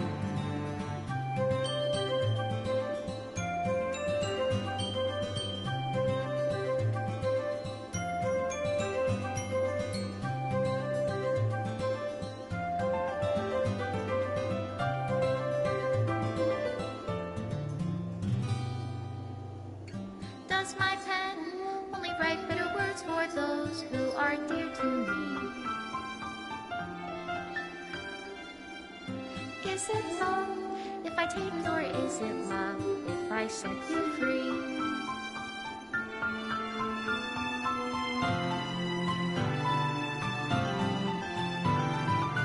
The ink flows down into a dark puddle. How can I write love into reality? If I can't hear the sound of your heartbeat, what do you call love in your reality? And in your reality, if I don't know how to love you,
play the music. I like the music here.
My classroom.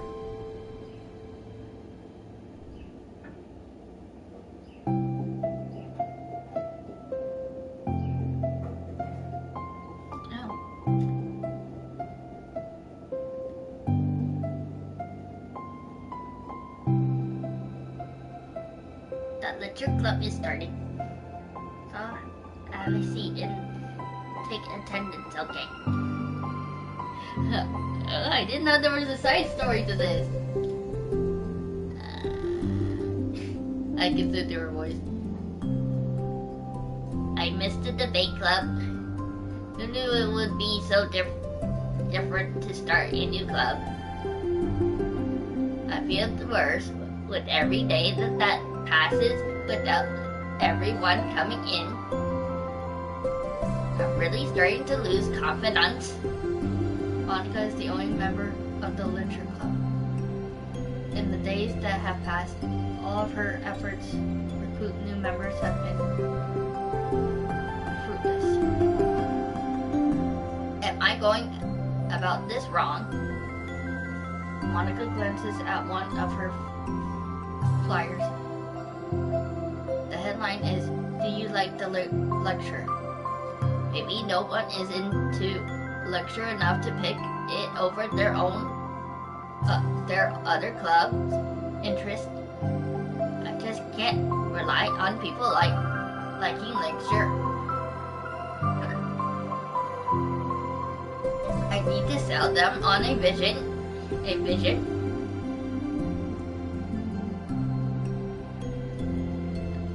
But what kind of vision? Monica resets her head on her desk in deep thought.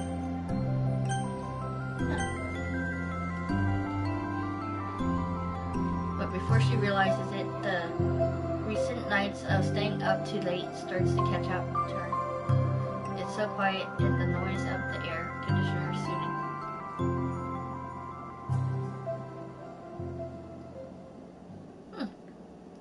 Interesting. Hello? Oh, look, it's Siori! It's Siori! Suddenly a voice causes Monica to snap awake. Oh, What? Give her a good voice. oh my gosh. I'm so sorry I knew we'd do this. Hey, this is the napping club? No, this is. Monica pauses, embarrassment to admit that this is, in fact, the lecture club. This is the lecture club. Yay! I thought I got it wrong for a second. I'm super sorry. It was so unprofessional of me to do that.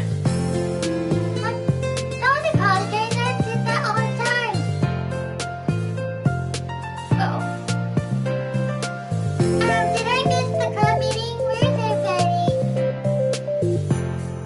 about like, this is everybody. Really? Just you? But we're getting more members. I'm working really hard on it.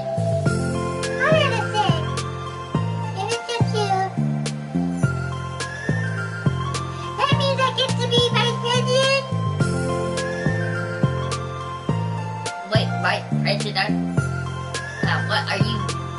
What are your qualifications? Well, I'm better at rapping than you. Maybe I should be president. Now you're just making fun of me. I'm sorry. What was your name? Sorry. Okay, Siori. I've been trying really, really hard on this club. I know you caught me at a weird time, but it's really disheartening to not be taken seriously, you know. I care so much about this. I just want to find other people who do too. Oh no! I'm so sorry. I do care. I promise. I have a hard time being serious, that's all. I didn't mean for it to hurt you. And I was joking about the vice presidency too. I would make a terrible vice president. I mean, I'm sure that Monica tries to say something reassuring, but it's different when she still doesn't know much about Siori. I am sorry that this isn't like a real club yet. Would you still be interested in joining after I find a few more members at least? Well, no. I want to join now. Really? Yeah, it sounds like a lot of fun. I can tell how hard you've been working. You're doing something amazing. You should be proud of it, you know. Let me help you turn something stressful into something fun. There's something else I'm good at. I'm good at that, so Honestly, I could possibly say no to that. That's really sweet of you, Ari. I am Monica, by the way. Monica, that sounds like a cool name. Oh, now you're just trying to cheer me up. But you're smiling. I did say it didn't work. Monica glances at the filter on her desk and realizes that her name is already written on it. So, what do we do first? Well, it's getting pretty late, isn't it? We can go home and try to come up with some new ideas to recruit club members. I can do that. Cool. And I think I need to put some more thought into my vision for the club. You know, like a mission. My mission is to make everyone happy. Yes, something like that. I need to think about it. And do you like hugs? I guess so. Suddenly, Siri pulls Monica into a friendly hug. Let's go. Some Some people can just really use a hug sometimes. Besides, Siri whispers loudly. hug energy is what keeps me at my best. A hug of energy. Though Siri is very different from her, Monica feels her spirit lift. Maybe it's just because she finally found another club member. But, well, I'm looking forward to tomorrow then. It'll be fun. Yeah, I'm excited. I'm going to think real hard today about how to get more people. Yeah, me too.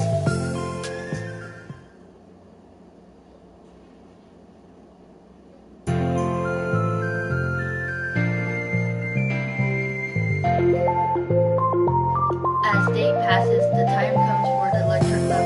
Monica and Sierra to reconvene. As president, Monica ensures that she's the first to arrive to the club room. But then she finds herself waiting longer than expected for Sierra. It's been 10 minutes already. Maybe Sierra changed her mind about joining. No, that can't be. She was so excited yesterday. But I'm getting kind of worried. Suddenly, Sierra comes spawning through the door. In her hand has she's holding a sheet of paper. Sorry, I'm late. I'm here. It is okay. Welcome back.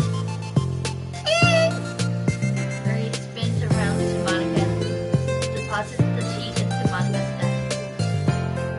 What is this?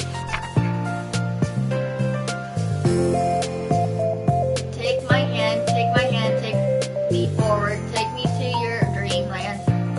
Caution to me, watch my step so I can look back at my footprints.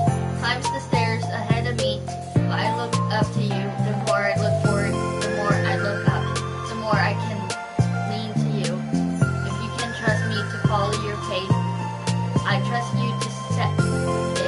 If you can trust me to lend you a smile, I trust you to return it. Take my hand,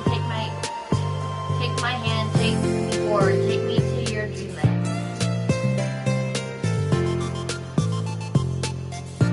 Hey, this is really good. You wrote this, Sierra? Of course. Wait, that's the wrong side of the paper.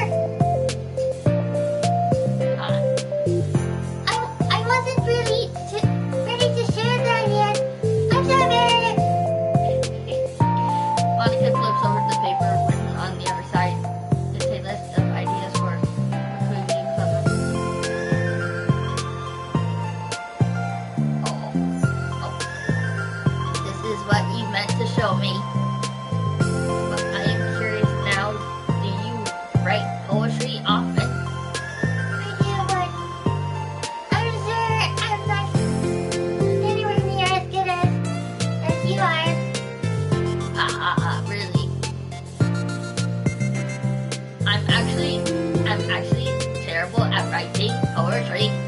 I never wrote anything I was happy with. Like I always read it again a week after I write it, and I'm like, wow, this is so stupid. I don't know. It's like the dramatic vision of he doesn't agree with the person I want myself to be, or something like that. You should have more confidence in yourself. You're the lecture club president. I guess you're not wrong with. I guess you're not wrong there. I need to like set a good example of, or whatever. You know, I can envision the club doing something like that. Doing what? You know, like sharing poems and write and stuff like that. Oh yeah! I would love that. It's such a good way to learn about other people, you know. Like we have so many emotions that we can't express to other people unless, but you can use the next poem, right? Yeah. I think it's helping me from a conceived version for the club. So I'm glad you showed me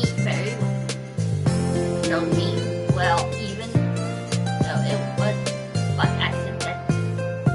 Me too. I thought it was at first, but now it feels kind of good that someone else reads it. I'll try to show you more of them in the future. I would love that. Oh geez, I'm getting distracted. Do you want to go over this recruitment brainstorm together? My brainstorm so hard. I look like a green brain.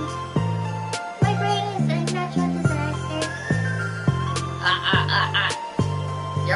That is terrible. Anyway, let's take a look at the list. Make cupcakes. I was hungry. What is a good idea? Let me think about this. I mean, we would have the chance to get people cupcakes. You know, like when they come into the club, what if we say we had 3 cupcakes on the club? I like kind of words that it would bring in the wrong kinds of people, you know. Wrong kind? People would come just for the cupcakes and then leave. No, we won't do that. That would be me.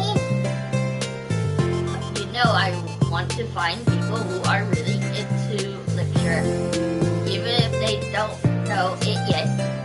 Let's see the next thing on the list. Hunt for people reading books. I don't think I get it. Like going around the school and finding people who are reading books, you know, like in the morning or during lunch. And we tell them to check out the lecture club.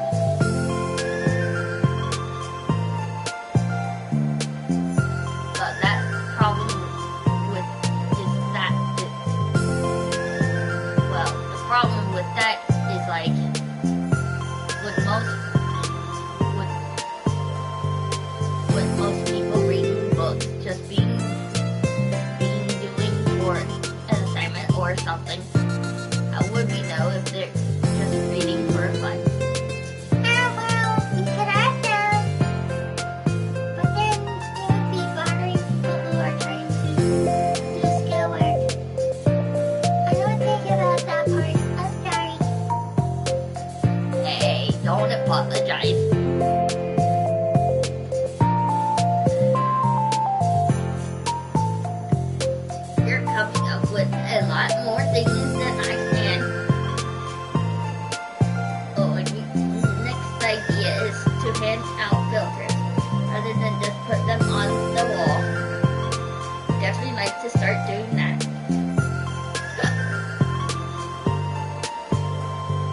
I'm useful. Never said you weren't. I just need to think of what would tell people when petting them out. I don't want to just be like, join the lecture club. Let's figure out how we can better arrange people. What have you told them about the club activities and stuff? What club? What club activities? Yeah, I guess it's supposed to be my job to come up with that, right? A vision for the club. Okay, Theory. Pretend you're a normal person for a second. I didn't mean it like that. You know, like a reason passerby who's getting a filter. How would you react? How would you react to the idea of a lecture? Probably like sure it's stupid. I'm trying to get a makeup. What the heck? Sorry. I was just thinking of a random Okay, what if I say that we like do a group reading and discuss it together? You're probably not through that. That's UCRE. But that doesn't really sound fun to most people anyway. We need to really catch their interest, you know?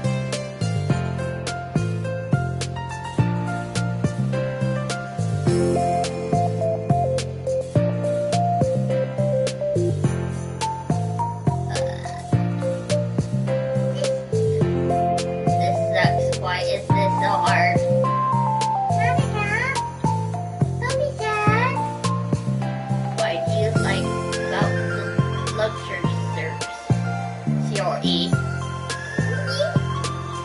Well, it's kind of what I said about the ball earlier.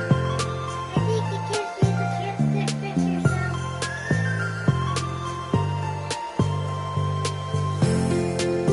Like, express yourself in the way you can't normally do when you're just doing your normal day, talking to your friends. I mean, we all have so many thoughts and feelings that we just don't get to share, you know? It's like intimate.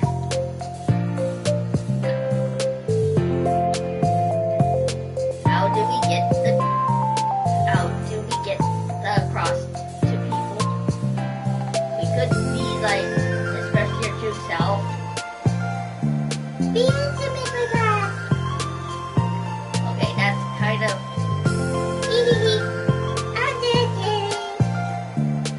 Oh my gosh. what is it? I forgot all my things in my classroom. I must have forgotten. I must have gotten Rushed.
start the classroom with Shiori leading the way. This way! You did not have to run. Shiori leads Monica over to a particular classroom, then lowers her voice to a whisper. See? Here! Monica peers through the window. Sure enough, there is a girl sitting alone, attentively reading a book. I feel like a creep doing this.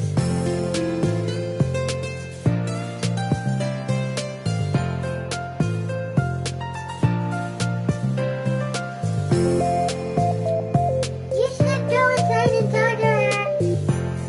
Me? You're the president. I would probably scare her away. Okay. Okay, fine. I'll do it.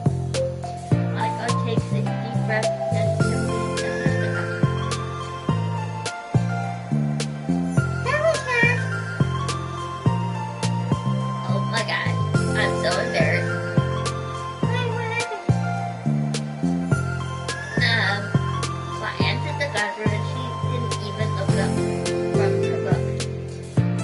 I kind of just left the book on her desk and then walked out.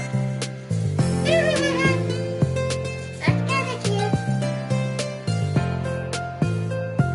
I'm sure she'll see it and want to join the club. I hope so. Shall we head back now? The two head back to the classroom. Shiori feeling better accomplished and Monica still feeling a bit embarrassed by the encounter. Upon returning, Monica and Shiori resumed their strategy meeting. They discussed various different kinds of recruitment tactics from professional to silly. After going through Shiori's list and Monica coming up with the ideas of her own, the two end in a better spot than from where they began. Well, I would say today was pretty productive, wasn't it? Yeah. I think we're starting to make progress. I can't wait to get some new members. Hey, what's this? Shiori peers at the sheet of paper Monica was dotting on earlier. Oh, don't mind that. I was just thinking to myself. Join the lecture club. Right the way into your heart. That's so cute. I thought it was a little over dramatic. What? Shiori pauses and thinks for a moment. You know, I don't think you give yourself enough credit. What do you mean? I don't know, I feel like I can tell from talking to you today. It seems like you're always afraid of doing something wrong.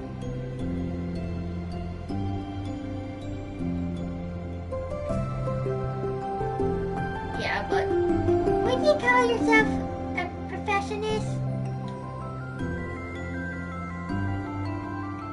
yeah.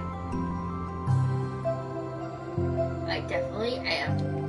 I mean, I always have an idea in my head. I want things to go.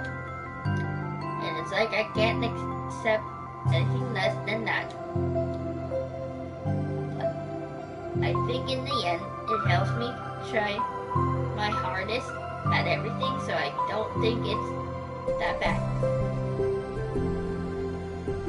Like with this club, we have such opportunity to make it into exactly how we envision it.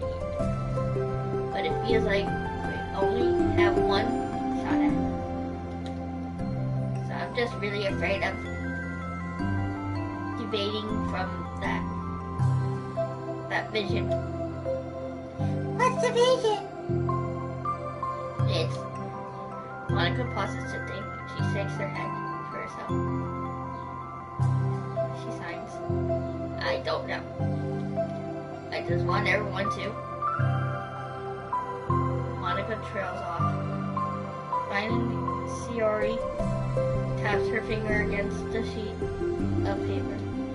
Right the way into your heart. I think what you're trying to do is to make the club that you need the most out of everyone. Well, you're the one who knows yourself best, of course. Let me tell you. Monica returns to Shiori's smile. I'm sort of amazing how kind you are. We're really going to make this the best cup ever. Shiori nods and the two remain silent for a moment, lost in thought. Only sound is the steady whisper of the air conditioner, and the only movement is the afternoon sunlight trickling way in and out of the moving clouds. Shiori breaks the moment with a big yawn. Time to go home. You tell me. You're the president. In that case, today's meeting is officially over. I look forward to tomorrow. Me too.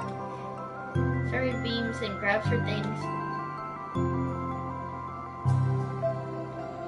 You can go ahead. I need a few minutes still. Oh, I can wait.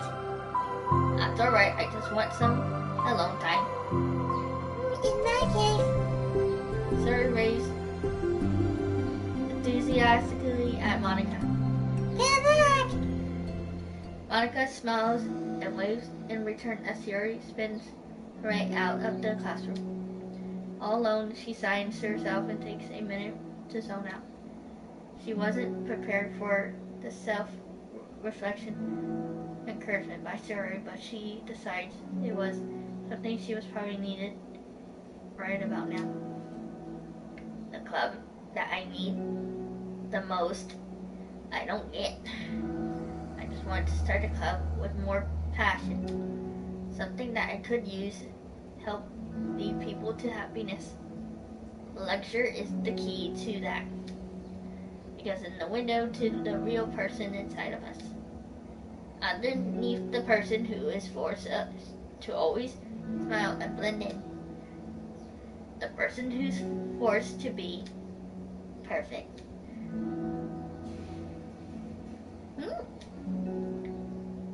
Monica suddenly noticed a folder on the floor by her desk. Did Shiori leave this behind? I hope it doesn't have her homework in it. Worried, Monica opens the folder to check. Poems? It's a folder of poems. Become the flower. A feeling of joy is a flower plucked from the ground. The color scent, it's so pretty in my hair. Every day I pluck some flowers as though they grew just for me. A lifetime of presence and nourishment, yank away an instant. All for me, all for joy. I need more. I need more joy. I need more happy. Pluck, pluck, pluck. Every day, pluck, pluck, pluck. So pretty in my hair. Pluck, pluck, pluck. You're going to die, and you too. Beneath my feet, a flower stands alone. It beckons me. I twist the stem, freeing it from its clanging roots. Caressing the final joints moment between my fingers. But to what ends? I look in every direction, and the field I stand in, prosper field, is a barren wasteland. Fruits of labor, the carnage of my joy. And that is why I decided I must become the flower. What is the... Wait, Shiori?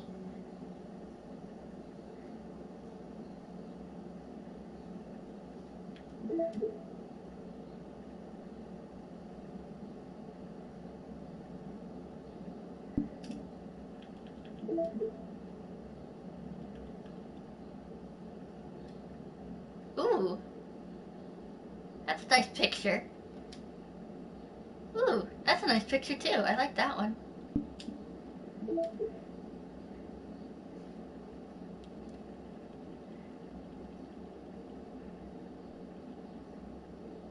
What's this one?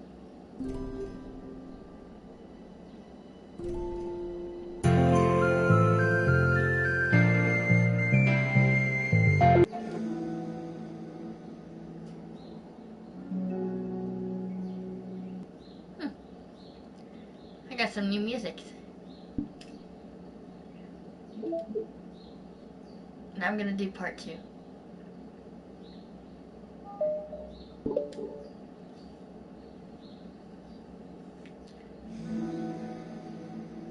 Another day passes in a flash. It's already time for the next club meeting. Although Monica should have come up with a plan for today, Club task that she hasn't been able to shake her guilt and anxiety after reading Sayori's poem. I am so stupid. How did I let myself be the center of attention? Sayori's going through these kinds of feelings and I'm letting her confront me instead of the other way around. What kind of club president does that? This whole time I didn't think to ask about her own feelings. I'll be right back. Ugh.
This whole time, I didn't think to ask about her own feelings.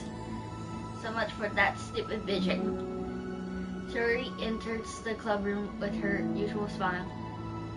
But upon seeing the downcast Monica, her smile quickly fades into an expression of concern. Monica! Is everything okay? I'm really sorry.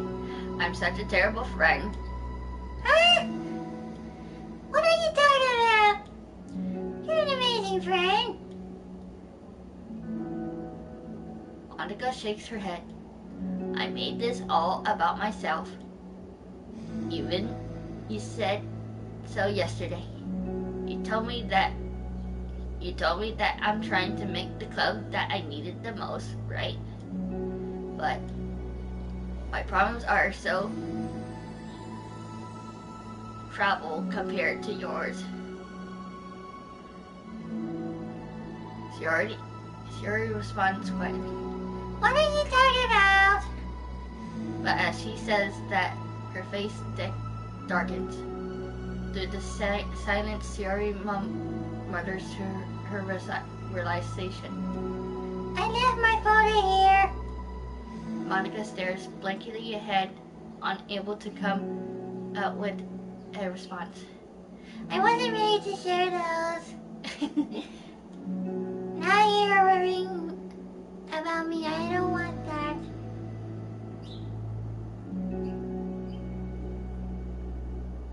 But why? We're friends, right? Wordlessly, Shuri nods. Friends look out for each other. I want to be here for you as much as you're here for me. Another long moment passes in silence. The air is incredibly heavy. This is different.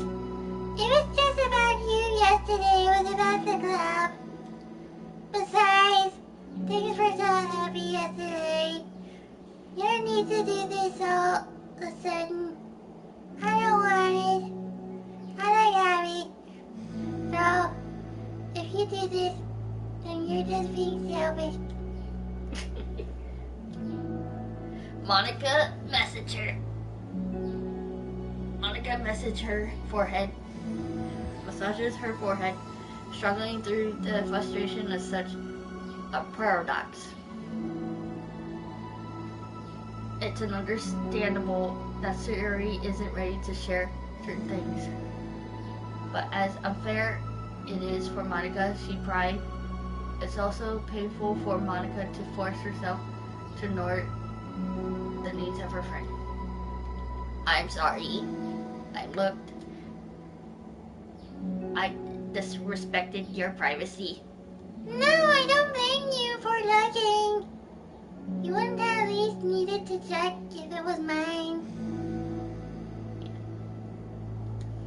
Monica takes a deep breath. Okay. I understand that you don't want me to worry. And I think I'd be able to put this aside so we can move on.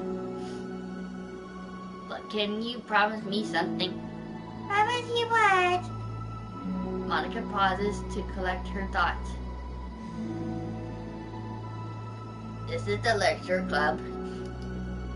It's a place where people can express themselves in the ways that life normally doesn't allow them to.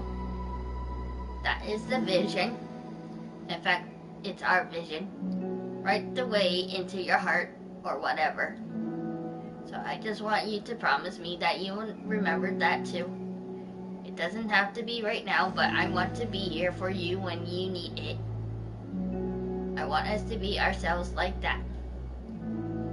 Shuri smiles gently. I promise, if you promise.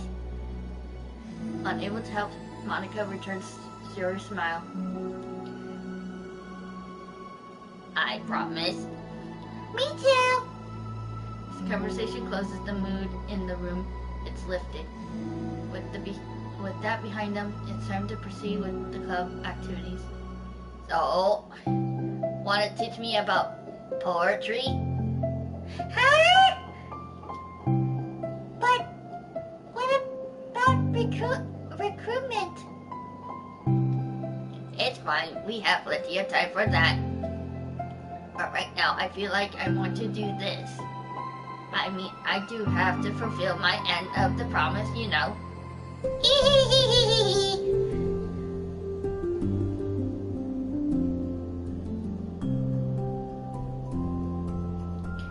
There's no way I could say no to that. Just don't expect much. I do a lot of writing, but it's not like I'm a scholar or anything. That is fine. I think I just need like some motivation. I never know where to start when it comes to writing poems. Starting isn't so hard. You just need to write down your feelings and see what it takes you. Yeah, what that wouldn't come out any good. It's not supposed to. You're gonna have to fight your perfectionist mind on this one. You just start by writing your feelings and see what kind of things it makes you think of. And then you can turn your feelings into a real story.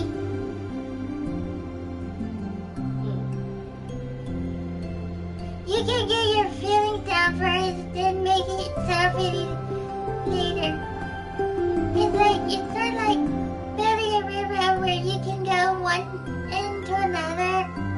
It's more like a college where you find all the things you want to put in, and then you arrange them in a pretty way. Oh, cottage, not cottage, college. My bad, I meant to say cottage. At least that's how I do it. It's not like it's the only way. But really, a good way to not get stuck right at the beginning. I understand. Yeah, I always get so caught up in how it sounds that I forget about what's actually important.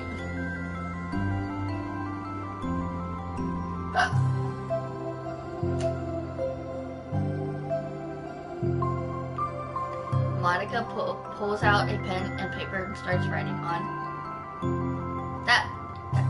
that being a perfectionist.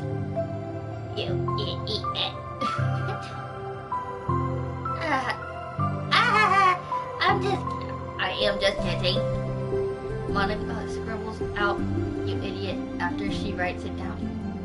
No! Keep it! What?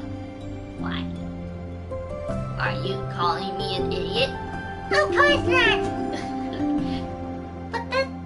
But the point is that you're not supposed to police your feelings, right?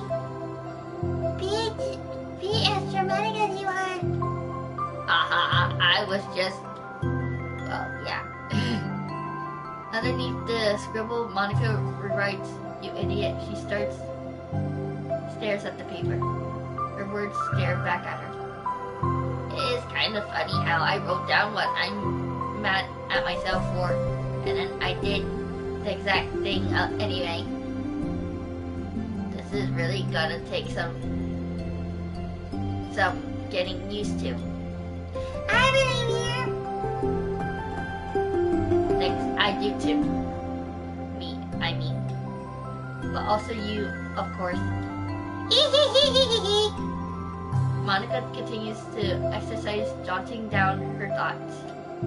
Surprisingly, quite a struggle to write without overthinking it.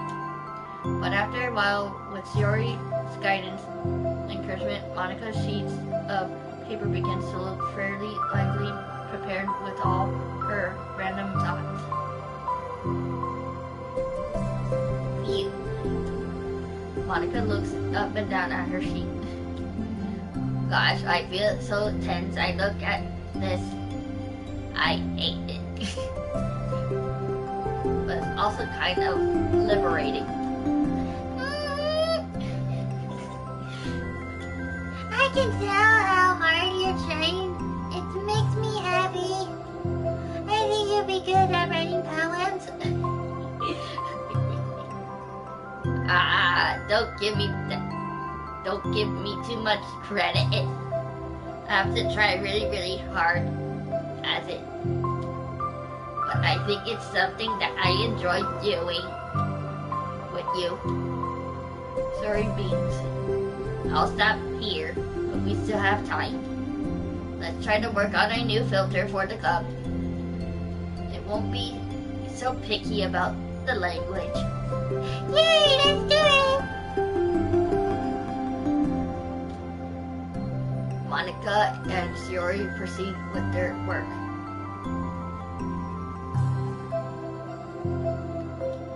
With each passing day, the two of them become more confident in the club.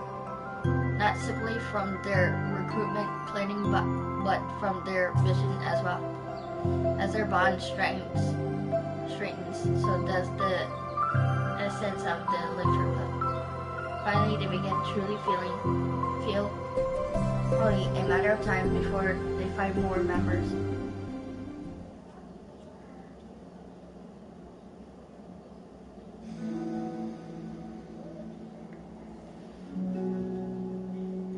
This is actually interesting. I like this.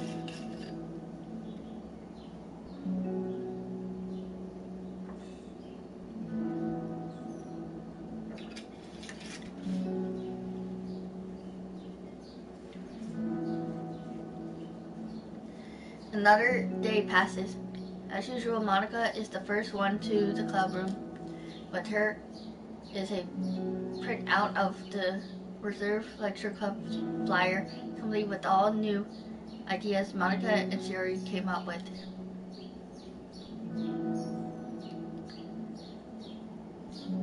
If only if only this was the filter we give to the one reading girl the other day. It's so much more attractive than the old one. But the new catchphrase is featured clearly in the center of the filter. Right the way into your heart. Suddenly common sense would say that one writes from the heart and not into the heart. But the message being delivered is the one can use writing to discover themselves.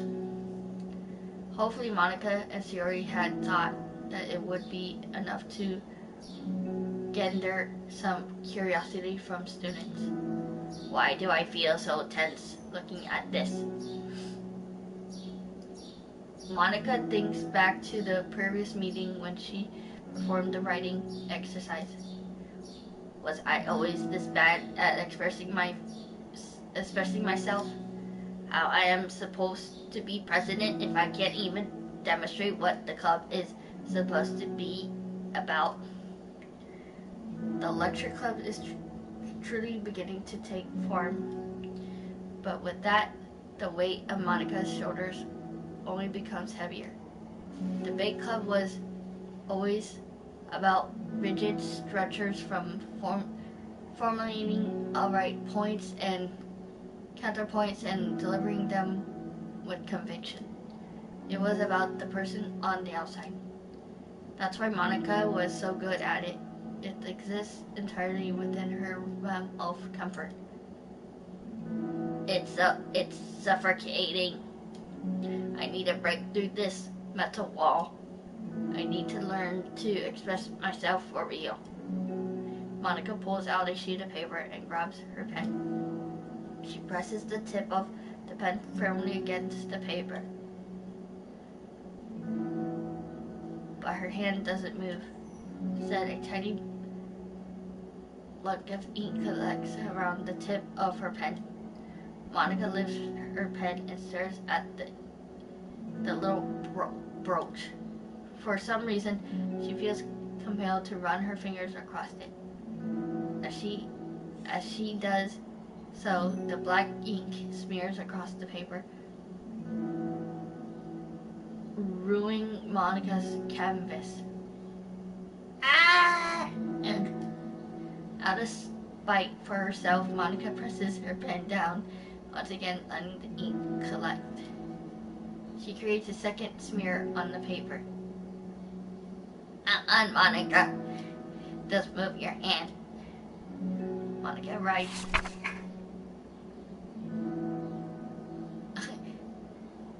This is what I get for seeking perfection.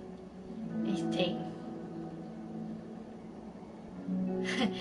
That's the smallest one she ever made. In the main story, she didn't even make a small one. She made big ones. She made big ones on her paper. Dot. Monica slides the paper away from her and puts her head down on the desk. Oh, poor Monica. The air conditioner seems louder today. I'm here! Monica hears Shiori approach her desk, then stops for a second, probably reading the piece of paper. Then she sits down in the adjacent desk. Daddy? Mm-hmm. Me too. You too? The new flyer looks so good.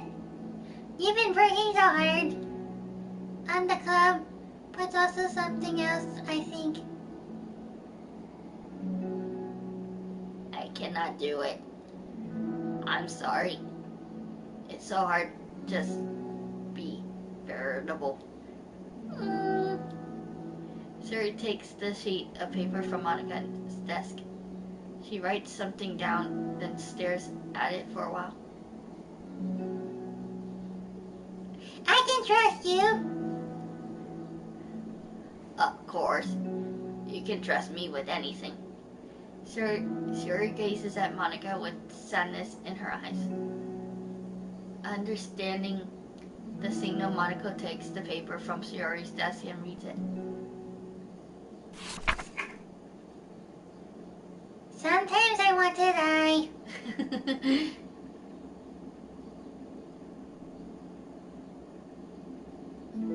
That's cool how they added that. The two things on the paper. The ink. That's cool how they added that in the paper. Shiori. This is really hard for me. Oh, my bad. This is really, really hard for me. Her voice shakes.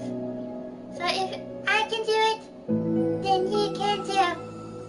Because you're like a million times better than me. That is completely not true. Shiori takes a deep breath and trying to steady herself. That's something about me that I never told anyone before. Even now my head is like screaming at me to stop. Wait, you don't have to force yourself. I mean, just because of the promise yesterday. I want to! And it feels right. I mean, maybe it's part of the reason I came to this club in the first place. This is a legit club. I trust you more than I'm scared. At those words, Monica stands up. Shiori must have taken days to work up the courage for this. Where Monica owned futile but genuine efforts,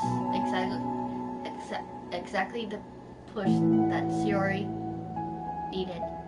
Shiori debates breath can be heard over the air conditioner. As she prepares herself to continue, Monica waits in gentle silence.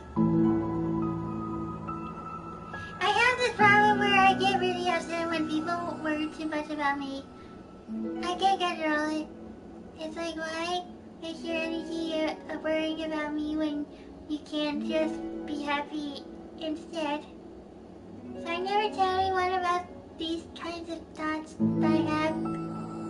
It's so much easier to just smile and help everyone else be happy. That's not, but that's terrible. That's what Monica wants to say, but she stops herself in fear of saying the wrong thing. It's just that if everyone knew about it, they wouldn't treat me the same anymore. It's like whenever I'm not smiling, everyone would worry about me and ask me what's wrong. I know that because it used to be like that. Sherry pauses, smiling to recall something in the past.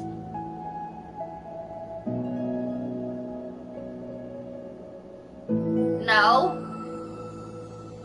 No, I don't remember Carl. I don't remember Carl. I just want everyone to be happy. That's the most important thing to me.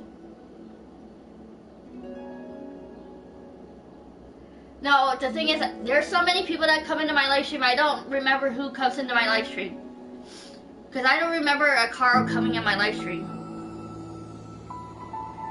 So if you're looking for someone, I think you got the wrong YouTube channel if you're trying to look for that person.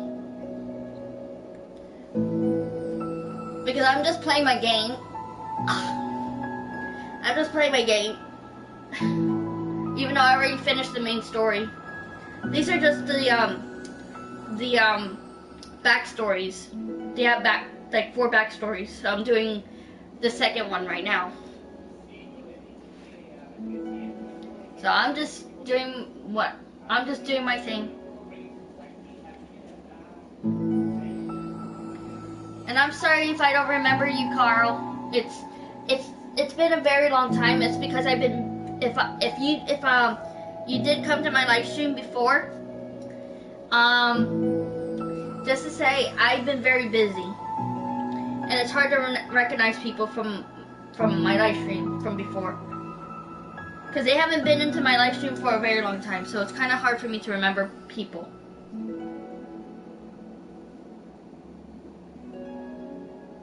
Oh, okay. I think I remember which one. I made it recently. Was it when I had when I made have my Sims have not two, but have my Sims have like 3 kids. I had like a girl named Ashley, I think. I forgot. Well, they have 1 daughter, and then they have 2 boys. I think you said you liked my Sims, how I made them. I think you said you liked my Sims, how I made them. But right now I'm not playing my Sims. I'm not playing my Sims. I'm playing my Doki Doki Lecture Club game.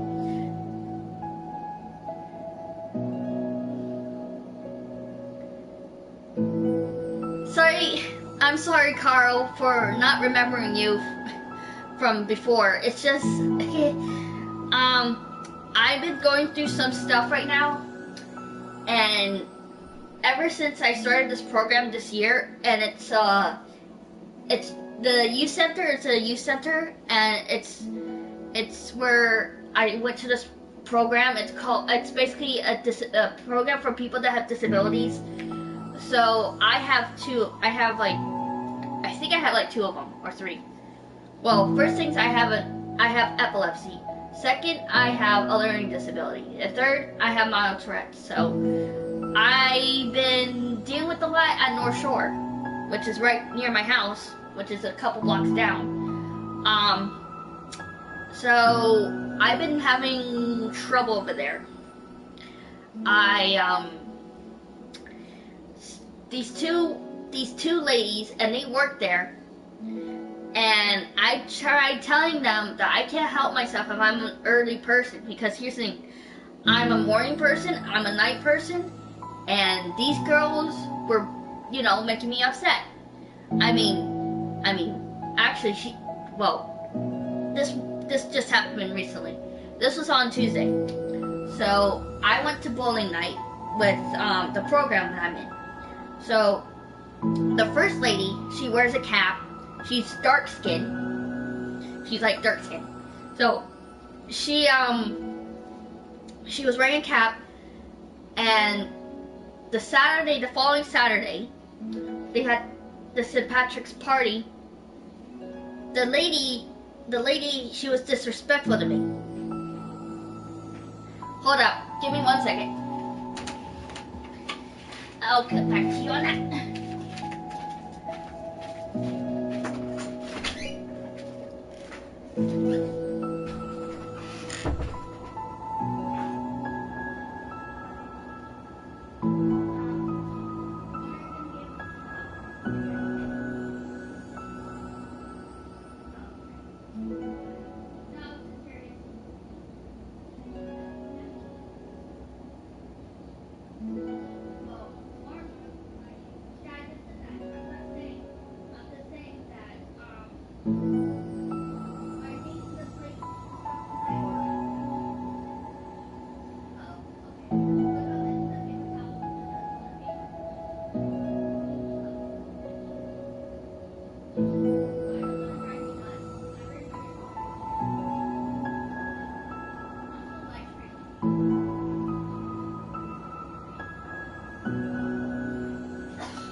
I'm just putting this in my room.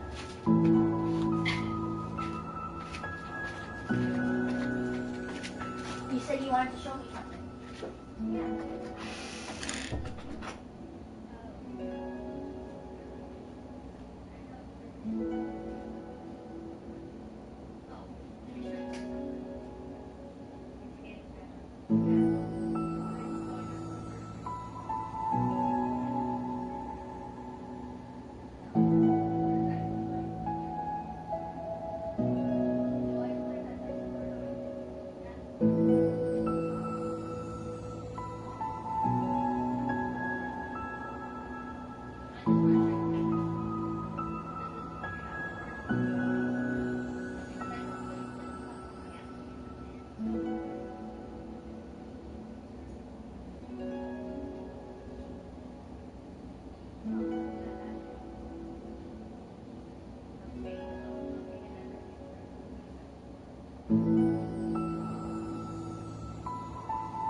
I was talking to my subscribers anyway.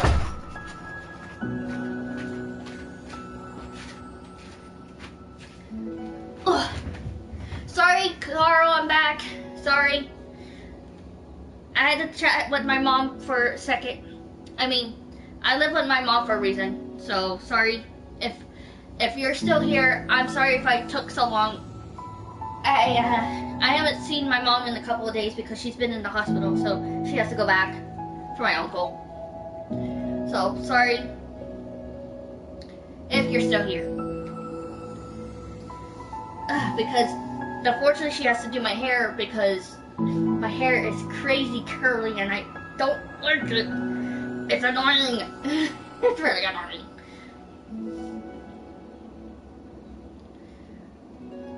That's, oh wait. That's the most important thing to me. And letting people look inside my head doesn't bring happiness to anyone. Sherry pauses again. Her solemn expression makes her look almost like an entirely different person. How did you find the courage to tell me this? You're not worried that it'll be one of those people too? I am worried.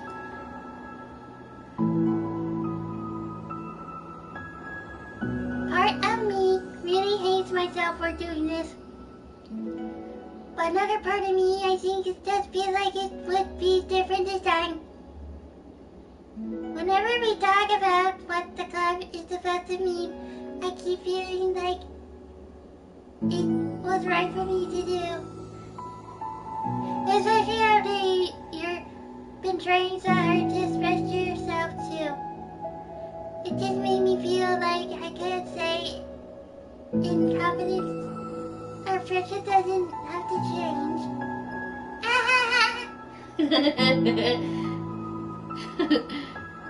It is so silly. The club is only 2 people, but it already means this much to me. Monica feels a tightened sensation in her heart. A feeling connection as Yuri emotions redilate between them. Me too. I was so lost until you showed up. You're so brave, Shiori. So strong and brave, I don't even compare. Monica steps forward. But if nothing else, I can at least offer you some hug energy, if you like. Oh, that's a cute picture! Oh, that's a cute picture! Oh, that's a cute picture! That's a cute picture of them. Aww, that's cute! Wordlessly, without a smile, Shiori rests her head on Monica's shoulder. Aww, that's cute. Through their contract, Monica can almost feel the torrent of thoughts swimming in Shiori's head. And in this moment, enchanted by the air of the club.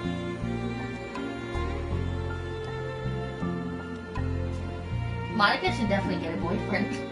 She needs one. Even though she did something, she needs a boyfriend.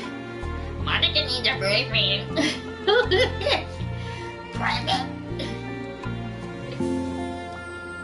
Monica realizes that all of the days they have passed, this is the one where she really hopes that nobody new walks through the door. She speaks softly. Oh!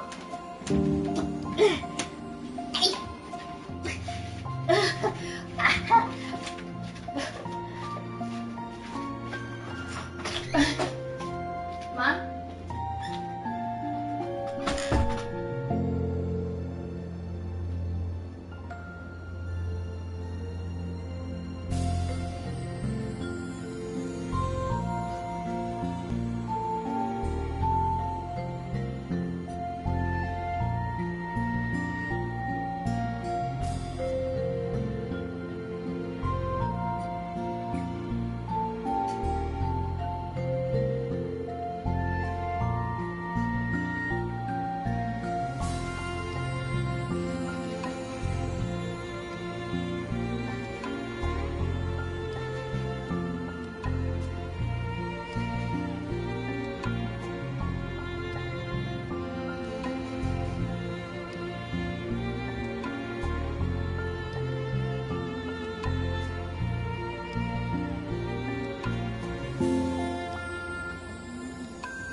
Sorry, I shut off that light.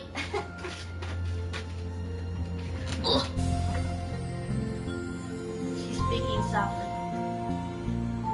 You're like the sweetest girl I ever met. You can't say anything, I never judge you. I promise. Sherry's breast begins to quiver. She takes several deep breaths, trying as hard as she can to start speaking, to say the things she never once dared to say out loud. Finally, she speaks in a choked voice. I'm so worth it. I'm worth it, and everyone would be better off without me. She always says that. She suppresses and sobs as a tear falls down her cheek. I'm just an inconvenience to everyone. I'm not good at anything. It's just abuse. Like everyone just has to put up with me and hate it. I hate it. Oh, she's actually crying though. That's cool. She's actually crying. The more she already speaks, the more she fails to control her voice, falling victim to the overwhelming sadness clenching her throat and chest. I don't want to have these thoughts. I want them to go away, and now I'm making you put up with me, and I just want to die.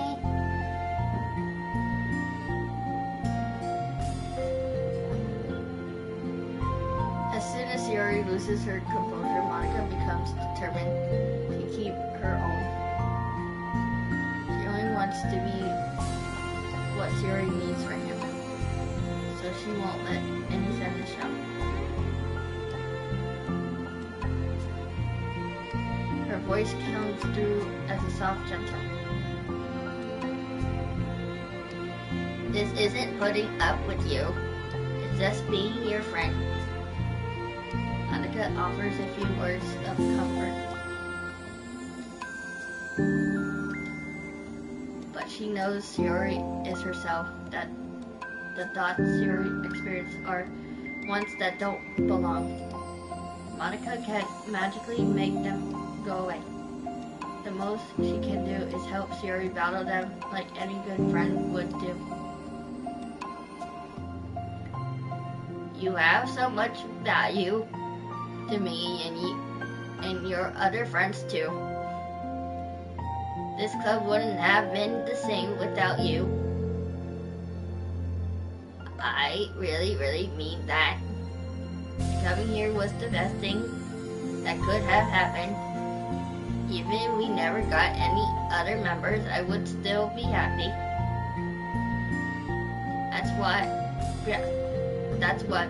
That's what you brought here. You brought us a vision and you also brought happiness. And that's your favorite thing to do, right? Sayori doesn't respond, but Monica feels her gentle nod. No more words are needed between them.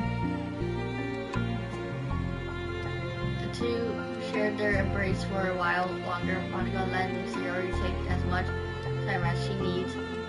Once her breath steadies and her sniffling fully crease, Sayori lifts her head and wipes her eyes. I guess I knew that. Some days are harder than others. Well, I'm here, whatever you need. But any other time, I'll make sure that things are the way they usually are. If that's what makes you happy. Thanks. You're the best. No, you are. The two exchange smiles.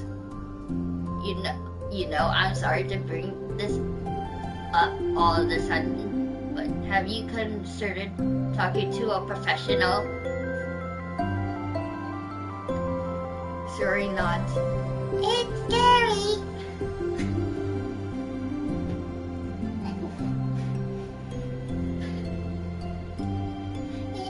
Since it's already so hard to tell people. Yeah. Well, of course, it will always be your choice, but you're always looking to find the courage for it. I can do my best to help you. Thanks. I need help knowing that you would.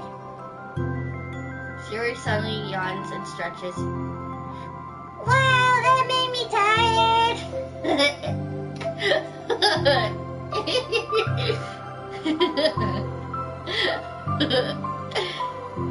I'm hungry. Hey, I'm so hungry. I can eat a whole buffalo. I'm sorry, I'm so hungry. I can eat a fucking hot dog. I want a hot dog. I want a cheeseburger. I'm sorry. I want a cheeseburger. I want a hot dog. I want to eat everything. I can eat this test. I can eat a cookie. I can eat a cupcake. I can eat. I can eat so many things. I can eat a carrot. I want to eat a smoothie. I want to eat a smoothie. I want to eat a smoothie.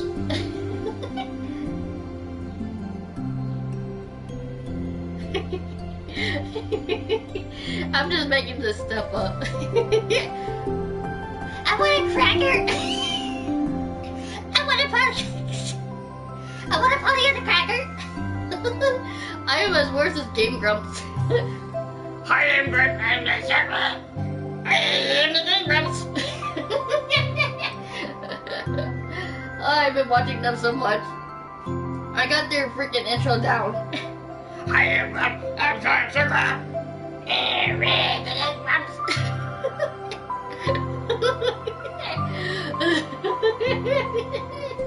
Oh my goodness.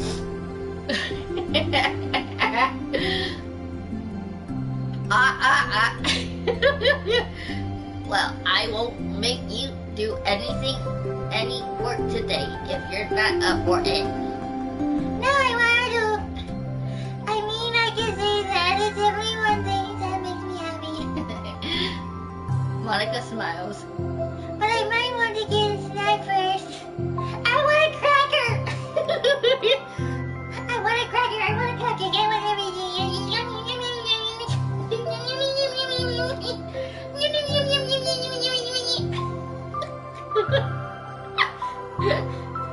I want a burrito. You want to eat a burrito?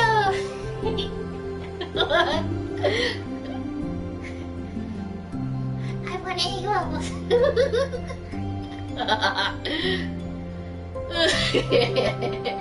I love doing this voice for Shiori. I love doing this voice for Shiori. He cracked me up. I want a marshmallow. I want to eat a marshmallow. I like doing a voice for Shiori and Natsuki. All of a sudden, the sound of the door causes the two of them to turn their heads. The door opens halfway, then stops. Face peeks inside. There's a face that seems familiar. Oh. Let's see the pictures. Where is the pic? Oh. Oh. Never mind. Where is the picture? Where is the picture? That's cute. Is there any more? Oh, is there only one picture? I get only one picture. There's only one picture. There's only one picture.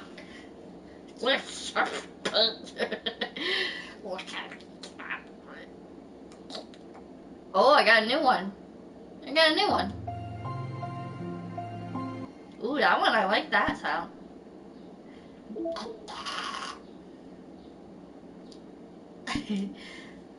On to the next one. Now this one. Yes.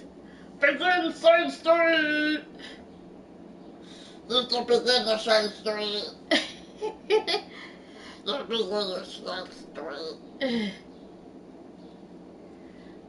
The club meeting is suddenly interrupted by the sound of the door, causing Monica and Shiori to turn their heads. The door opens halfway, then stops and face peeks inside. A face that seems familiar. Oh, look, it's Yuri! It's Yuri! Dot, dot, dot. Dot, dot. Dot, dot. Yuri's eyes wildly recognized the girl. She was very comparison months to Monica. It's her!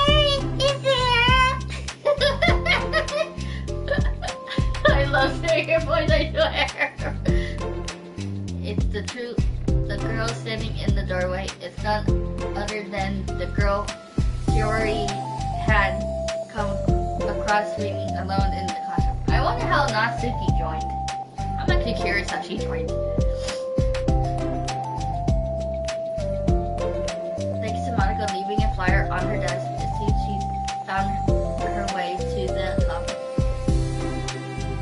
Are you here for the lecture club by any chance?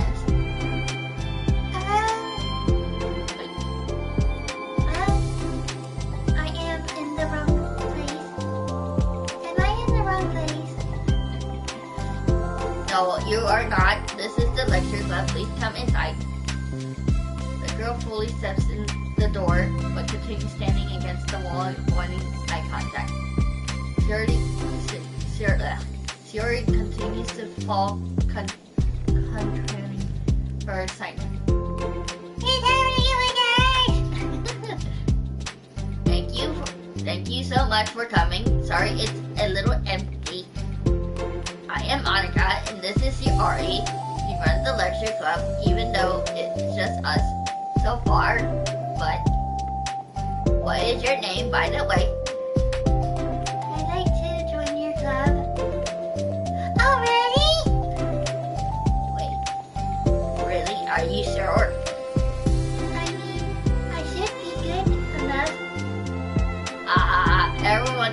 here. You don't have to be good enough. Oh, Do you want to have a seat? We'd love to get to know you. Oh, excuse me, I got there.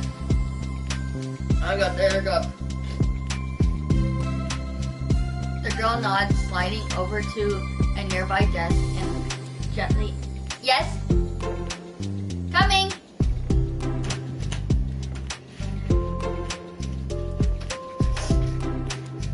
Oh. Yeah, I'm getting my brush now. I've been brushing it like crazy.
nods, sliding over to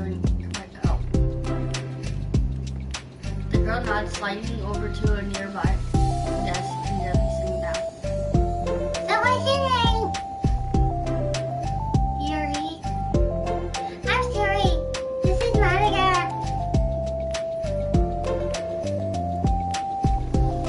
So Ori, I already.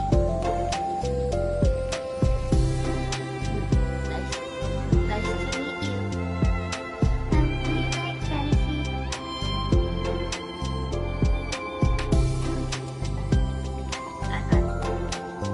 Like books? My hair looks a lot better.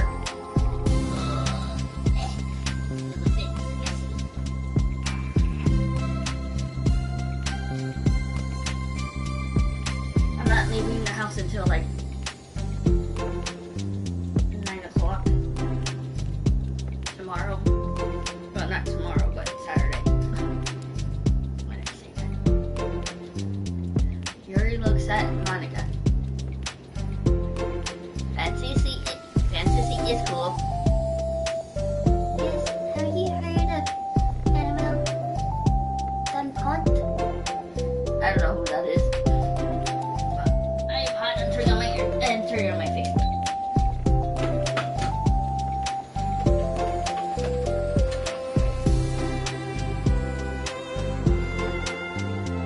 I can say I have. Oh, well, she's my favorite author. I'm on her fifth book. It's just, Yuri grins and presses her knuckles against her cheeks in joy. you can borrow my book. I wouldn't mind. You're really in for an incredible experience. Monica stumbers, caught completely off guard by Yuri's taking control of the conversation. She glances sideways as Yuri silently asking for help. I want Yuri, to. Sounds like you're really into them. So they must be great.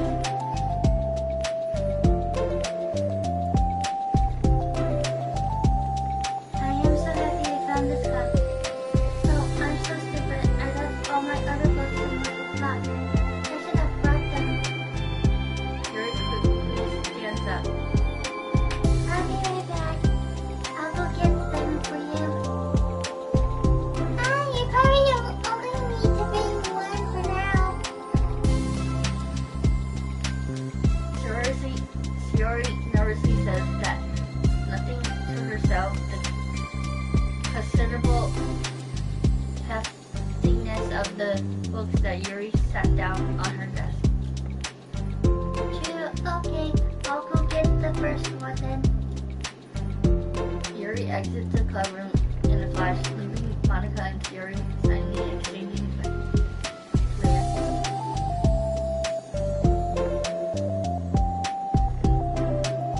Oh my god, I wasn't prepared for this.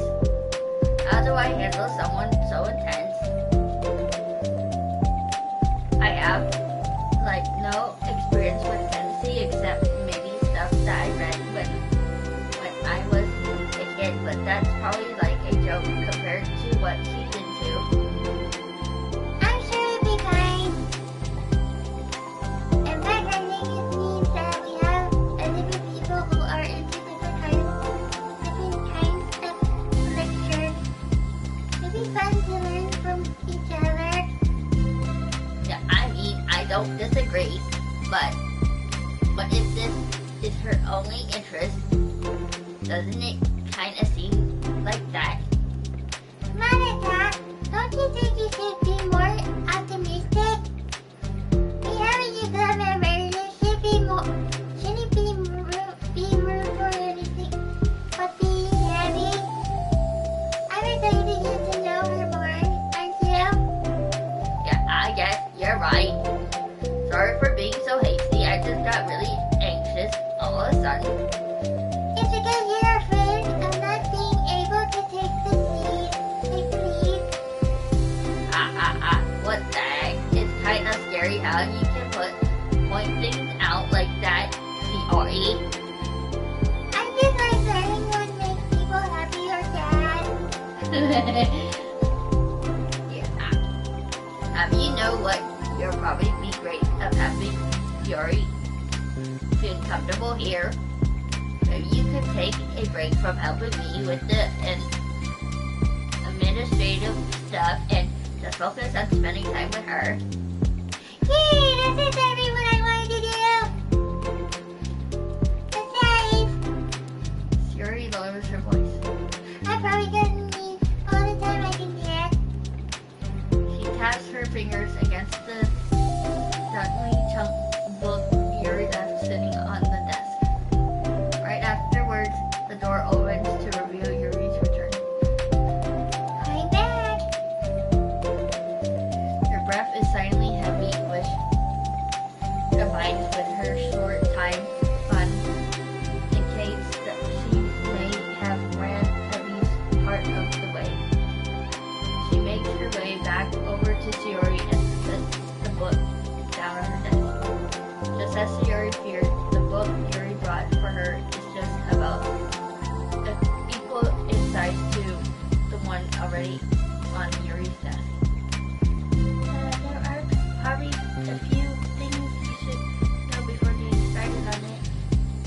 There are some things that are more explained in other books that take place in the same universe, so going over those would be good to keep you from getting confused at the start. Yuri nervously interjects. Well, I was thinking that maybe today we could just get to know each other a little bit more. You know, I think like if we're gonna be reading together, then I would like that. From across the room, Monica smiles and nods at Yuri, while Yuri isn't looking. Oh, okay. Yuri sits down, then looks at her book, then glances around the room, for no indication that she has anything more to add. So, one day you decided you wanted to join the club.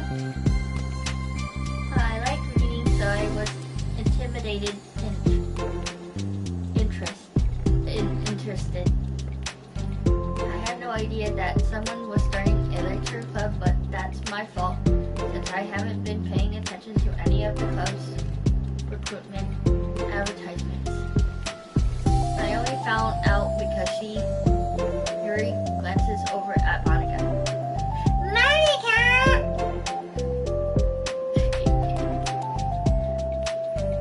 Monica came into my classroom and put the flyer on my desk. Suddenly, Yuri's face darkens and she shakes her head to herself. I was stupid. I got too nervous and couldn't even look up, so she just walked out.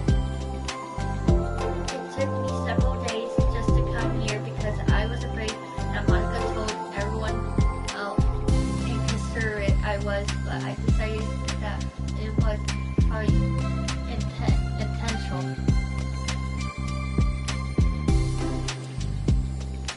Wait, that was totally my fault. I felt so bad about interrupting you, so I just walked out.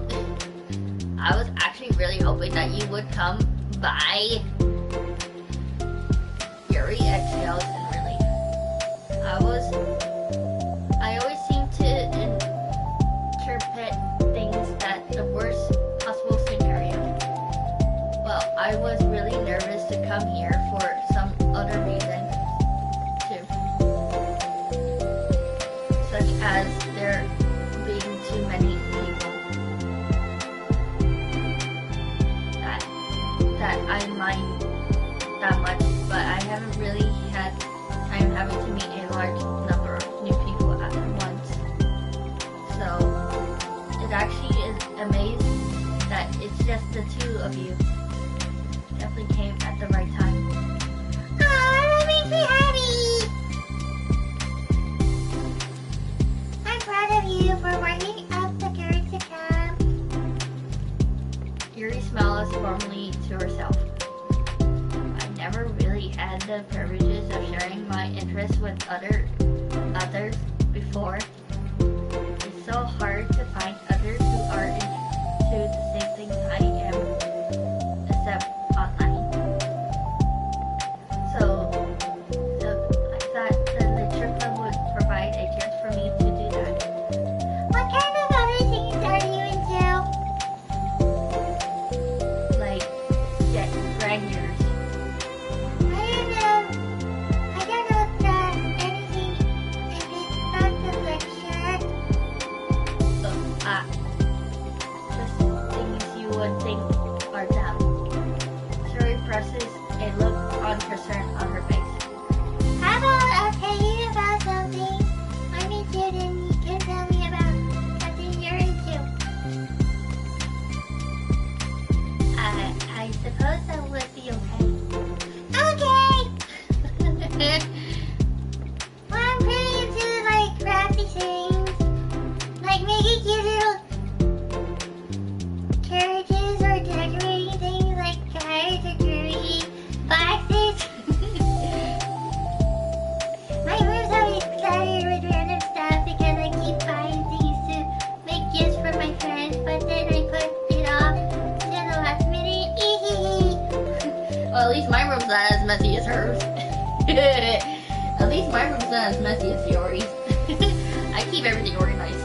So yeah, that's something kind of silly that I'm into. You sound quite creative. Not that much, it's just that you'd be surprised by how much you can do with scissors and glue and stuff. So have you shared something that I'm into now? Right now? Oh. Now, right? Suri nods. Oh. I guess I'm into nature. I love nature! Monica, I'm gonna start a nature club. Oh, you're not. You're stuck here with me now. I am not. Oh, yeah? Well, I hereby appointed you as a vice president of the lecture club. Oh, so that's how she became vice president of the lecture club. Here, now. You stuck with me. Hey, don't give me responsibilities. Oh, I'm sorry, Yuri. I interrupted you. Go ahead. It's fine. Yuri pauses, feeling awkward after having gotten cut off. I like going into the woods or to the park, just places where you can walk or sit and not have any people around. It's peaceful. Just nice to kind of remove myself from everything that matters and let me racing my racing mind operate astronomously for a while. When do you like to do that? It just depends on my mood. After school, on the weekends, whenever I feel like I need it. Well, I feel like I would never have the time to do something like that. I find that we have a lot more time than we think. Do we? Well, I find that we have a lot more time than we think. We do if you don't let it slip through your fingers. The three continued their conversation, led primarily by Shiori, but Monica claiming in every now and then as well. Monica had intended to leave it to Shiori and focus on her own work, but she found it difficult not to join in. Before they knew it, the end of the day was upon them once more. Oh, it looks like we should be wrapping up for today.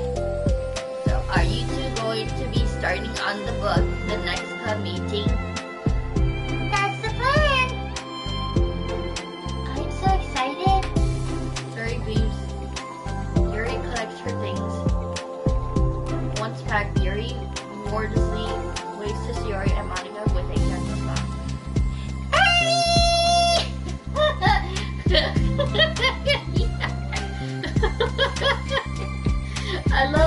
Yuri's voice again.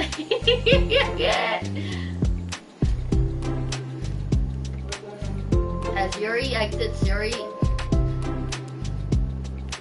enthusiastically returns her farewell. And once again, Yuri and Monica are left in the classroom.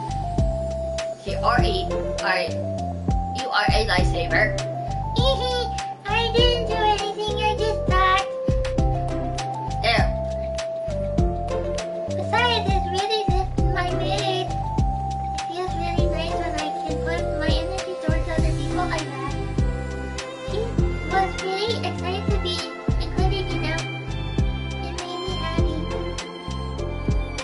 Well, there is no doubt in my mind you have a great time here with you, engaging her. How are you feeling about starting the book with her next meeting? I'm kind of scared, but I think she'll be happy as long as I am trying my best.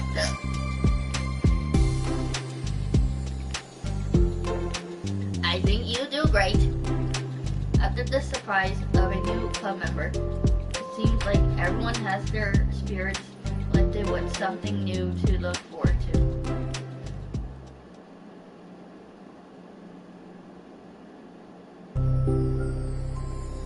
Another school day ends.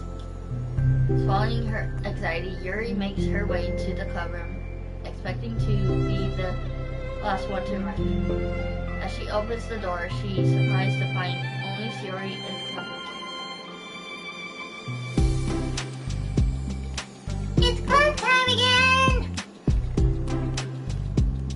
Monica went to the computer lab, so it's just us today. Is that okay? Yuri silently nods, unable to make eye contact. I'm sorry about yesterday. Yuri tilts her head, unsure exactly what Yuri is talking about. Well, I mean, the way I got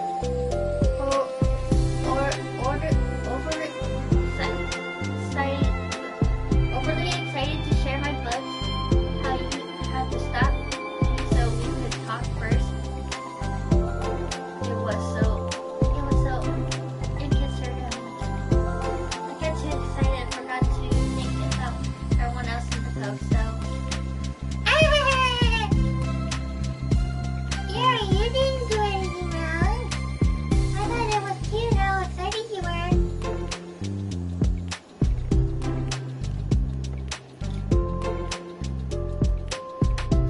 well, still, I think I can change my mind about the book.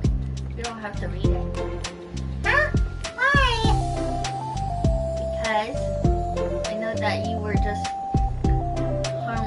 hammering me, hammering me anyway. In a retrospect, it's rather obvious that no one was truly interested. What? If you like it so much, then it must be worth sharing. I already decided I joined the club, so you don't have to try so hard to immense me. That's not what I was doing. A moment of uncomfortable silence stretches between the two of them. Well, the thing is, we don't even have any club activities yet. I mean, Monica, I have just been working on recruiting stuff mostly. So it just sounds like something fun that we could do together, reading your books. You know, like as a club activity, that would be okay, right? Dot, dot, dot. Dot, dot, dot. Why am I being so resistant to this anyway? It's exactly what I wanted in the first place, and you're being so nice about it. I really don't know what's wrong with me. I'm sorry for being like this. You don't have to apologize. Just tell me if there's anything I can do to help you feel more comfortable here.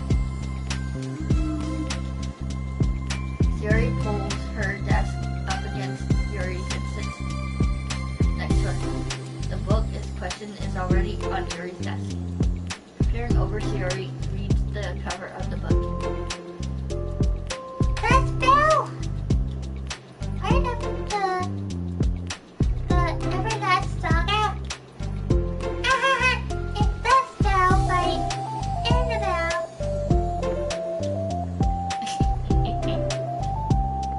Sorry. I'm ready now. Oh, right. I should probably get some paper. Yuri grabs a bottle notebook of hers and tears out a few sheets of paper. Wait. How come you need paper? Oh, it's useful to draw things out sometimes, like maps, sometimes timelines, family trees, just for taking notes. Notes?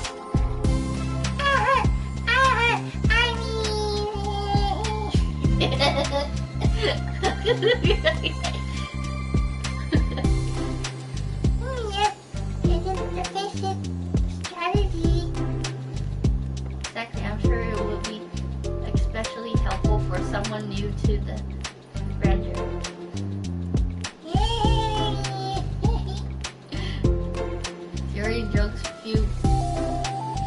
Shiori's joke flew completely over Yuri's head. But thinking about it, she decides that it's probably for the best that it did. Well, I'm not used to having company do this, but I tried to help make it as accessible as possible. I trust you. You're like a super smart. Oh, please. Yuri tries to dismiss the compliment, but she can't hide her smile and light brush. You can't generalize intelligence. I'm only smart in the things that I have a lot of experience with. Contrarily, I'm awful at anything involving real people. That should be event enough for the 2 days I spent here so far. So in my eyes, it's everyone else who comes off as smart. Especially you.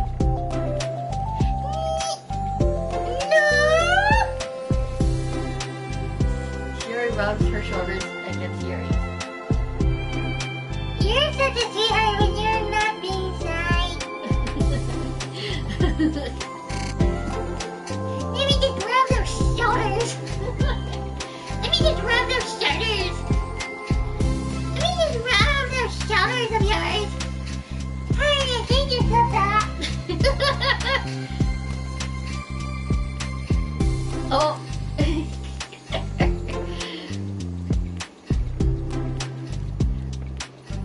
Yuri blushes as Shiori touches her shoulders.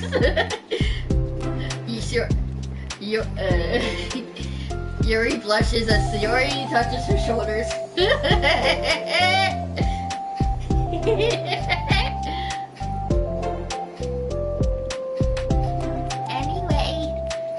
Anyway, would you like to get started? Okay. After the major division between them, the two get back on track with their planned club activities. Yuri begins to guide Shiori through the basics of fantasy world her story takes place in. But most of it, she details the races, functions, histories, elements, and magic. The more questions Shiori seems to have.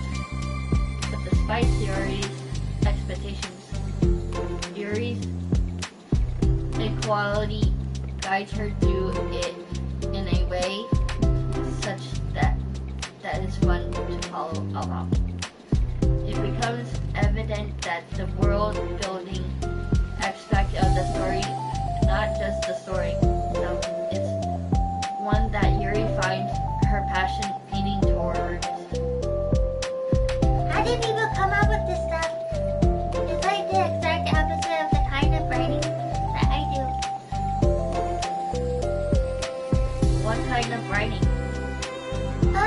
poetry and stuff like that. Things I write or like just putting down the feelings that comes into my head. You know. But this is like the most be so much planning and hard work. You're into poetry. There's an appendix that includes some of the kingdom's written works, like poetry and folk songs. No way!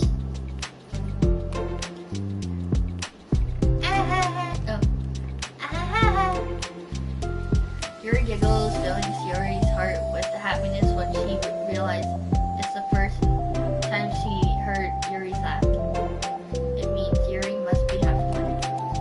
Anyway, I think we can get started reading now, if you're ready. Okay, but I can't read very fast. Oh, that's fine. I'm very patient. Patience is something I pride myself in. I see. Yuri joins.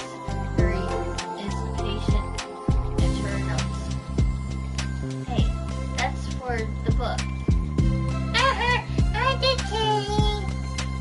I'm kind of glad you got your patience because I need that sometimes. A lot of times.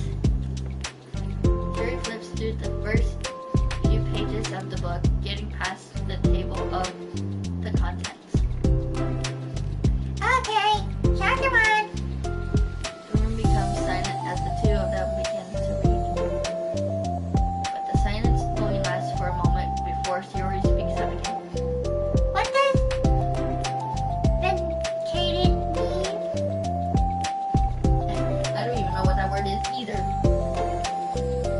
Well, in this content, it essentially means that he was proven innocent. It's okay to ask questions, right? Of course. Yuri turns the page. Are these footnotes? A lot of the dialogue has central reference that requires explanation to be understood.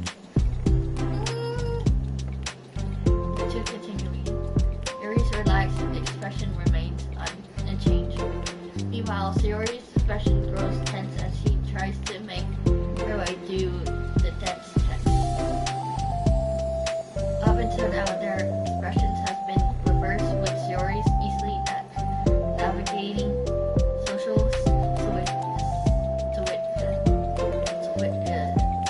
solutions, and Yuri's struggling in them. But the tables have turned. Wait, why are they talking about the past right now? Or the present? Where? Right here. They're talking about the past. These paragraphs are describing a flashback that Warness is having. But they didn't tell me that. It's impaled from the content. Yuri rubs her temples. The two of them continue with Yuri asking fewer questions. She begins to understand the value in the notes as she finds herself referring to them somewhat often and even adding to them. But her reduction in questions comes not from her getting used to the reading, but rather from her fearing that she come across as stupid.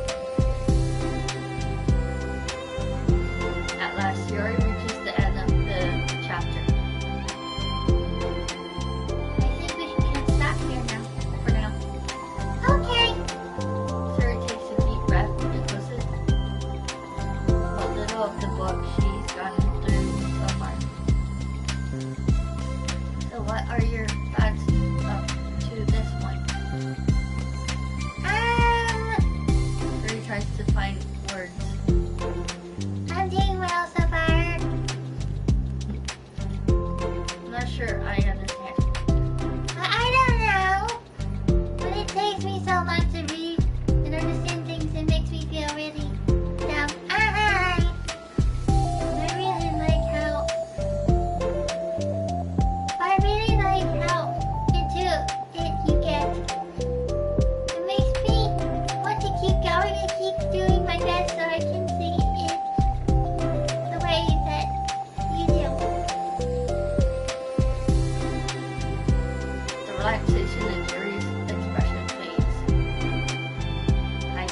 pauses, then shakes her head.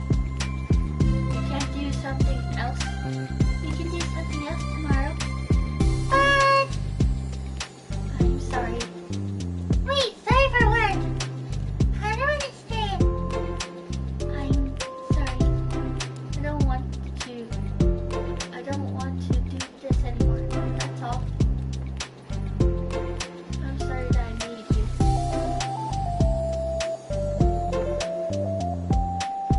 Yuri leaves. You were making me!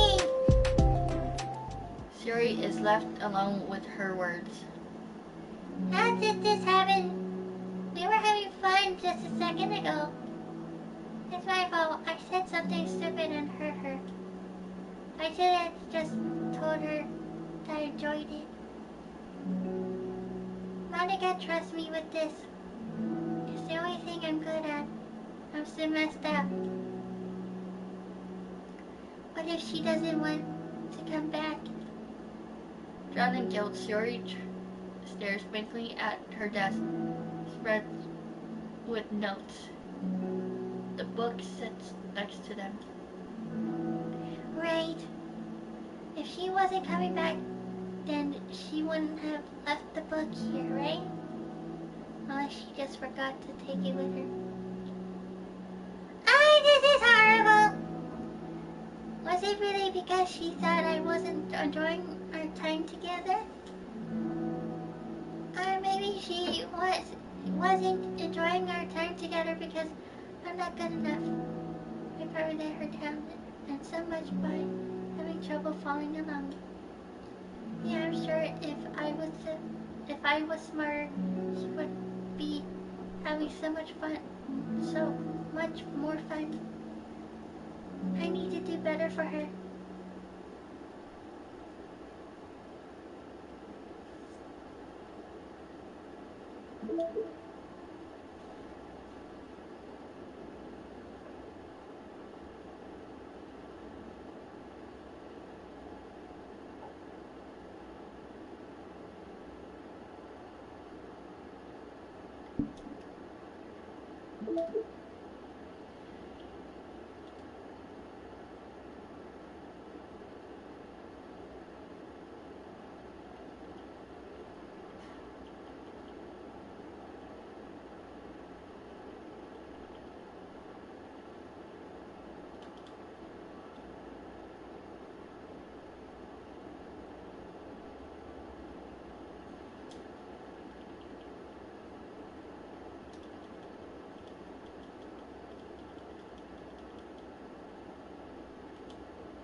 For the first time, Suri is the first to enter the club room.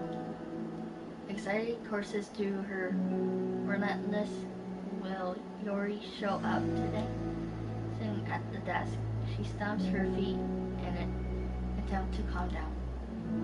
Why am I letting this affect me so much? I'm doing everything I can to make Yuri happy. But my best wasn't good enough.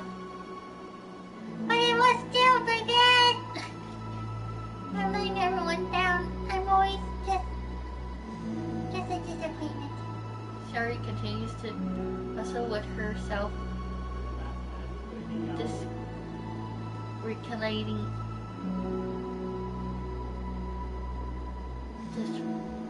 dissipating thoughts. Every tiny noise causes her to lift her head. Occupation of Yuri's arrival.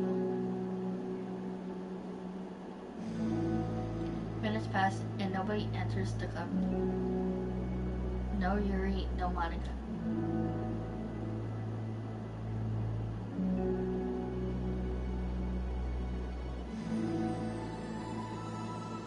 God, it's so late. Why did I offer to help those other students with their work? I'm such a pushover sometimes. Going to leave such a bad impression on the new club members like Yuri. I'm not the first one there. Monica rounds the corner and approaches the club room. As she does so, Yuri. Yuri jumps at the sound of Monica's voice. She's sitting outside the club room against the wall next to the door. Embarrassed, she quickly closes the book she was reading and stands up. Oh gosh, Hello? Hello? Yes? Hold on. I forgot my earphones done. Go ahead, Mom. Hold on. No, take your time, go ahead.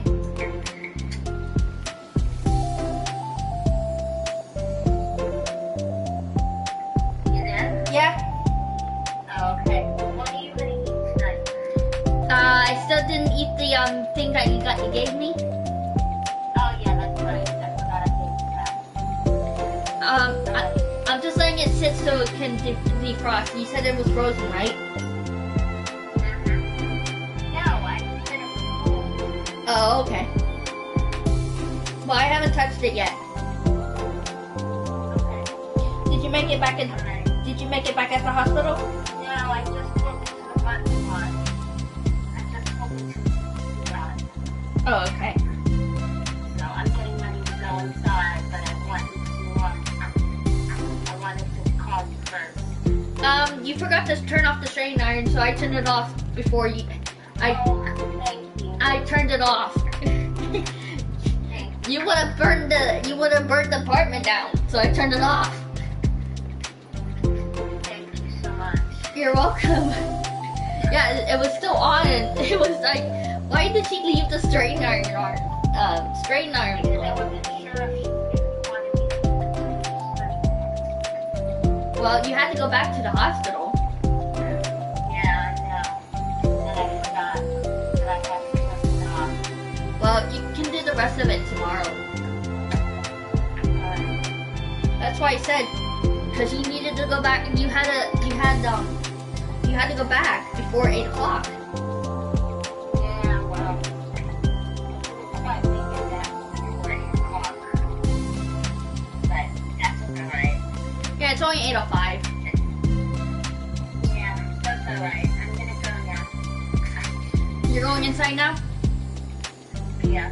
Did they let you in? I don't know. I haven't walked in yet. Alright. I'll guess I'll talk to you tomorrow. What time are you planning on doing my hair tomorrow? I don't know. It depends on what time they stay around in the week. Alright. Okay? Alright. I'll talk to you tomorrow then.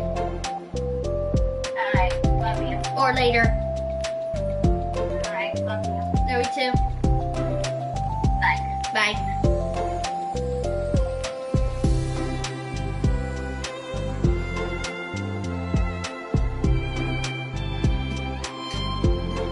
Oh gosh, I'm so sorry I'm late. Did you have to wait outside for me? The door to the club room is open. It's not. Yuri stumbers, unable to explain herself. She peers inside the club room through the window, then looks away. Actually, I was just wondering if I could help you today instead. Huh? Me? With the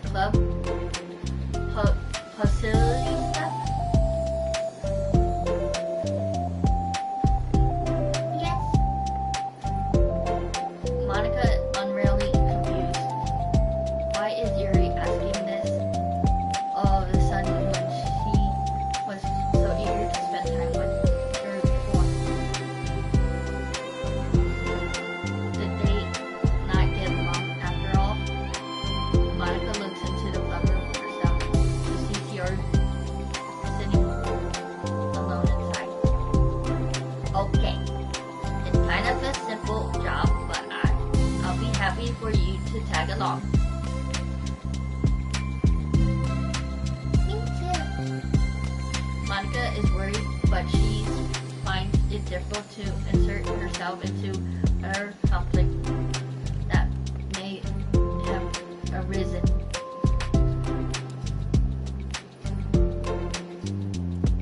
It's a little ironic she realized that she could be so conflict evident after having been in the debate club.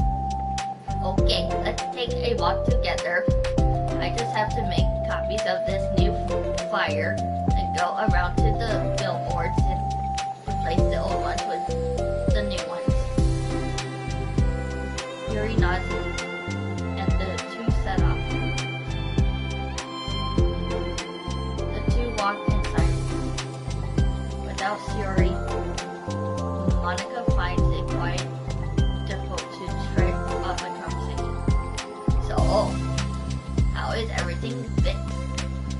everything been going? Fine. That is good. Neither of them follow up with anything more. Monica tenses up at the conversation. How in the heck does Shiori do it? I am sorry, I didn't see you yesterday. I went straight to the computer lab to work on the flyers. Sorry, told me. What did you two end up doing yesterday? Just some reading. Oh, I am glad. It's really starting to feel more like a lecture club now. It's kind of funny. I felt so imitated at first when I heard about the kind of reading you were into. But you know, it's kind of stupid of me being, because I'm just imitated by the things I'm not good at. It's silly to assume that everyone who comes to the club will just have the same interests as me. But it's so cool that you were able to get Shiori into it. It's like the club is working, and I'm really happy about it. She's not into it. She's not into it, and I'm stupid for forcing her forcing it into her. Mary falls silent again. If she started her thought, but couldn't figure out how to. Did something happen? Mary signs. No, it's just me. Just Yuri pauses. I'm thinking. A moment passes in silence, then Yuri shakes her head. I should be complaining to you all of a sudden. Don't be silly. I wouldn't think you're complaining. I just want to make sure you feel welcome. If it's important to that, then you can tell me anything. Well, I do feel welcome. Too welcome, I guess. It's not an issue with the club, it's just an issue with me. I feel wrong to inconvenience you with it. Ah. Monica pauses and thinks. Well, what if we put it this way? My job as president to understand the needs of the club members, right? We're going to have all kinds of people to join this club, hopefully anyway. And learning about the despised needs, interest of everyone will help me come up with club activities that everyone can be happy with. That everyone can be happy with? Not just only some people? Of course. I need to be looking out for everyone, otherwise, what kind of club would it be? I see. Yuri looks looks a little more relaxed. Signs to Monica that switches from a cinematic approach to a paramedic one was a good choice. Each individual truly does have their own needs. Okay. Oh. Okay.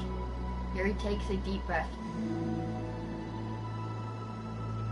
I'm really weird and awkward person. I accept that about myself. I just don't know how to, I guess, connect with other people.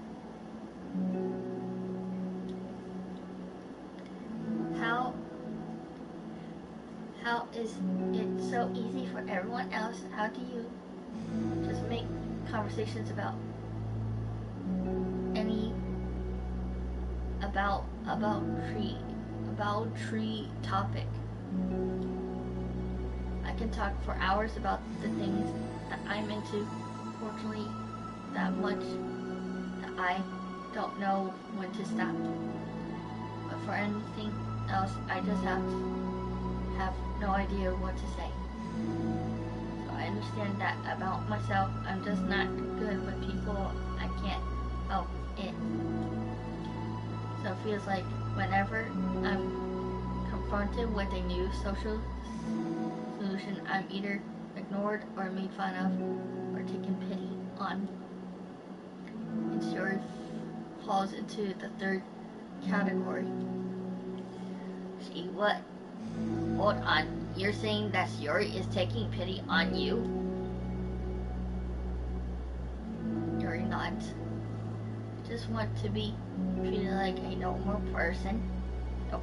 I just want to be treated like a normal person.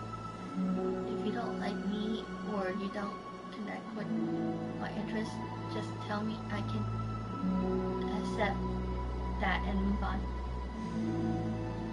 Shiori is too nice to me. I'm so stupid for not realizing that she would just go along with whatever I pushed into her. Nobody deserves to put themselves through the kind of discomfort just because that he's some weirdo who doesn't know how to make friends. Look. It's the worst feeling. I hate it. Your sharp words cut through the tense air.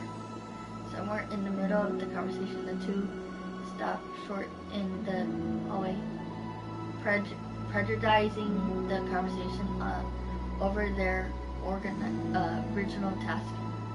Monica looks at Yuri. Yuri only looks down with her fist clenched. I think you should tell her that.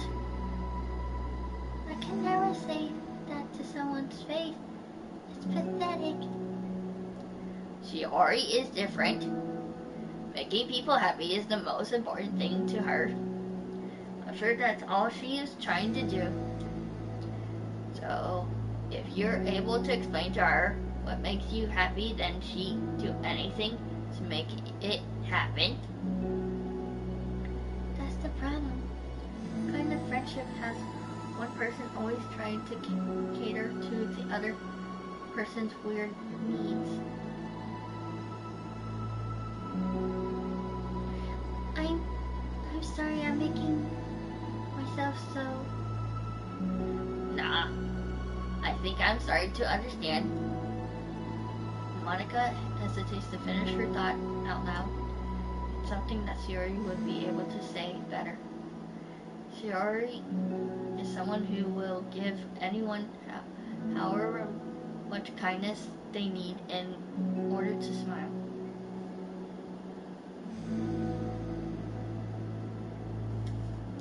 But Yuri, who has difficulty accepting kindness, must be driven Shiori to be even more assertive in her kindness. Further,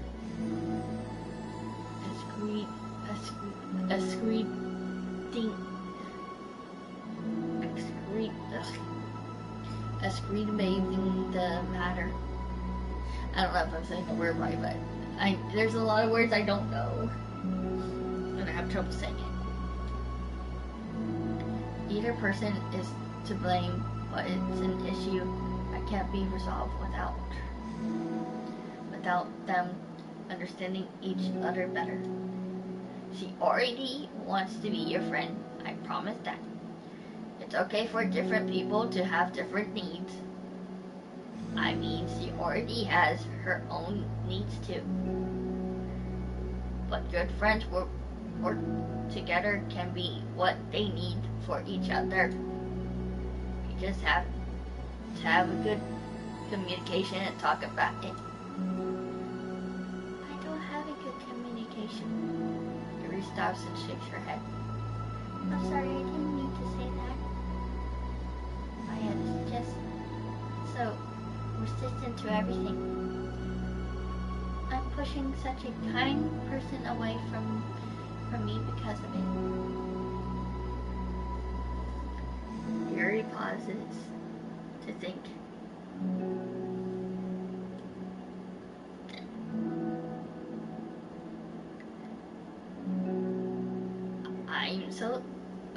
I'm so tired of this circle of creating for myself. I think I'm so afraid of people pushing me away. I just push them away first.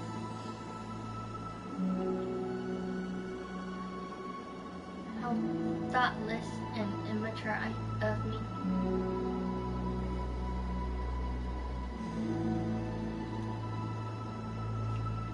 Yuri takes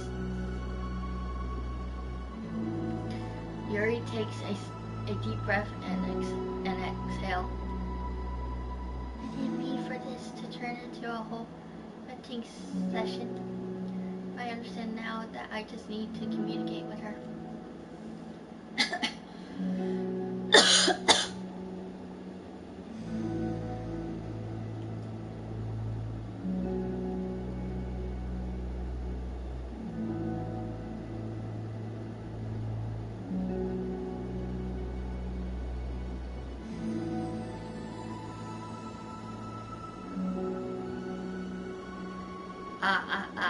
You're totally fine. It's for the club. Remember, you're just helping make the club a better place for everyone. Yeah. Yuri falls silent again. She looks like she wants to say something. This is critical thinking is something that I'm really bad at. About people. So thank you. Anytime. Monica smiles at Yuri. For just a moment, Yuri finds it in herself to meet Monica's gaze during a shy smile of her own.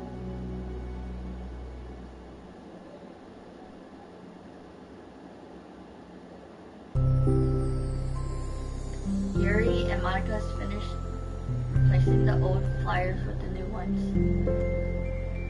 More accurately, Monica mostly did the work, Yuri follows along. But as the club room once again draws near, so does Yuri's confession. I can't do this. Yes, you can. It'll be great. Yuri signs and shakes her head.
you know that you mentioned it, I bet we could use permission to keep stuff for heat in the club room.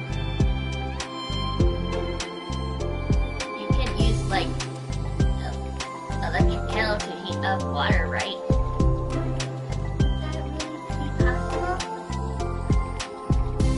I will look into it. I think it will be great. Yuri smells and nods. I thought.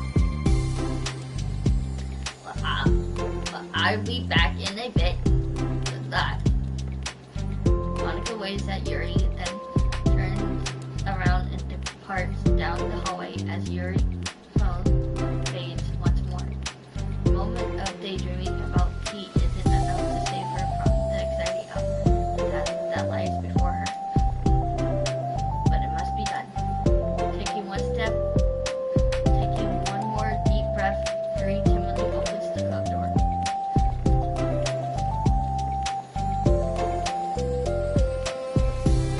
Yuri! Wait! Hold on, I'm not done yet. Yuri shuffles a bunch of papers around. Yuri stammers her words, suddenly caught in her throat. At the moment, she realized how Yuri has been spending her afternoon. I wasn't expecting you to come today. I was really hoping to make it all the way through the second chapter first. But I got most of the way through it. In fact, Yuri holds up a sheet of paper. It's a page of notes, beautiful, produced with intentions, categories, and even colored coding. As Yuri sees it, her expression shifts from anxiety to despair.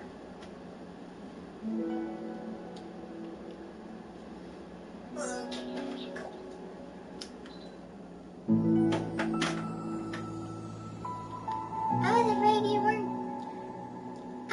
you were getting disappointed in me, so I've been trying really hard. Stop. Yuri presses her fist against her forehead. Please stop. I can't take this. Yuri! Yuri's voice quivers in shock after having received the exact opposite response she was expecting. I'm sorry. Yuri looks away and yelled. Did I do something wrong? I don't understand. So if I did something wrong, please tell me. Yuri shakes her head. No. It's me. I keep pushing myself in these situations where people are afraid to treat me normally. If you don't like this kind of reading, it's okay. Please just tell me. I don't need to be treated differently just because I'm weird. But I don't treat you differently. I just want my friends to be happy. So I thought that if we did something together that you really like, I don't want your pity. Why did I do that? Why did I do that? Yuri sinks to her knees. Her voice squeaks. I'm sorry. Tears, guilt, and self-loathing began to stream down her face. This isn't how it was supposed to go. Why is it so hard just to accurate your thoughts? Why do you end up pushing everyone away from you? Yuri's mind pounds with internal executions as she shuts her eyes, unable to face Yuri or the rest of the world. She should leave, just escape from here before Monica sees her like this and before Yuri tells Monica what she did. But before Yuri can put any strength in her leg, she feels a warm pair of arms suddenly wrap around her from behind. Aw, that's a cute picture. That's another cute picture. I wonder if I can get Natsuki. I'm curious if I can get Natsuki. She's the only one that's not there yet. Natsuki's the only one that's not there yet. It's okay. Yuri whispers in a soothing voice. It's okay. It's okay.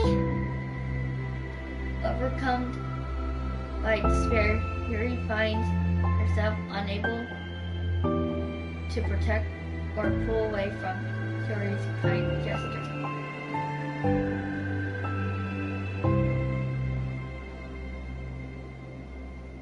Yuri sniffles beneath heavily through a clenched throat, trying with all her willpower to control herself.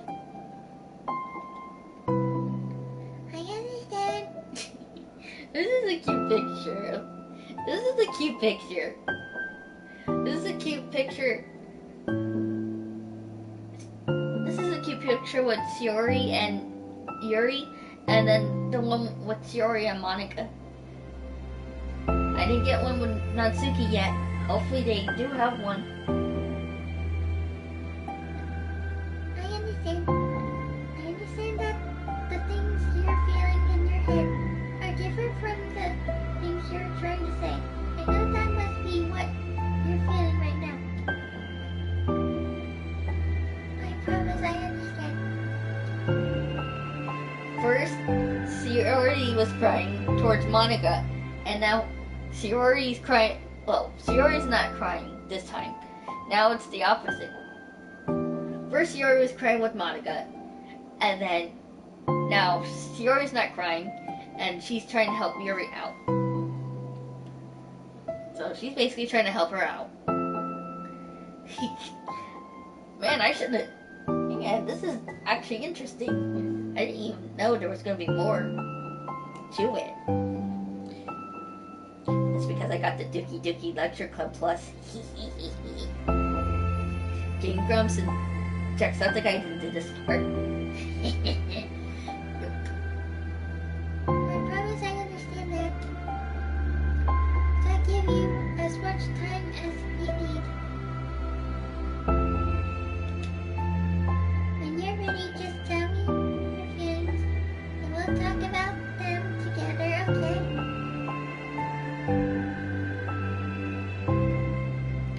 Yuri sniffles again and nods her head. The last time that she was on the floor, the last time Yuri was on the floor, she killed herself. Well, in this case, she's not sitting on the floor. This time, you go like. She's not doing that. She gives herself a minute to compose herself, her thoughts, then speaks while steadying her voice. I think that I've gotten so used to people being burdened out by me that it feels like everyone who's nice to me is just doing it out of pity. I'm so horrible with people.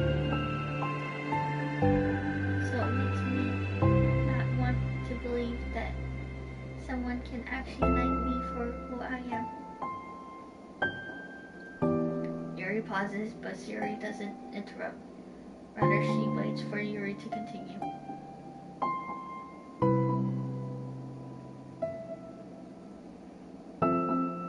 So cute. I got so excited when I joined the lecture club. I thought that it was finding my chance to make friends through interests. Because of my interests are the only things I know how to talk about. It's all I have going for me. But then, whenever I catch myself getting overly excessive in front of other people, it feels like I'm making a fool of myself.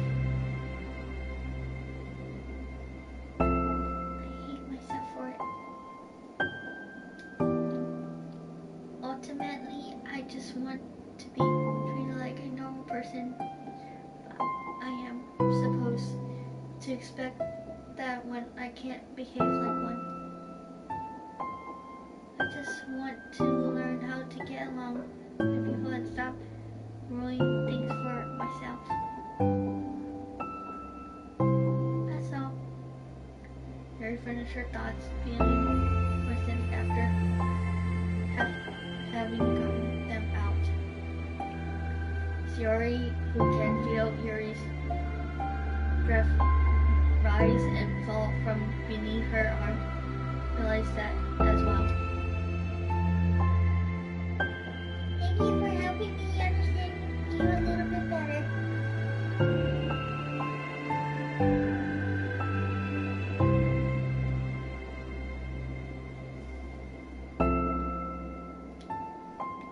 You know, you were so great at helping me while we were reading.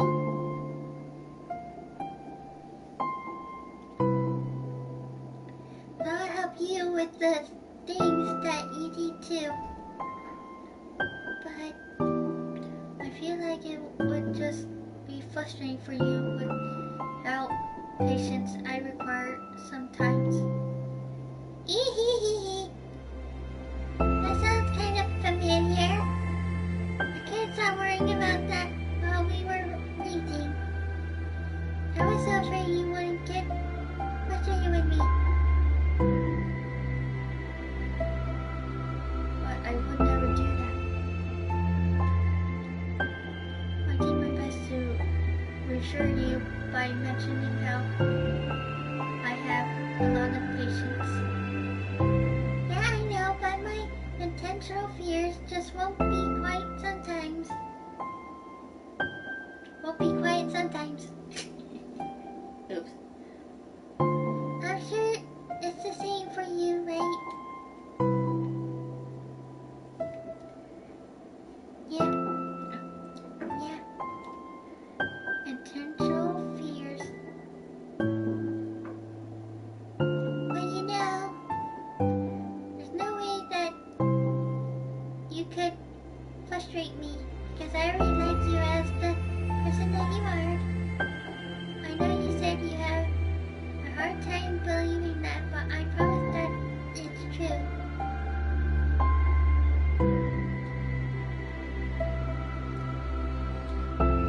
You don't have to be a social person for a person to like you. I think you're really considerate in your own way, without worrying so much about people's feelings.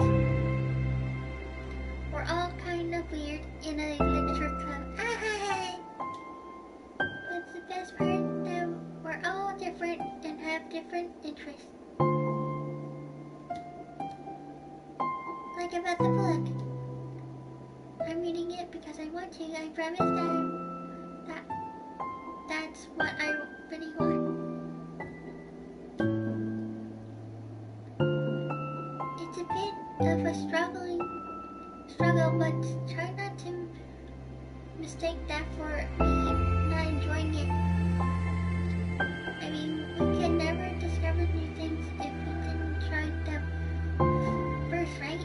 I want to learn the reasons that you love it so much.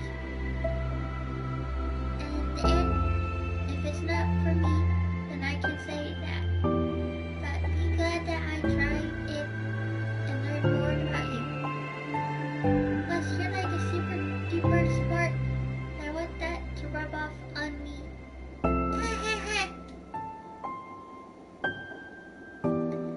Yuri fights back and smiles at the comment. Aww. Aww. Aww. True friendship. True friendship. That's cool. That's true friendship right there. Two girls bonding. It's called bonding. It's called bonding. It is bonding. It is called bonding. Bam, bam, bam, bam, bam, bam,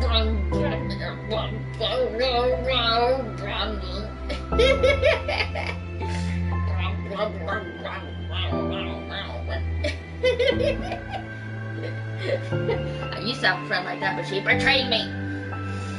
Oh, the displays of the people that despise me.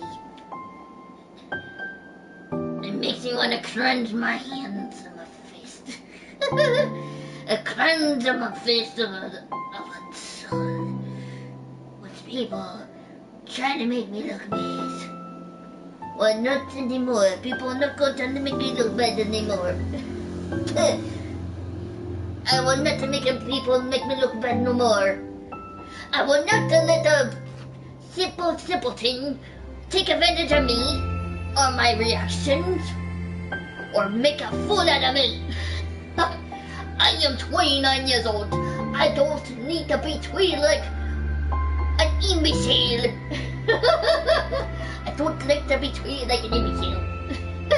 Especially when I'm doing my impressions in my own room. It's like that guy from the plane with the funny reactions on this plane. I'll be like, bring in the peasants, destroy the peasants that destroy my name.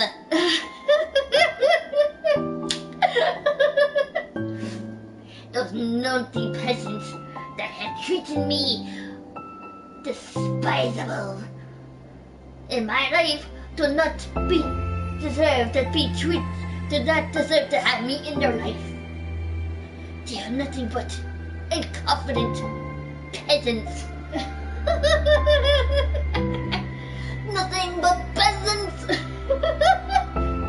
Like for example, and my ex-boyfriends do not deserve me as long. Well, two do not deserve me, but one, the only one that has apologized to me, I will accept him as a friend because he was not to treat me like an imbecile, which he already apologized to me. But for the other imbeciles, they treated me like trash. They treated me like trash, like filth. Oh, how wretched of those fools! Those infinite fools. And I thought I could treat my friends or my ex-boyfriends, but yet nothing but treating me like an imbecile. Treat me like a person that don't belong. Treat me like I don't belong anywhere. Like I got treated like shit. And I love doing these impressions. I love doing these impressions. Because it's how I feel now. Thanks to those those two ex-boyfriends of mine. And a friend, when I thought they were my friends. But they turned into imbeciles. Couple of imbeciles. You're imbeciles, you will never learn. They would never learn they would never treat people with respect as I treated people with respect.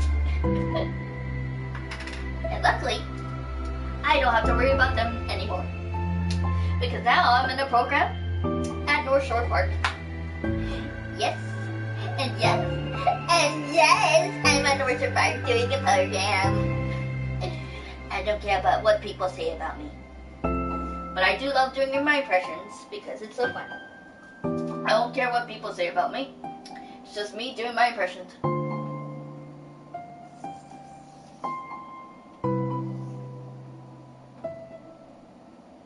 And just being myself. If people don't like it, why stick around, eh?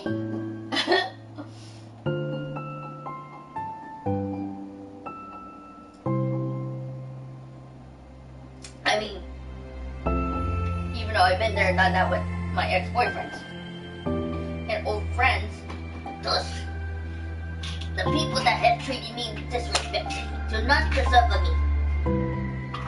I'm 29 years old, and I don't need to be treated like a child, because I ain't no child. I'm smart enough to know that. But some people are idiots. More like idiots. Idiots. What did you think you're doing to me? You try to rape me in my room? You try to sabotage me? You should be ashamed of yourself. Should be annihilated. See, and I'm actually doing a lot better than dealing with those two ex-boyfriends of mine. One was John Shelton, the other was Bristol.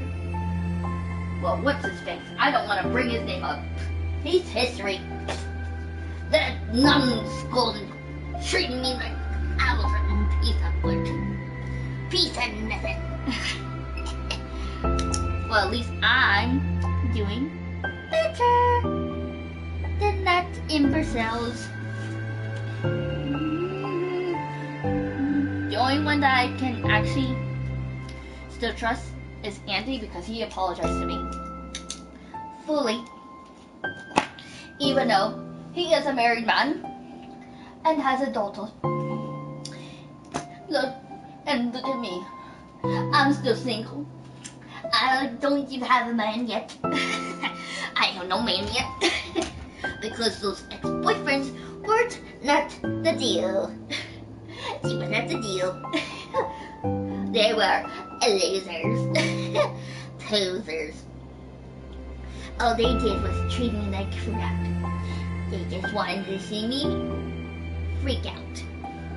Or just to get attention from people. They were just wanting to seek attention. They wanted to see, well, they wanted a reaction. They wanted to take advantage of me. And they just wanted me to react in a way. Or control me, or take advantage of me. Or just to see me get angry, or upset, or whatever they wanted me to do. Well, you know what? Nothing but scums. I'll be like, off with you. Off with you. You two ex-boyfriends of mine are history. You're not allowed to back in my life.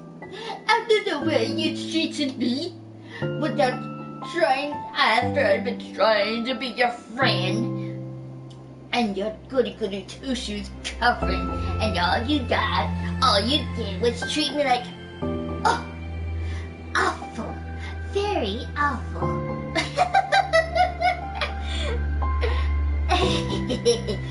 I don't care what people think. This is how I am normally. Yes, it is how I am, a darling.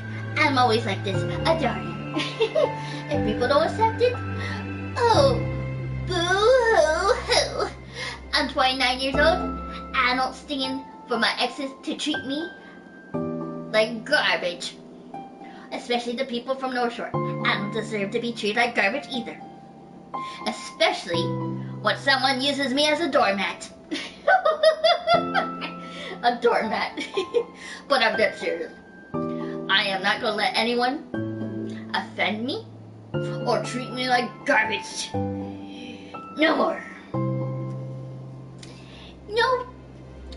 Because I'm my own woman. I'm a young woman. That's 29 years old. And I don't need anyone's pity to be treated like garbage. No. I don't like being treated like garbage. But I like to do my impressions. Like, if you want some of pizza, this is my best pizza impression. Or you would want a sport tie. Or you want the spicy meatballs. I'm like, hi. And plus, I got my squishy that I bought with my own money. And it's so squishy. I might have to get another one though. I like these. They're so soft. So soft and fluffy. Hi. It's so soft and fluffy. It's so fluffy! It's so fluffy! Especially this one. It's my pee session. It's so fluffy.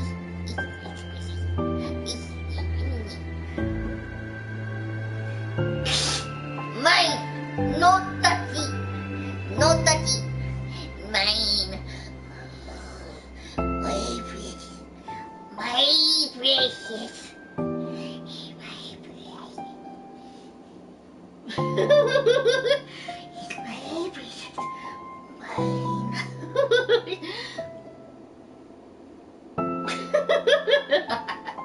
Look at me trying to act like an evil villain. Like I was petting a cat. Like if I was like pretending to be like an evil villain, like but I ain't no evil villain. If I was, I'd be petting a cat. I'd be petting a cat. Imagine there was a female Grinch. And it'd be like acting like this. And you'll be eating onions. And like onions. Well, here's the thing. I like onions, but I don't eat it raw like the Grinch does. You go like, would you like some tasty onions? Would you like some tasty onions?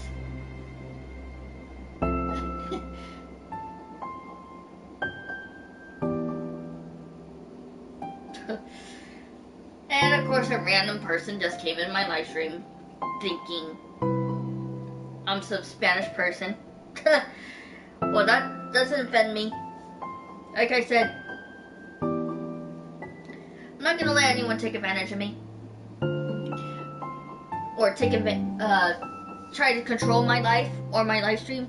I'm not gonna let anyone take control on my live stream, control me, take advantage of me, use me as a doormat, make me angry, make me upset, or get me worked up for no reason, because it's pointless. And let's see, what's another thing? Well, like I said, the only person that actually apologized was Andy. That's the only person that I can actually trust. As for the other two, because I tried to be friends with John Shelton, no response. And then that blowing idiot from back in high school. Ugh. Speaking of that despicable delinquent, I tried to be friends with him. I tried to be his girlfriend too. All he did? All he did was call the cops on me. Took advantage of me. Like a scoundrel that he is a fucking idiot. But anyway, I've been mumbling too much. I must get back to the game. Yes. And back to the backstory of this. Yuri fights back and smiles at the comment. Already, the heavy atmosphere surrounding her seems to have evaporated through the careless of Yuri's arms. Your hair is so pretty. I always wanted long hair, but I was awful at taking care of it, so I cut it off. Wait, what? Wait, what? What?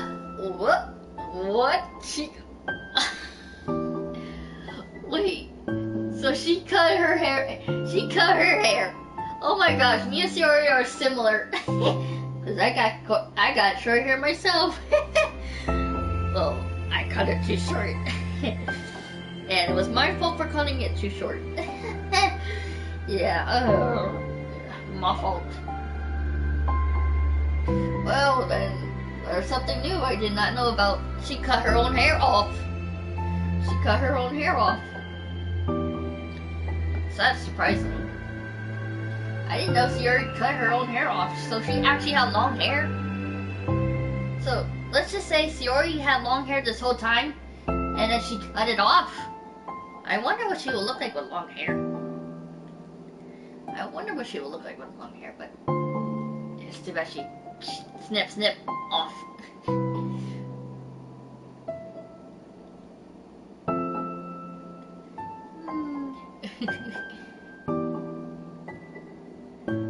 Yuri's tension relaxes.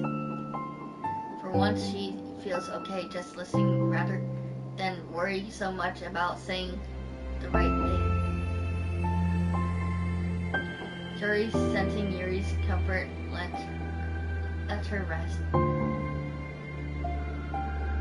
It must be so difficult for her to feel relaxed around other people. So, I'm not like that. But if the lecture club can make it happen, then it's something that she deserves to experience. But I wonder how Natsuki got into the mix.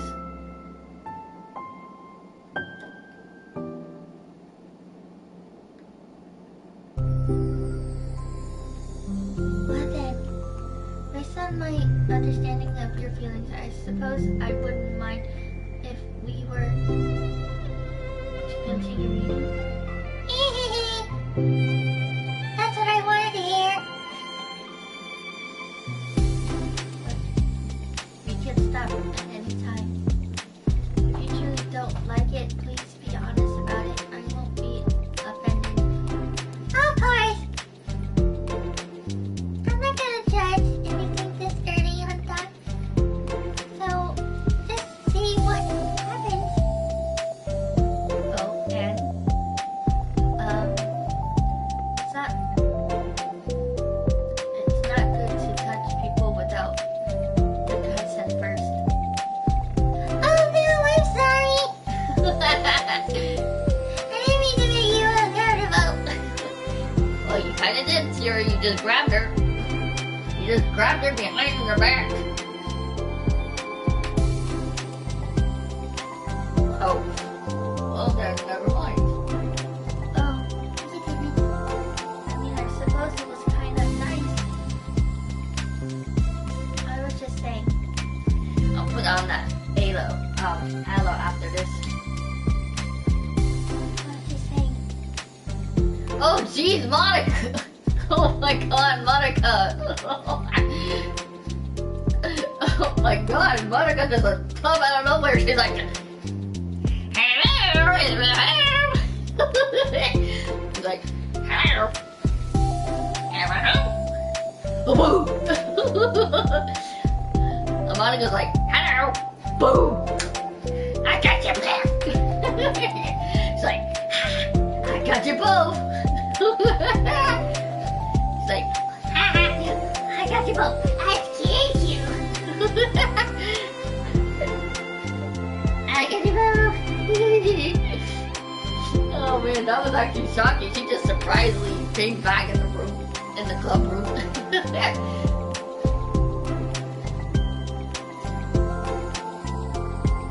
I gotta give her voice again. I'm back. Oh, I don't know how I did her voice. I'm back. Monica's back. I haven't seen you at all recently. Suri throws over to Monica. She whispers loudly. Can I hug you?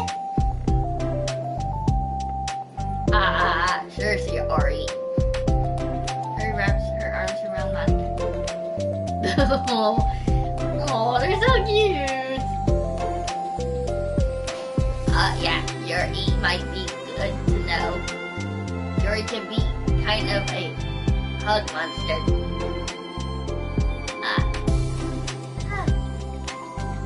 Hey, don't call me a monster. Well, you are hugging. You get a little carried away with your hugging, Missy. A Thermid is a monster. If he inherits the kingdom, it could spell disaster. Spell disaster. Ah. Here's as Monica perplexly looks between the two of them and smiles. Well, I'm glad you've been enjoying your meeting so far. Just like our first real activity as the lecture club. About that. Well, you've been so patient with exploring my interest. I think that it would be inconsiderate of me not to return the favor to you and learn about the things that you like. Yes! Do you like poetry? Yuri smiles. Oh, that's it? There's no more? Aww. Heh, it actually shows the time. It doesn't show anymore. Well, fiddlesticks.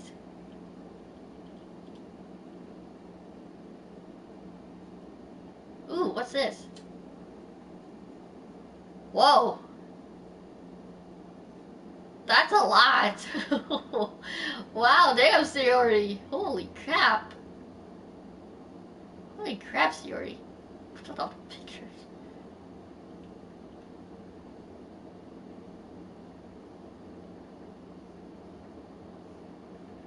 The only person that we haven't talked to yet is Nansuki. I'm actually curious when she pops into the mix. I wonder if there's another picture of her.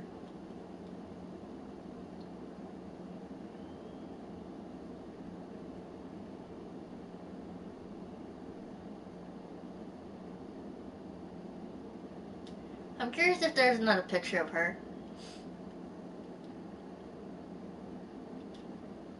But the one I have is, I like. Oh, there's that picture. Aw, so cute. This one and this one.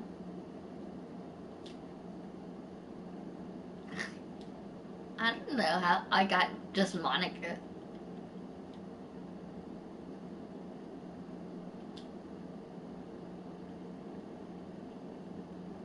I like all four of them, so I'm not changing the picture. If I want to change the picture, I'll change it.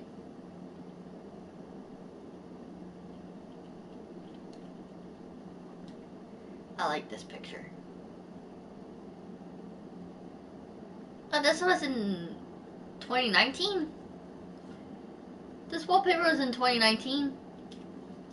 Well, it looks like they're gonna have to see if they can get one for 2013. Not 2013. 2023 or 2014, which is Halloween didn't come yet.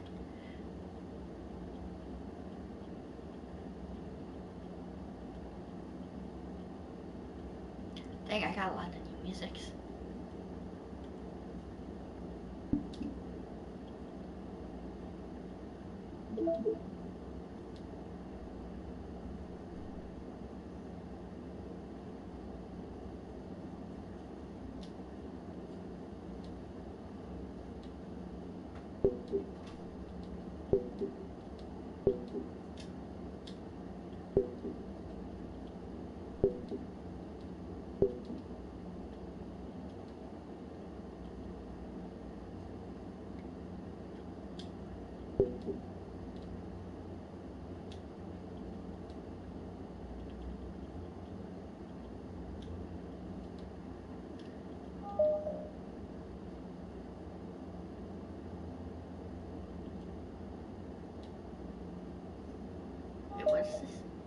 Is that the virtual machine?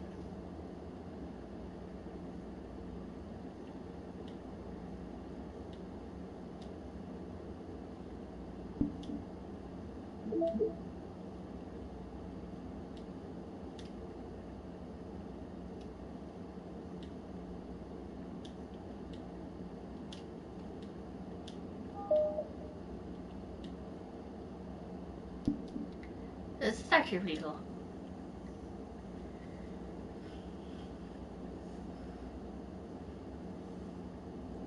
This is the only one I really like because Shiori's a cow, Natsuki's a princess, and then Yuri's a something darkness, and then Monica's like some darkest person, angel thing, with her angel wings. I want to see something. Is she actually gone? I want to see if she's actually gone. Yep, she's actually gone. Yeah, she's actually gone. And I can't go back in the game. I can't go back in the game. Well, I might as well. Well, I can't go back in the game, so I officially finished the game.